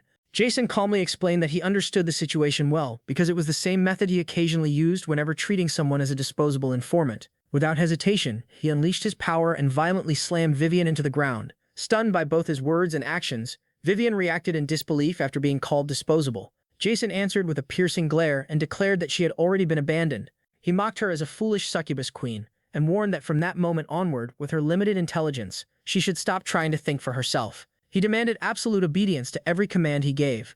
Overwhelmed by fear, Vivian trembled before confirming that she understood. Meanwhile, Jason continued reading the newspaper as more alarming headlines filled the pages. The paper reported that the legendary 10-star hero Daphne Phelan had died. At the same time, it announced that Wharton Cullo had been chosen as the new 10-star hero. Another shocking report revealed that the location of Urgus Tower had finally been exposed. The article then shifted to darker news, revealing that the Demon King of Urgus had received a terrifying new title, the Demon King of Black Flames. Alongside that announcement, the Hero Guild officially declared that it would provide no support for any future conquest attempt against the tower. Following the death of Daphne Phelan, fear rapidly spread across the continent, creating an atmosphere filled with anxiety and uncertainty. As Jason absorbed the reports, a heavy realization settled over him. The world itself seemed to tremble in fear, and he silently acknowledged that this was not the outcome he wanted. Even so, he dismissed Vivian Blunt as a minor issue that could easily be manipulated. However, his thoughts soon focused on the real threat, our boy Burjadeos. He originally intended to leave things alone for a while longer, but circumstances had changed. Now believing there was no other option left, he resolved to eliminate him. Yay, good luck on that one. The scene then shifted to the tower, specifically inside Ernan's house. The atmosphere sharply contrasted the chaos outside. Ernan calmly cooked while nearby Daios rested on a bed, visibly injured in his phoenix form as his body recovered. Still cooking, Ernan noticed that he had awakened and warmly remarked that the Demon King was finally awake. She mentioned that the soup was ready and told him he could eat. While gathering his thoughts, Daios suddenly froze as shock spread across his face. He realized that he was inside his own tower. Meanwhile, Ernan casually smiled and commented that the place was beautifully decorated. Struggling to sit up, Daios questioned how much time had passed and wondered how they had managed to re-enter the tower in the first place. Anan reassured him that no one had discovered them. She explained that she had taken advantage of Gordon not being at his post and secretly entered through a fifth-floor window. She also clarified that less than 10 minutes had passed since they entered the tower. Hearing this, Daios calmly acknowledged her efforts and praised her for doing well. However, Daios soon noticed something strange about his condition. He questioned whether Ernan had done something to him because his body, which should have collapsed from exhaustion, was instead overflowing with energy. At that moment, the water spirit intervened and explained that it had shared its mana with him. Daios was shocked by the revelation, realizing that a spirit had restored the Demon King using its own mana. The water spirit further explained that because Daios had absorbed the phoenix, a spiritual beast, his body could now absorb mana in ways that were previously impossible. It admitted that it had never seen anything like it before. Meanwhile, the water spirit secretly smirked to itself, thinking that simply placing a hand on Ernan's chest would no longer be enough, and that even hugs would now be required. The thought alone makes it blush, causing it to panic internally as if it would not survive at this rate. Deus then stood up and told Ernan that everything that happened there must remain a secret, and warned that nobody else could learn about it. He believed that if a demon king revealed weakness, it would damage his authority. Ernan agreed to keep the secret but added that she had one condition. Curious, Deus asked what it was. Ernan let out a playful chuckle and explained that next time he must grant one of her wishes. Deus questioned what kind of wish she meant before agreeing, as long as it was nothing troublesome. Ernan happily agreed while laughing softly. At that moment, a message from Gordon arrived for Deus, urgently informing him that the situation had become grim. Deus immediately asked what had happened. Gordon reported that the Kingdom of Hilderan had discovered the location of their tower and was preparing to reactivate the hero expedition. The report had been submitted by Hillen Cargill, leaving everyone shocked. Hearing this, Ernan recalled that before dying, Daphne Filion had revealed the location of Urga's tower during her final mission. A drop of sweat rolled down Deus's face as he remembered that unlike the demon realm, that dimension had no communication magic and relied mostly on messenger pigeons. He recalled attacking Filion in a way meant to eliminate even those pigeons. However, it seemed that she had already sent the information from another location before their battle. Even so, he realized that at least she had failed to reveal that he was the master of the Phoenix. Gordon continued by explaining that this hero expedition would gather every 10-star hero and would become the largest expedition in history. According to the estimates, preparations alone would require at least 6 months. Our boy is officially cooked. Hearing the number, Deus fixated on those 6 months. The tower's location had already been exposed, and against 10-star heroes, cheap tricks would no longer work. Avalanches and monster traps would ultimately be meaningless once hundreds of fully prepared heroes stormed the tower. The realization struck him hard that within only 6 months, he could once again die after being manipulated and hunted down. Frustration surged through him as he desperately searched for a way to counter the situation. Overwhelmed by anxiety, sweat poured down his body. Seeing his condition, Ernan held his hand and reassured him that there was still a solution. She explained that only the Demon King's capable subordinate, the Dark Spiritist referring to her alter ego, could carry it out. Hearing that absurd title again caused Deus's hair to turn black as he let out a small chuckle. Somehow, hearing such a ridiculous name always calmed him and eased his tension. After regaining his composure, Deus admitted that he had caused unnecessary worry and declared that they would immediately begin discussing countermeasures. Deep inside, he swore that he would never again fall before the heroes who once manipulated and killed him. Before claiming his revenge, he refused to collapse. At that moment, Ernan revealed the method to stop the Hilderan hero expedition. She explained that they needed to kidnap his younger sister, Elena. Hearing that unexpected proposal immediately left Deus stunned and confused. Ernan holds Deus's hand and urged him to save Elena in order to stop the hero's journey. Deus immediately recognized Elena as the 13th princess of Hilderan, the same princess who had originally been chosen for kidnapping. Ernan then revealed that Elena was actually her younger sister. Even though they were born from different mothers, the two shared a bond as close as real sisters. Earlier, Ernan had read in the newspaper that Elena had been kidnapped by the Demon King of Absolute Hardness, and ever since then she had been worried about her safety. Deus found it strange that Ernan cared so deeply about her. He reminded her that other Demon Kings did not treat hostages the same way he did. Ernan then explained the special magic connected to the World Tree's child, the same power that forcibly increased mana sensitivity. Elena had inherited that power as well. Unlike Ernan, however, Elena's mana sensitivity had exceeded its limit since birth, leaving her with an extremely frail body as a side effect. Because of her condition, even going outside had been restricted, and learning magic had become impossible for her. Still, Ernan believed there was hope. She explained that if Elena stayed inside Deus's tower where mana was scarce and learned how to properly control mana, she could eventually become someone truly powerful. Ernan confidently guaranteed it. Hearing that, Deus silently considered the possibility. Having another person with abilities similar to Ernan would certainly be useful. Even so, Deus pointed out that rescuing a princess was the type of mission meant for heroes, not a demon king. Ernan casually suggested that they could simply let the heroes handle it instead. Deus realized how naturally Ernan ordered others around. Ernan proudly reminded him that she was still a princess after all. At the same time, Deus realized that heroes were already gathering. Leaving no time to continue arguing, he immediately ordered Gordon to inform Hillen and organize a hero's journey to rescue the 13th princess. Gordon accepted the order at first, but the realization quickly struck him. Another princess rescue mission had somehow been added once again. As the discussion ended, the scene shifted toward the Tower of Absolute Hardness, specifically the chamber of the Demon King himself. Deus arrived there alongside Gordon, where the Demon King of Absolute Hardness, Ugar, was already waiting.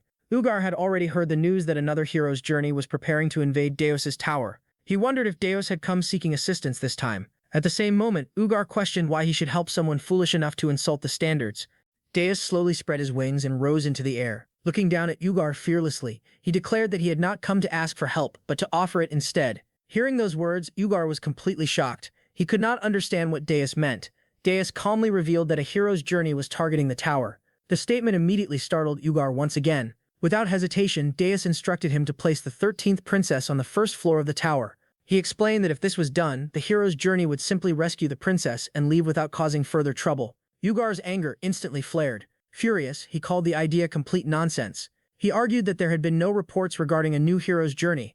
In the next moment, Ugar launched himself forward in anger. While attacking, he accused Deus of becoming arrogant and insulting the standards of Titans. The attack he unleashed was Titan Magic Gigantification Level 3. However, before the strike could even land, Deus calmly began listing names. He mentioned the 3rd Prince of Guyana, the 7th Princess of the Veloductum, the 4th Prince of Machiel, and the 6th Princess of Candaria. The moment Ugar heard those names, his movement suddenly stopped. Deus continued by explaining that all of them had either been removed from the line of succession or lacked the resources necessary to launch a hero's journey. Because of that, kidnapping them would never trigger a hero's journey at all. Ugar was shaken internally. Deep down, he realized those were the same targets he had once considered kidnapping himself. However, he had never been completely certain about them. Completely stunned, Ugar questioned how Deus could possibly know such information. A smirk appeared on Deus's face as he replied that the method did not matter. Inside his mind, Deus silently recalled the truth. Those princes and princesses were the exact people Ugar had kidnapped in his previous life. Deus then reminded him that the only thing that truly mattered was the tower's safety. Ugar hesitated and warned that if the information regarding the hero's journey, rescuing the 13th princess, turned out to be false, the consequences would be severe. Deus remained completely calm. He explained that it would not matter either way, since keeping a single hostage on the first floor would not bring harm to the tower. After hearing that reasoning, Ugar found himself unable to argue back. Ugar stared at Deus suspiciously and demanded to know why he was trying to help him. He wanted to understand what Deus truly desired from all of this. At those words, Deus formed a faint smirk. Inwardly, he mocked Ugar as a fool. Realizing that Ugar had completely taken the bait, Deus slowly repeated the question to himself, wondering what he truly wanted. Inside his thoughts, Deus reflected on the reality of this dimension. Arin, he knew that brute force alone was not enough to withstand the overwhelming number of heroes that existed there.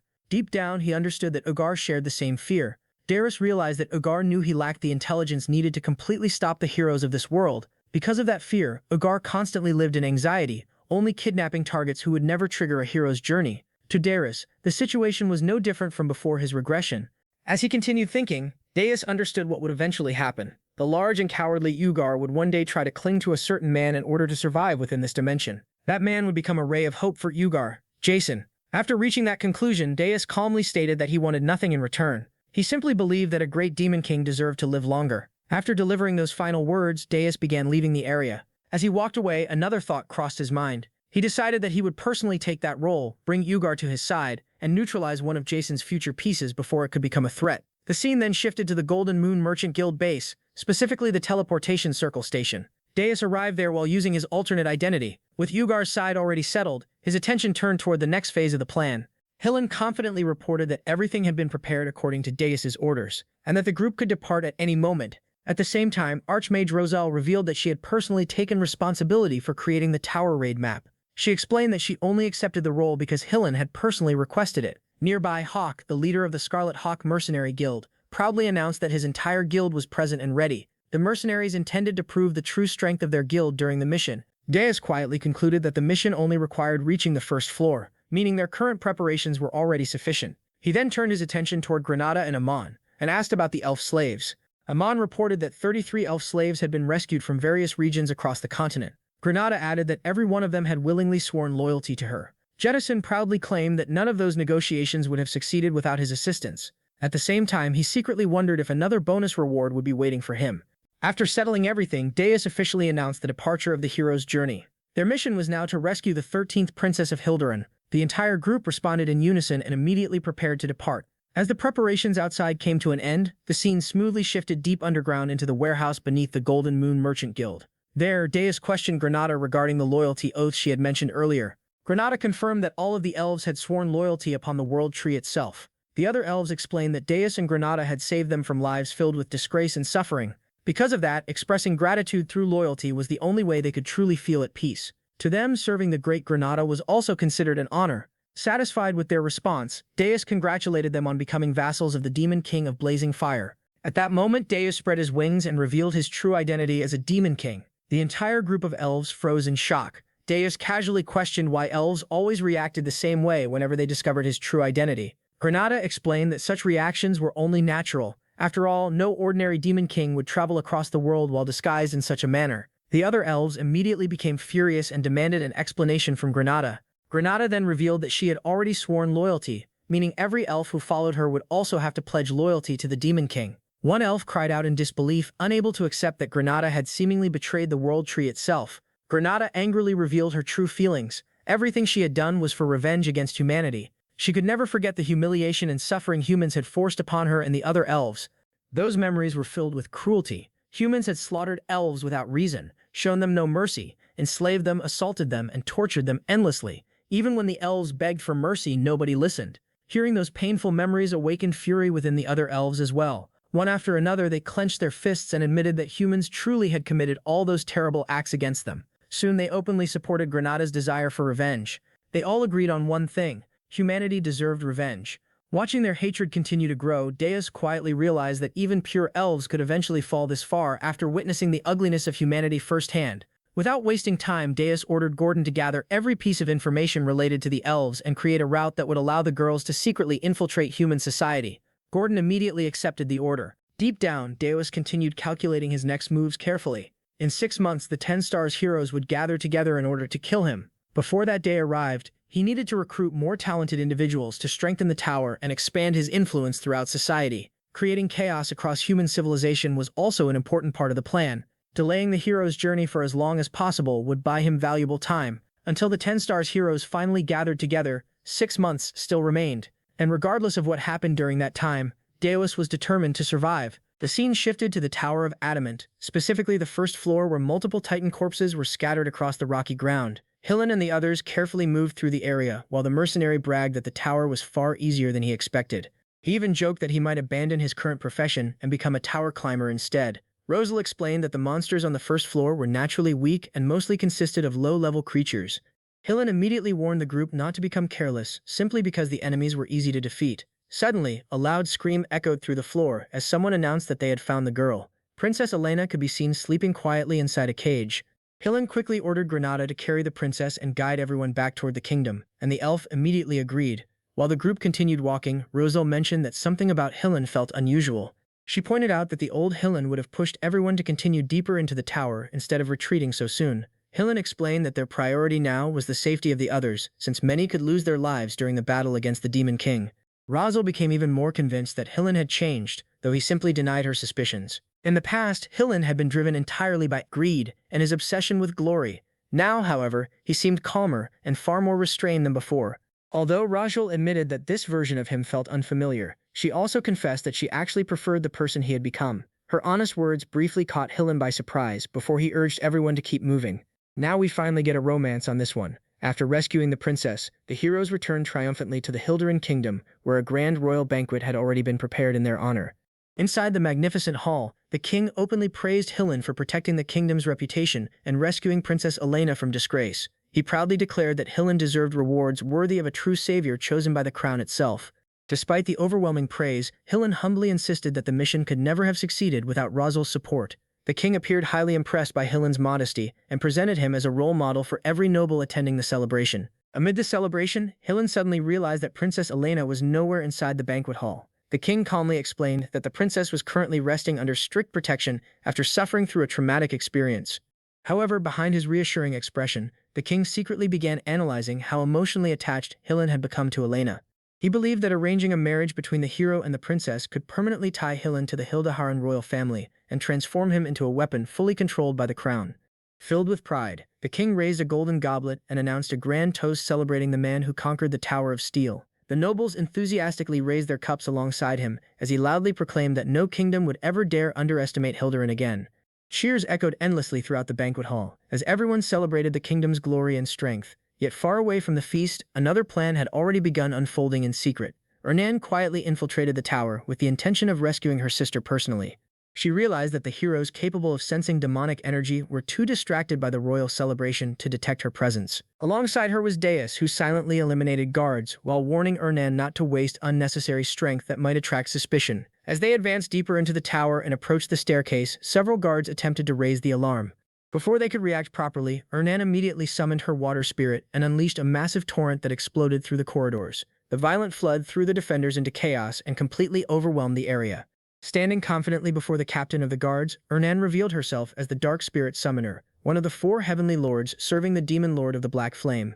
Deus quickly realized that Ernan had intentionally allowed herself to be captured earlier, purely because she found the situation entertaining. While she attempted to introduce him dramatically, Deus ignored the theatrics and continued walking forward alone, irritated that anyone would underestimate him. The guards panicked after realizing that the intruders had boldly entered through the main entrance itself. The captain soon understood that Deus was deliberately suppressing his demonic aura to avoid alerting the heroes attending the banquet nearby. Believing this restriction weakened him, the elite guards confidently launched their assault without hesitation. Their confidence proved completely meaningless. Even without relying on his dark powers, Deus effortlessly avoided every attack aimed at him. He mocked the guards for believing they ever had a chance of defeating him in the first place. The violent battle shook the tower so intensely that even the massive chandelier inside Princess Elena's room trembled violently, waking her from unconsciousness. As she regained awareness, Deus calmly demanded that the captain surrender while explaining that he had already restrained his power enough to avoid destroying the entire tower. Desperate to escape, the captain attempted to flee and call for the heroes. However, the damaged stone wall behind him suddenly dragged him backward and trapped his body within the structure itself. The terrified captain cursed the Dark Spirit Summoner as he became completely immobilized. Deus found the entire situation amusing. He reflected on how kidnapping the princess again less than a day after her rescue would utterly destroy the kingdom's reputation and authority. When Deus finally entered Elena's room to properly address her, she barely paid attention to him at all. Instead, Elena immediately rushed toward Ernan and embraced her joyfully after recognizing her despite the disguise. She explained that she had already received Ernan's letter and understood that nobody else besides the Demon Lord would ever come to save her. Watching the reunion, Deus realized that the 2 sisters were far more alike than they first appeared. Curious about the situation, he questioned Ernan about secretly sending a letter to Hillen earlier. Ernan admitted it was true and appeared surprised that Deus had allowed her actions without interference. Deus responded that he never considered her actions dangerous enough to deserve concern. Finally spreading his wings, Deus ordered the sisters to return with him immediately. Meanwhile, back at the royal banquet, the celebration suddenly descended into complete panic. A terrified guard rushed before the king and announced that Princess Elena had been kidnapped once again. The king's face twisted with disbelief and uncontrollable fury after hearing the shocking report. Enraged beyond reason, he violently smashed dishes across the banquet hall while screaming at his soldiers for their incompetence. In the freezing northern region surrounding the Tower of the Blazing Fire, the scene then shifts inside the tower's first floor, where gigantic weapons and machinery are lined throughout the area. A small blonde girl immediately becomes amazed after seeing one of the enormous mana cannons. Her eyes sparkle with excitement as she loudly praises how massive and beautifully designed the weapon looks. Nearby, a large bearded blacksmith covered in tools and grease proudly introduces himself as Lodger Friedrich, the master blacksmith managing the first floor. The blonde girl becomes even more fascinated and quickly asks whether she could someday create one herself. Lodger bursts into laughter and immediately offers to hire her as his assistant whenever she wants. Soon afterward, a blonde female knight enters the room while carrying a damaged training scarecrow. She politely asks Lodger if he can repair it. The moment the little girl sees the knight, she completely freezes in shock. She loudly blurts out how unbelievably beautiful the knight is, and even comments on how toned her body looks underneath the armor. The knight instantly becomes embarrassed after hearing such direct compliments. Meanwhile, the Demon King silently watches everything from nearby, while the workshop's magical lights glow behind him. Inside his mind, he realizes that the child possesses an incredibly dangerous talent for charming people. He then properly introduces the little girl. Her name is Elena. As he speaks, the scenery briefly shifts toward Elena, happily staring around the tower with sparkling eyes, showing how this strange place is the first real world she has personally experienced outside of books. The knight slowly begins blushing after realizing the child is being completely sincere. At the same time, Gordon suddenly loses his composure. Standing in the middle of the room, he starts yelling that the Demon King has already gone too far. He complains that raising heroes, elves, and warrior princesses was already troublesome enough, but taking care of a child princess inside the tower is beyond unreasonable. The Demon King calmly responds that nobody asked Gordon to raise her. Then Elena suddenly walks toward Gordon, immediately causing the atmosphere to become comedic, as Gordon panics in fear. He warns Elena that she should not speak casually to him because the Demon King's mage must remain a terrifying symbol feared throughout the world. However, Elena innocently explains that her older sister told her many stories about Gordon. The atmosphere softens into warm glowing colors as Elena happily explains that Gordon always cooks delicious meals. She then bows deeply and sincerely thanks him for always helping her sister. For a brief moment, Gordon becomes completely speechless as the terrifying image he tried maintaining instantly collapses. Soon afterward, Elena happily runs around the tower while admiring everything around her. She excitedly says that there are no scary monsters nearby, the tower feels clean, and everyone treats her kindly. She even mentions that she no longer feels sick anymore. The Demon King quietly realizes that Elena has already completely won everyone over. Curious, he suddenly asks what exactly Elena's older sister wrote about him in her letters. The moment he asks that question, Elena freezes. After nervously trembling for several moments, Elena embarrassedly admits that her sister never actually wrote anything about him. The Demon King immediately becomes suspicious. The conversation then turns serious as Elena's illness is finally explained. Her older sister reveals that Elena suffers from mana overload. Elena was born with an enormous amount of mana comparable to powerful high-level mages, but her weak body cannot properly withstand it. Fortunately, the dense demonic energy surrounding the Demon King's tower naturally drains mana little by little. That demonic atmosphere is the reason Elena's condition continuously improves after arriving there. Because of that environment, Elena could eventually recover completely if she remains inside the tower long enough. Afterward, the atmosphere inside the room becomes serious once again. The Demon King reveals that the hero's journey will officially begin in 6 months. He asks whether Elena can become strong enough before then. Her older sister honestly answers that turning Elena into an archmage may still be difficult, but making her into a powerful high-level mage should still be possible. The Demon King accepts that answer and orders that Elena stay on the 3rd floor under Ernan's care. Before leaving, Elena's older sister quietly makes one final request. With a worried expression, she asks the Demon King not to allow Elena to directly participate in combat, because she is still too innocent to witness bloodshed. The Demon King silently wonders whether Hildirin's destruction in the future originally happened because of Elena herself. The chapter then shifts toward the 5th floor strategy meeting room. The room is enormous, with a giant glowing blue tactical table positioned at the center while magical projections float throughout the air. The Demon King explains that he expanded the room using the points earned from kidnapping the 13th princess. Until now, he personally handled most matters because of limited resources, but preparing for the future now requires a far more organized system. He officially grants Gordon full authority over the strategy room, and even allows him to freely expand it whenever necessary. The Demon King then explains the 2 most important objectives moving forward. First, strengthening the tower itself. Second, delaying the time needed for the 10-star heroes to fully gather. The atmosphere becomes heavier as the future threat of the heroes is mentioned. The Demon King also asks about the operation involving the elves. Kruth reports that everything is proceeding smoothly, and that the elves have already been secretly distributed to trade partners around the continent through the Merchant Guild. However, the meeting suddenly changes when an orc urgently contacts them through a magical communication screen. The orc reports that the princess has disappeared again. The story then shifts toward the Akan Kingdom. Inside the magnificent royal palace filled with white pillars and blue decorations, the king receives a letter discovered inside the princess's room. After reading the contents, his expression immediately changes because he realizes exactly where she went. Frozen Mountain. The king instantly orders a search party to head toward Urgest and safely bring Princess Lavinia back before something terrible happens. Meanwhile, deep within the snowy lands of Urgest, countless dead monsters cover the frozen ground. Blood stains the white snow while blizzards violently rage across the mountains. Monstrous creatures are slaughtered one after another before the person responsible is finally revealed. Lavinia Akan, the 3rd princess of the Akan Kingdom, wrapped in dark clothing while snow gathers around her purple hair. Lavinia calmly walks through the battlefield searching for ingredients needed for her chimera experiments. The scenery around her looks horrifying. The orcs then reveal another shocking detail. A human mage is currently leading monsters directly into their territory. Even worse, she is approaching the Demon King's tower itself. The moment the Demon King hears Lavinia's name, his entire expression darkens. He immediately explains that Lavinia is no ordinary chimera creator. Before his regression, she single-handedly invaded his territory, while controlling an entire legion of chimera monsters. The background shifts toward horrifying memories from the future as gigantic chimera creatures rampage through the battlefield, while countless demons are massacred. The Demon King remembers how Lavinia kidnapped many of his vassals and nearly caused the tower itself to collapse. Back then, the entire world feared her under one terrifying title, the One-Woman Hero's Journey. The Demon King then realizes that something is extremely wrong. Originally, Lavinia was not supposed to become active for several more years. He starts wondering whether Draxon's death altered the future timeline and caused Lavinia to move much earlier than expected. Kruth then points out the biggest problem. Lavinia is still the 3rd princess of the Akan Kingdom. If they kill or kidnap her, the Akan Kingdom would immediately launch a full-scale invasion against the Demon Realm. With the hero's journey already approaching, they would never survive fighting both enemies at once.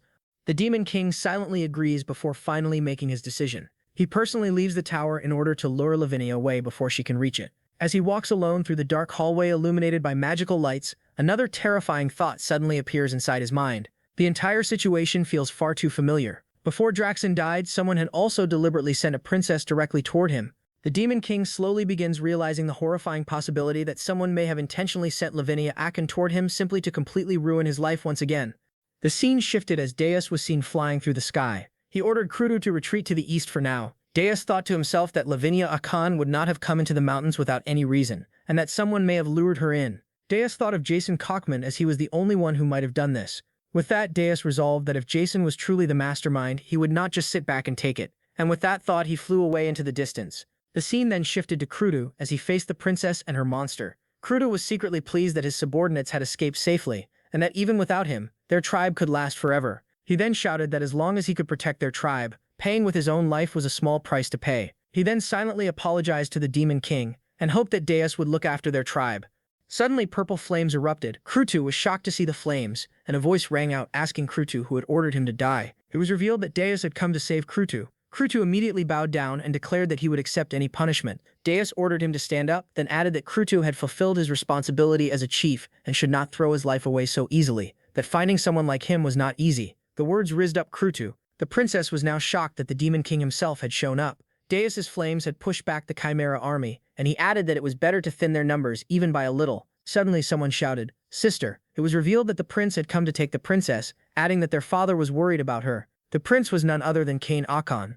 Kane ordered his troops to move near the Chimeras, as his sister might be close by. Deus then declared that he had no quarrel with the Akan kingdom, but that next time she overstepped, none of them would be spared, leaving the princess wondering why the Demon King himself had come personally. Prince Kane finally reached her location, but was shocked to find only a doll with a letter stating that they did not need to look for her. Kane was furious at why the princess kept disappearing and leaving letters. His own subordinates asked the prince to head back, as the monsters in the area were dangerous. Kane, having confirmed that his sister had not been kidnapped by Deus, agreed to head back.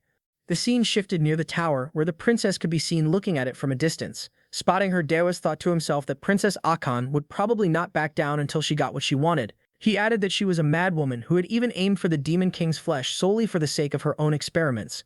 Gordon reported to Deus that the scouts from earlier were leaving the Irgos Mountains. Deus figured that the princess must have shaken the scouts off herself. He added that if the kingdom discovered the princess was heading for the tower, the hero party would have raided him. Gordon concluded that if the Chimera princess disappeared in the Irgos Mountains forever, the Akan kingdom would have no justification to invade, and though the most reasonable option was an all-out attack on the princess, Deus' army had no chance against the Chimeras. Deus finally decided to deal with her himself. Deus could now be seen flying above the princess. Jason, hiding within the Chimera's body, could not believe that Deus himself had come to face the princess. Deus was more careful than Jason had thought. Deus finally spoke, stating that he knew Jason was listening and that he could sense Jason's faint energy on the Chimera the princess was riding. Jason, no longer hiding, finally spoke, declaring that it was impressive that Deus had noticed but questioning what he could do about it even so. It was now clear that the Chimera army was large enough to rival a hero's party. Deus thought to himself that every one of these chimeras was a high-ranking monster, but that his only target was Princess Lavinia. Suddenly, he noticed a certain chimera.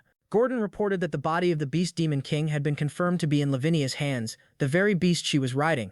Deus was shocked to see that even Draxon's corpse had been used as material. Jason, overjoyed that Deus seemed to have noticed, added that the corpse could even replicate Draxon's speed from when he was alive. He mocked Deus, stating that every Demon King used their demonic points to strengthen themselves, but that Deus had converted most of his into money. In his current state, without any strengthening, Deus would likely struggle to defeat the princess mounted on Draxon's corpse. Furthermore, Jason had placed eyes and ears on each chimera, so while Deus fought the princess, just one chimera entering the tower would be enough to reveal its internal layout and establish a perfect strategy to conquer it, just as heroes did to Demon Kings. Jason asked with a mocking tone what Birja Deus would do in this situation. Deus admitted with a smirk that he had been played and finally decided to act.